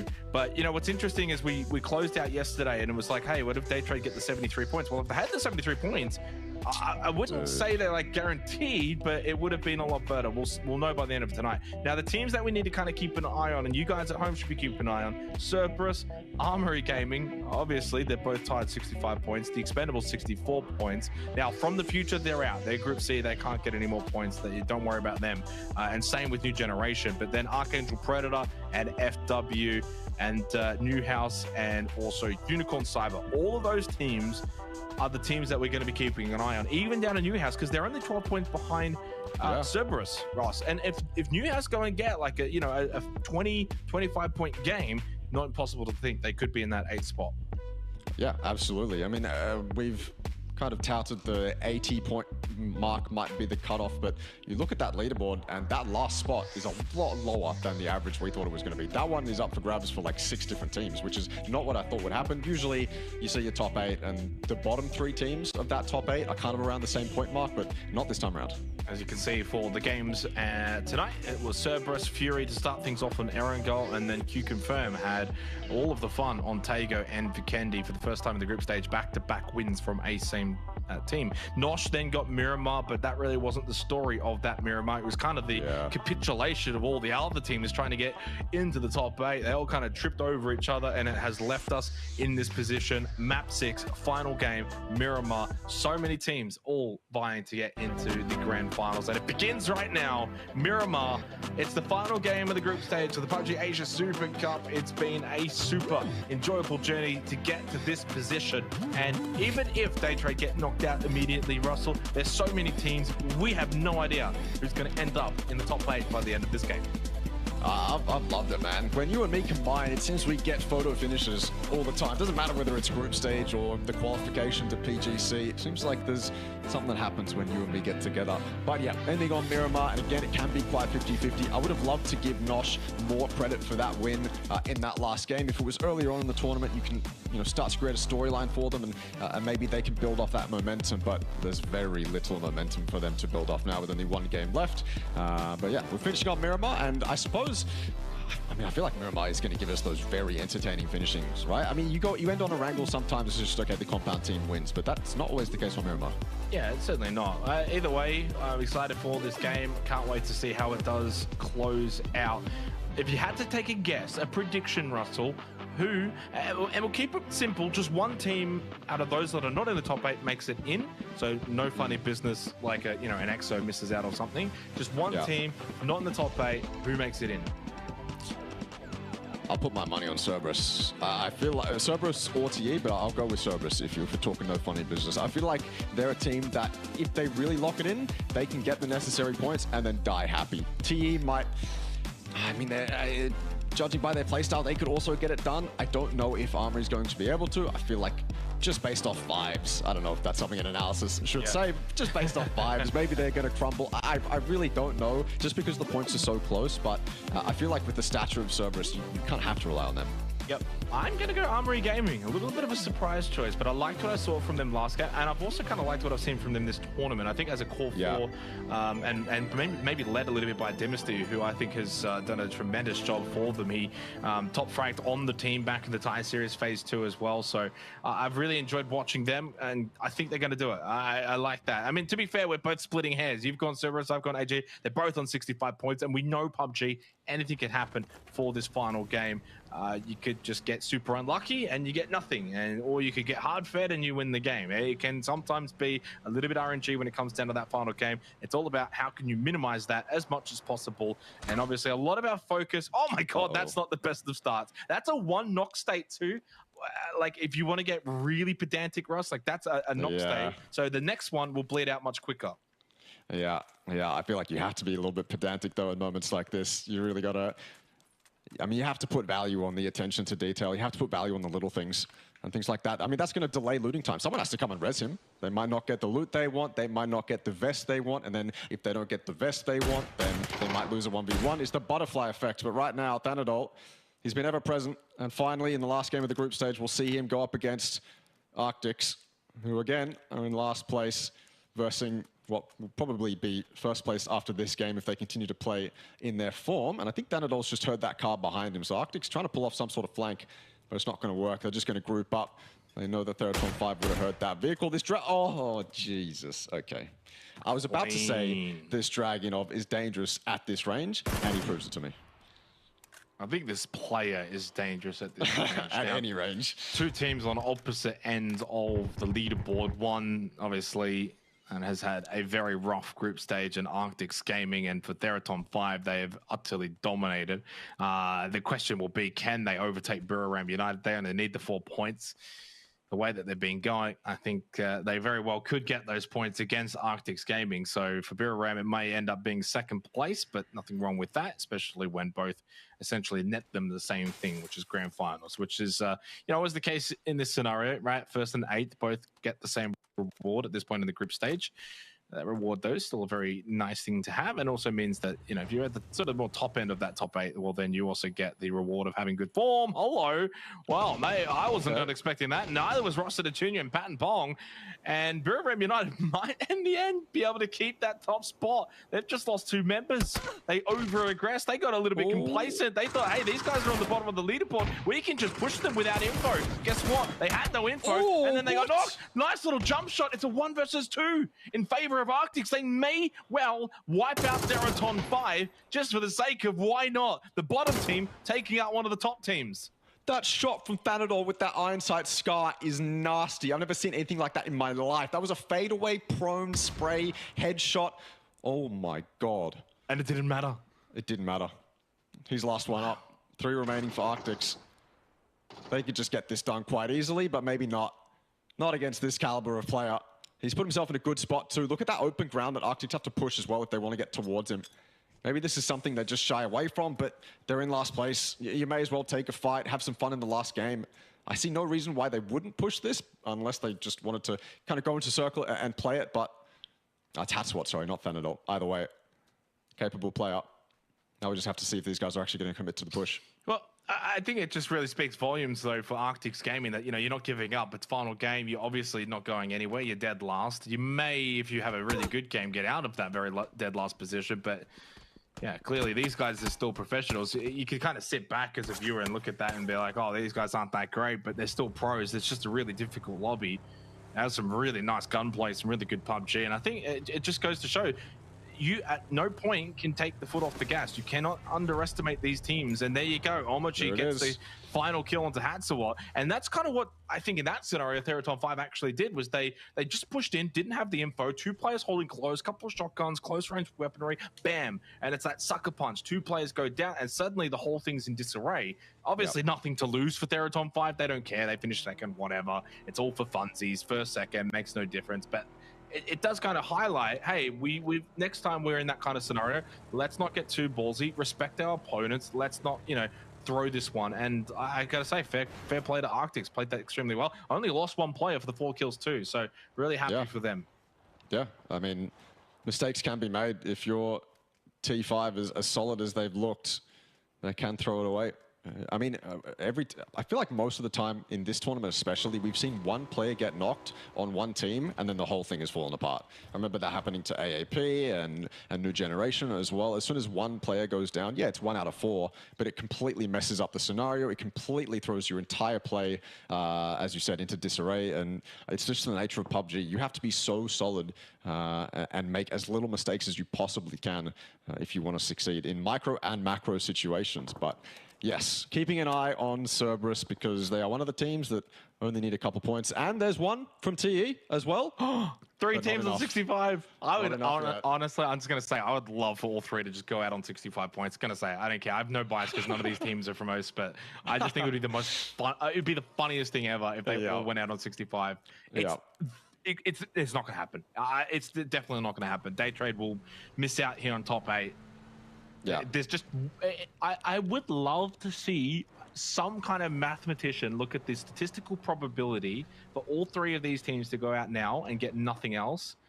It would have to be astronomical numbers of unlikeliness. Yeah, too many variables. It's just not going to happen as Day Trade will miss out. And that's why the main question is who overtakes them, who gets into that top exactly. 8. And that's going to be where the fun begins because obviously, one kill here or there between these 3 teams right now doesn't really have much. But hey, that's 1 point. Could end up being the difference maker when it's all said and done at the end of this game. And it's cool to see 3 teams all tied on the same amount of points looking to get into the top 8. No silly business for these 3. They have to play this pretty safe. And an interesting circle too. Chumacera, I love the Chumacera kind of finishes, and Cerberus TE all around that location. I'm trying to find Armor Gaming. So they're just pushed into Monte Nuevo. I'm not going to lie, Monte Nuevo can be sometimes difficult to push out of, but there's not many teams around them, fortunately. Oh, I like Armor Gaming spot. I think this is a spot that gives them a decent amount of info towards that south. And Monte is one of those cities or one of those locations, really, in a zone like this that you're not. I mean, you're going to see it get fed every now and then. This is one of those zones that could end towards that northern kind of phase compound field ending that we see a lot of the time, where teams are taking that top hill just south of El Pozo. We don't know yet, but Armour is going to put themselves on the high ground to get as much info as they can. I mean, part of the battle in a moment like this is just putting yourself in a solid position. If you can get somewhere central, maybe even somewhere off center, then a lot of the time the kills are going to come to you. And I feel like that's probably what Cerberus and TE are looking for right now. Just a solid spot, and we can work off that. Teddy, sorry, mate. You're done for tonight. We'll see you on the weekend in the last chance qualifiers with the rest of PMA. Nice shots for Tankoa Gaming on the little high ground position they've been able to muster up here. Minute until phase number 2. DK on the south side of Chumacera. Good position to hold. I like their spot, especially if it does continue south onwards for phase 2.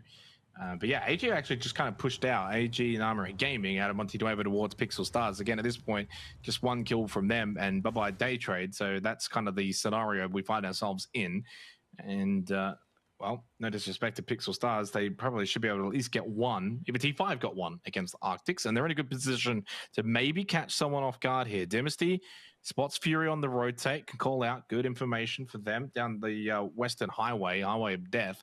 And obviously close by is Pixel Stars. I'm sure he must know he's close. Yeah, just spotted him. The question is, does he know Capybara is that close to him? No idea. Zhao Fang honestly should do more of a distraction job, but I think he's just heard Capybara. The fact that he aimed that way, zoomed in, indicates to me he's heard some sort of footstep, or maybe it was just a twitch of some sort.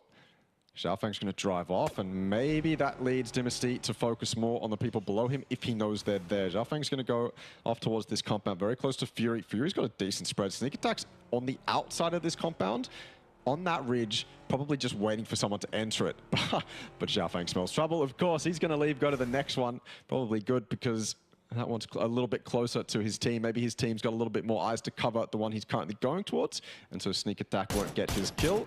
And he probably won't hit this, or enough shots there to claim it from a distance. But yeah, I'm wondering what's going to happen to the rest of Armory Gaming up on top of those rocks. Here we go. Capybara's so close. This is the thing, I picked Armory Gaming, but these are the kind of moments where would it really be their fault? To be fair, you could argue Dynasty, why you're not clearing this, but if he clears this, he's probably going to lose. Oh my God, what a snapshot back. There's the 1 point. It's done. Day Trader out. Now we completely and utterly focus on AG, TE, Cerberus, AAP. It was fun knowing you, Day Trade. We'll see you on the weekend in the last chance qualifiers where obviously the form that they were able to pick up on their second day yesterday, I'm sure we'll probably put them in the top 8 by the end of the weekend. I'd be very surprised if they missed out on grand finals. But yeah, it was a fun little pipe dream. Armory Gaming. That was a sick shot from Dynasty, though. I mean, those initial shots, Capybara has surprise factor, lands the shots, and still loses the fight. Yeah. I mean, that's a nightmare as a player. Go to bed, you're thinking about that one for certain. TE in the kill feed now as well. Onto EXO. They need these points if they're going to compete with any of the other 2 teams that are currently next to them. You might be right in Armory Gaming. They do look quite solid, not caught off guard entirely, and even when they are caught off guard, they're able to keep their nerves together and actually get the job done. And you can look at them now on the mini-map very decisively, moving back into the zone now that it's shifted. They already have one in Jame that's in the kind of an outside position on the zone with high ground, that playground just above Monte Nuevo. So info gathered for them. I might even like your prediction here. Seems like Armory Gaming isn't really bothered by the nerves at the moment. Brickyard's going to be their next destination, and then potentially, if this shifts to the east, FW their next target. Yeah, they'll be in a position where they can also do a lot of fighting, whereas like the Expendables, Chumacera, if they don't get pushed on, there's probably not too much that they can really get unless they're able to third party from a distance, Doctors try to get some information. Firing a few shots off into the distance to those west of Picado. Here on the move. No worries about these two in Fury and Exo, right? 89, 87 points. Mathematically, they should be both okay. Even just, one of them should be, as in like no one from those two will miss out. It's incredibly unlikely. Monty with a kill onto Shinosuke after he was knocked down earlier. Petret just pushing around the area here for Q confirmed. Of course, they also very much safe after their wins on Tego and Vikendi, and it kind of, again, highlighted what you could do with two really good games. Haribo knocked down. Nobu can't play the roof. He's inside top floor. Etienne also gone. Shinosuke was out in the open when he ended up dying at the hands of Fury. And he's thrown out. Petret, beautiful angle. I just feel like at that point, Nobu completely lost sight of the fact that that left side room was open and being able to push up by the stairs. Along with a tag onto Petret. Cerberus ended up picking up a point as well while that was all happening. So they have also entered above day trade up into 9th in a position that continues to keep the pressure onto Armory Gaming, and a northern side hard shift, massive hard shift, completely away from Chumacera, completely away from Brickyard. Not ideal now for Armory Gaming. FW Esports as they parachute in. Leon's Q confirmed. Feel as if this is just slams to the slaughter right in front of them. Pick your poison. We're getting all of them. Banana One is now the only one for FW Esports. He'll take a peek. Doesn't matter. Your team is done.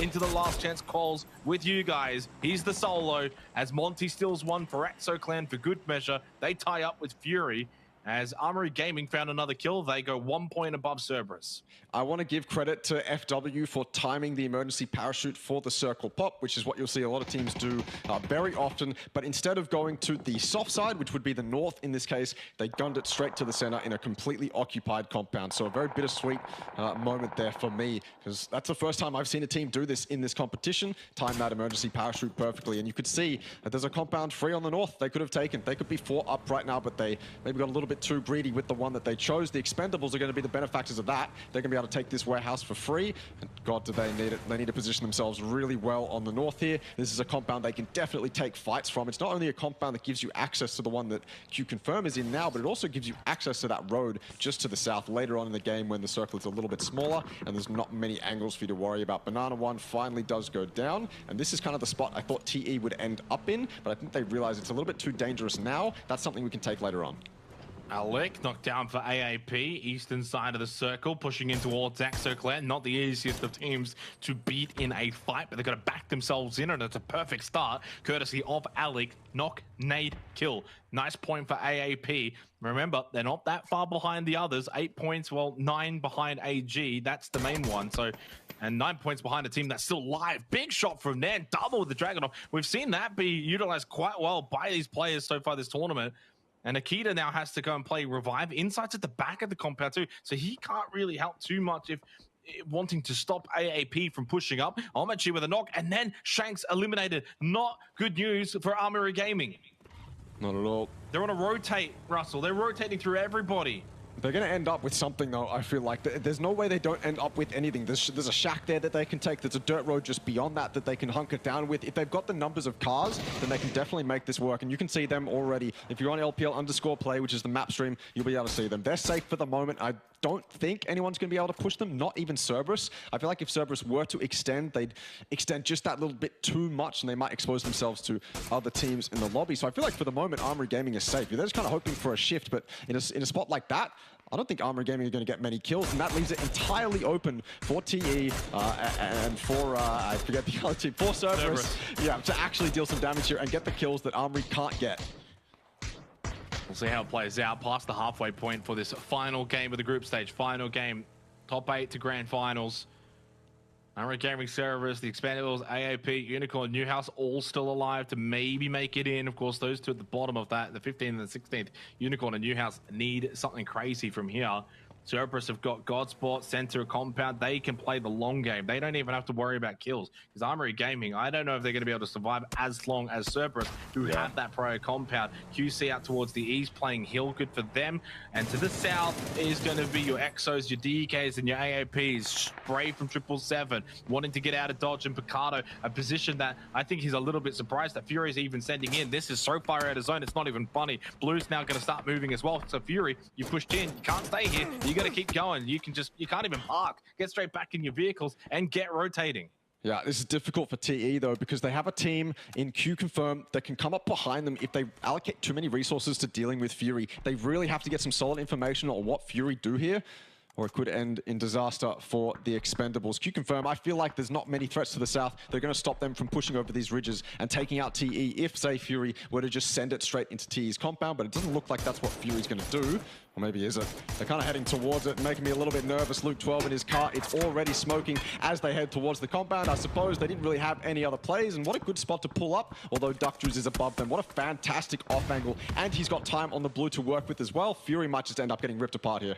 Yeah, I think they are. Duck Juice has got that gold spot angle, as you mentioned, and that's going to be the offset that I don't think Fury were accounting for. It was a good pull-up. I think it was probably the only play they could theoretically make, but how do you account for Duck Juice up on that hill? Then the nades from the Expendables have been perfect as well. Jump shots aplenty between Ninja 2K and Flood. Flood eventually goes down. Duck Juice again with that gold angle. That's going to be the end of Fury. They'll have enough points, 89, to sustain themselves in the top 8, but we'll have to see. I mean, we probably shouldn't even confirm that because they're only in 7th place, although tied on points with ExoClan. Not gonna lie, Russell, for two teams that probably should have all but confirmed their spot in the top 8, it could get dicey depending on what happens with the climax of this game. Yeah. But I won't put the mods on them because it would require two teams getting 20+ points, and that's always impossible, basically. Yeah, I was going to say, mathematically, it might be possible mathematically, but very, very unlikely, because they'd have to come first and second, and they'd have to probably clean up the server, respect, like,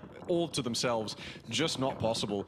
It would have to be like the Expendables, Armory Gaming, and Cerberus all basically going nuts, and it's just not enough kills, not enough players in the server. Big fight here as well, again, for the Expendables, picking up some very valuable points. Has them in that 8th place. They've been able to overtake Armory Gaming for the time being, but they've, of course, got to deal with Q Confirmed, who have been on another level so far tonight, but they have met that level in this fight to begin with through 777, getting that kill onto Cheeksing. Opons, he's gone. He's about to bleed out. Unless they can get the revive, not going to happen. Nades from Tanfu on point, and they've got more. Courtesy of Fury from the death crates, they can send death over to Q Confirm. Yeah, necessary points for the Expendables, making that gap really. It's 3 points now, sorry, between them and Armory, but they're actually in a spot. They're in zone. Yeah, it's going to close eventually, but they've still got terrain to work with to get as many points as they can onto Q Confirm. This is no joke for TE. I mean, look at their spot next. If they have cars, they can send it to Armory Gaming and just kind of hope that that crash works out. Maybe stop a little bit before Armory and then push themselves into that compound. They're going to know that this terrain works. It wasn't a shack. It was a truck and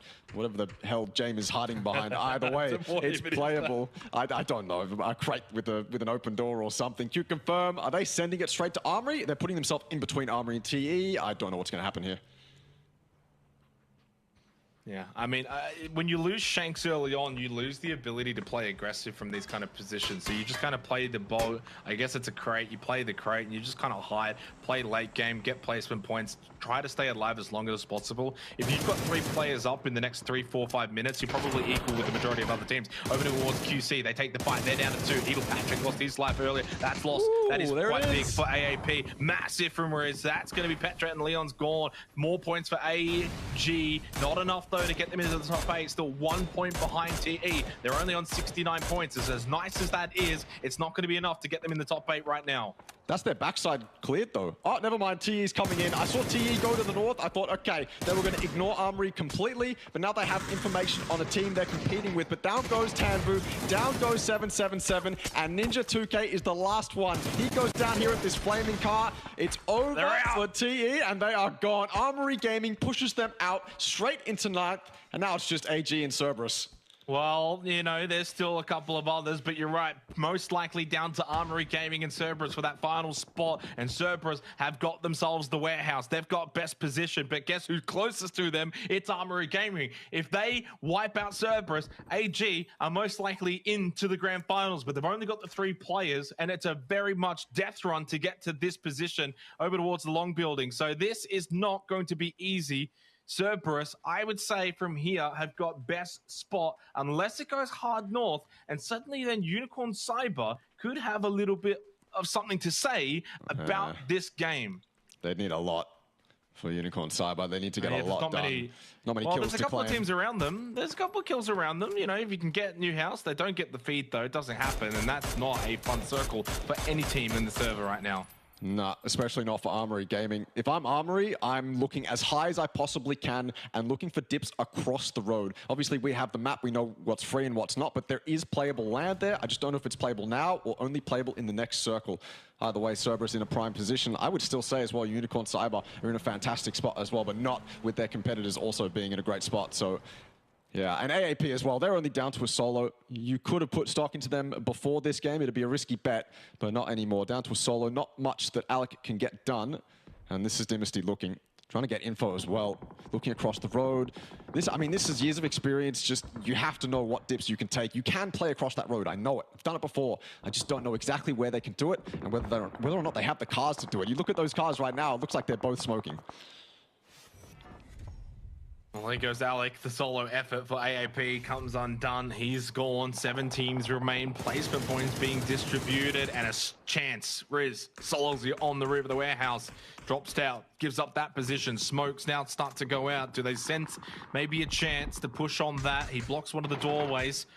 Armory Gaming won't have too much more utility. They've been in a lot of fights going into this next push. Look at the amount of smokes even just on some of these players of Cerberus. Giant tag. They got to try and make this push, but Dynasty's all the way up north and away. That can be good in terms of playing anchor and getting some angles on this fight, but you need all the numbers you can. You're only down to 3.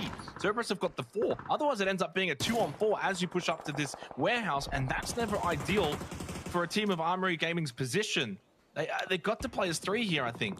I feel like the reason they're not playing as 3 is because they know pushing into this warehouse is unrealistic to begin with. They're looking at the ridges outside the warehouse, imagining what it's like to play there. By that crate, just over to Riz's right. They're looking at that spot to see what they can do. Unicorn Cyber, it was not meant to be. New House Esports, who have been phenomenal tonight, take them out. But we keep focused on this fight. High Mass on the roof. That's a fantastic angle. That's not a very steep angle for James to lie in, so he'll be taken down immediately. The hopes and dreams that maybe they will make it deeper into the circle are being crushed minute by minute.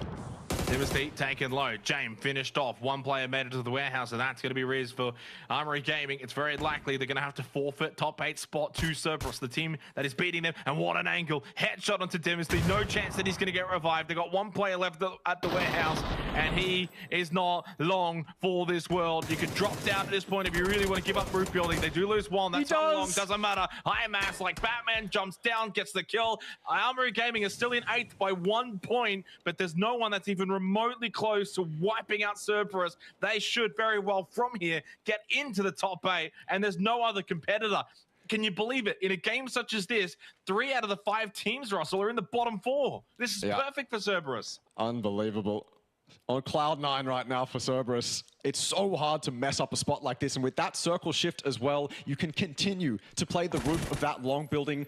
I don't think there's any way they give this up. Not a chance. DK, AX, everyone else would have to destroy themselves without Cerberus seeing them, and I just don't think that's possible. They have the high ground. They have the high ground in this zone. Everyone has to come off, and there's High Mass, making it look easy from the road ridge this time, not actually the roof. That's an easy nade kill as well if they've got it. A molly on High Mass, but we looked at the utility before. We know for sure that Cerberus has the necessary nades to kill that player if they wanted to, but they don't need to. They've got the zone, they've got all the control in the world. They'll take pot shots at this car, probably land a headshot through the window. It doesn't even matter, the car's on fire. And there it is. That's 2 points. Cerberus Esports are your 8th team qualifying straight through to the grand final. Yeah, 8th and final. New House down to just 1 player, so no shenanigans with them trying to get in as well. They're also too far away in terms of points, and somehow we've got the bottom 2 still in this game, Pixel Stars and Arctics. Talk about too little too late. Look it up in a dictionary, and it's this game, because they've left their best games until the last games. And We'll say, though, at least something to maybe take into the weekend for the last chance qualifiers. We've got our lobby done, set. The 8 teams going to the grand final will be Burram, Teraton 5, Q Confirm, Purple Mood, Savage Men Esports, known as the X-Men, Exo Clan, Fury, Cerberus, the 8th and final team of that top 8. Everyone else will be playing in the last chance qualifiers this weekend. Not tomorrow, but the next day after is when it begins. And Cerberus, maybe, and I think not just maybe, will end this final game with a win. Most likely. One remaining player of Newhouse Esports. They've been great tonight. You've got to give them credit for that. But up against 3 remaining members of Cerberus, I don't know how much more he can do. Stuck behind that tree. A little bit of a nice 1v1 against HiMass here, and he'll win it. But there's the immediate trade. A fantastic way to close out the group stage from Cerberus. And that's our top 8. And it's a Cerberus win to close it out. You were right, Russell. You put your eggs in their basket, and they do indeed pay you dividends. And a good win and a good game from them. They kept it close until about the last couple of phases. That battle with Armory Gaming, that was where it was solidified. And to get the win in the final game really does speak volumes for this team. They had a rough day, number 1, for themselves. We spoke about them at length. 25 points from their first day. And then, I mean, I don't even know what it's ended up on, but probably 60-something on day number 2. You added HiMass back into that lineup, and look at what happens. Yeah, I was going to say as well, I don't think, they haven't had their full roster this whole time. Brought in HiMass today. Obviously, then we miss out on Haisaki, and HiMass wasn't here for the second day or the first couple of days or whatever it was. So for them to make top 8, you can tell that they weren't super ready for it, fundamentally at least. Maybe they really do need their full roster to fully be at max capacity. But either way, they've done it. They do it in the last game in a very stylish fashion. Yeah, they certainly do. And I think that we can also pay a bit of commiserations to a couple of those other teams around them, most notably Armory Gaming, obviously, along with the Expendables, those 2 in particular, because it was at one point all 3 of those teams were neck and neck, 65 points. It was a lot of fun to go into this last game. They had every chance in the world. Just wasn't their game, just didn't end up happening. And this is kind of, why, you don't want to look at it and be like, oh, that last game. You got to think about all the other games beforehand where you could have probably had a bit more of an impact. And, Armory Gaming, they had 38 points back in the B versus C group. Cerberus had 25 points. And even though they got 38 points, Armory Gaming, you know what? Looking back at it, they had 7 placement points. So 31 kill points, 7 placement. That was back on day 1. So you think about if you could have just survived a bit more, got a couple of those extra placement points, got some more top 5 finishes and won some 2s, didn't quite happen. And that's probably what you've got to look at more than, say, just this final game. Yeah, if you're a reasonable player, you look at all the games where you actually messed up rather than saying, we got unlucky in that last game. And to be fair to Armory as well, they survived a lot longer in that dip than I thought they were going to. When they were contested by TE, who was obviously the team they were competing with, they put up a good fight. They wiped them very, very, very cleanly. I thought for sure that was a spot where they were going to die to multiple different teams. Thought even Cerberus was going to be able to potentially push out of that compound that they were in and take out Armory Gaming, especially if Cerberus was to get info that was them. But that never happened. So yeah, full credit to Armory Gaming for being able to survive for that long in that dip. As we have a look at Cerberus Esports, HiMass back into the lineup. Of course, Haisaki not playing tonight. He's the one that obviously made his way out. We just saw Armory Gaming there for a split second too. Foreshadowing, of course, the two teams that did collide. But yeah, unfortunate for Haisaki. He was the one that did make way tonight. So it was Taikon, HiMass, Lozi, and Huang Long.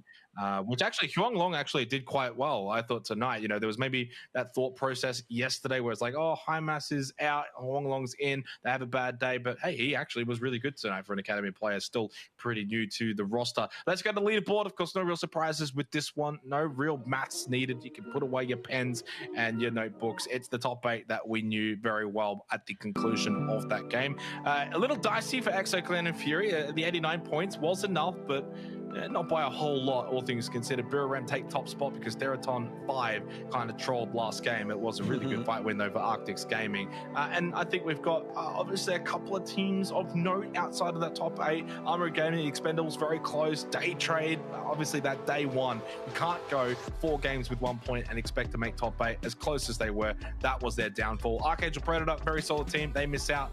New Generation, 37 of their 56 points in the first 2 games. And then after that, well, you can do the math. And FW, really disappointing for a team of their stature.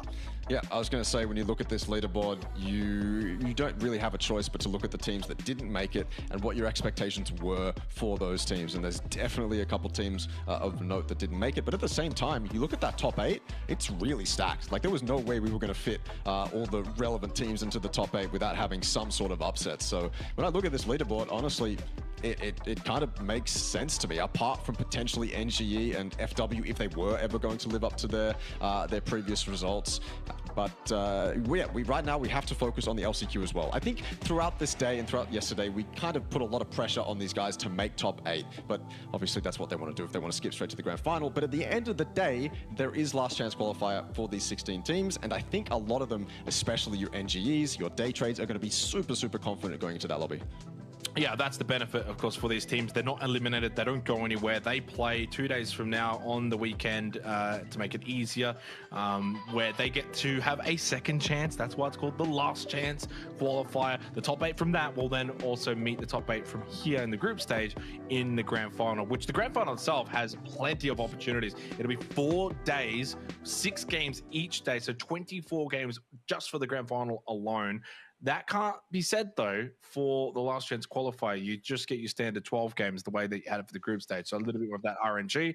Obviously, though, one thing I wanted to quickly touch on, Deraton 5, the only team in the top 8, Russell, that didn't get a chicken dinner. Despite that, they still finished second and probably should have gotten top spot. So it really does go to show that we talk about them as a complete team. Well, they don't finish on top. For me, if there was like a power rankings, I'd probably have them number 1 going into the grand final, even though Buriram did technically beat them on points by like 4 points. Well, we've brought up the narrative about APAC teams kind of heavily favoring kill points over placement points, and I suppose that is the epitome of that right there. If T5 is going to have this great of a placement but get no win, then I mean, what else are they doing but getting the kills, right? I think as well, if they're that complete already, imagine what they can do when they get to the point where they know how to get wins. I think that's the thing for some teams as well. You look at them and you go, they're amazing. They're fantastic. Their fundamentals seem to be absolutely solid, but they're not getting wins. So it's just about perfecting that late game play, and then T5 could be a real threat. All right, that's going to close us out for the group stage, Ross. It's been a lot of fun. Of course, we're going to be returning for the last chance qualifiers. Hopefully everyone watching will return as well this weekend. Follow all of the socials. The bottom 16 teams from this group stage will be battling to get top 8 for themselves. Once again, it's their last chance to make it into the grand final. So you don't want to miss it. It's going to be a lot of fun. 12 games of action over the weekend. Hopefully, we'll see you there.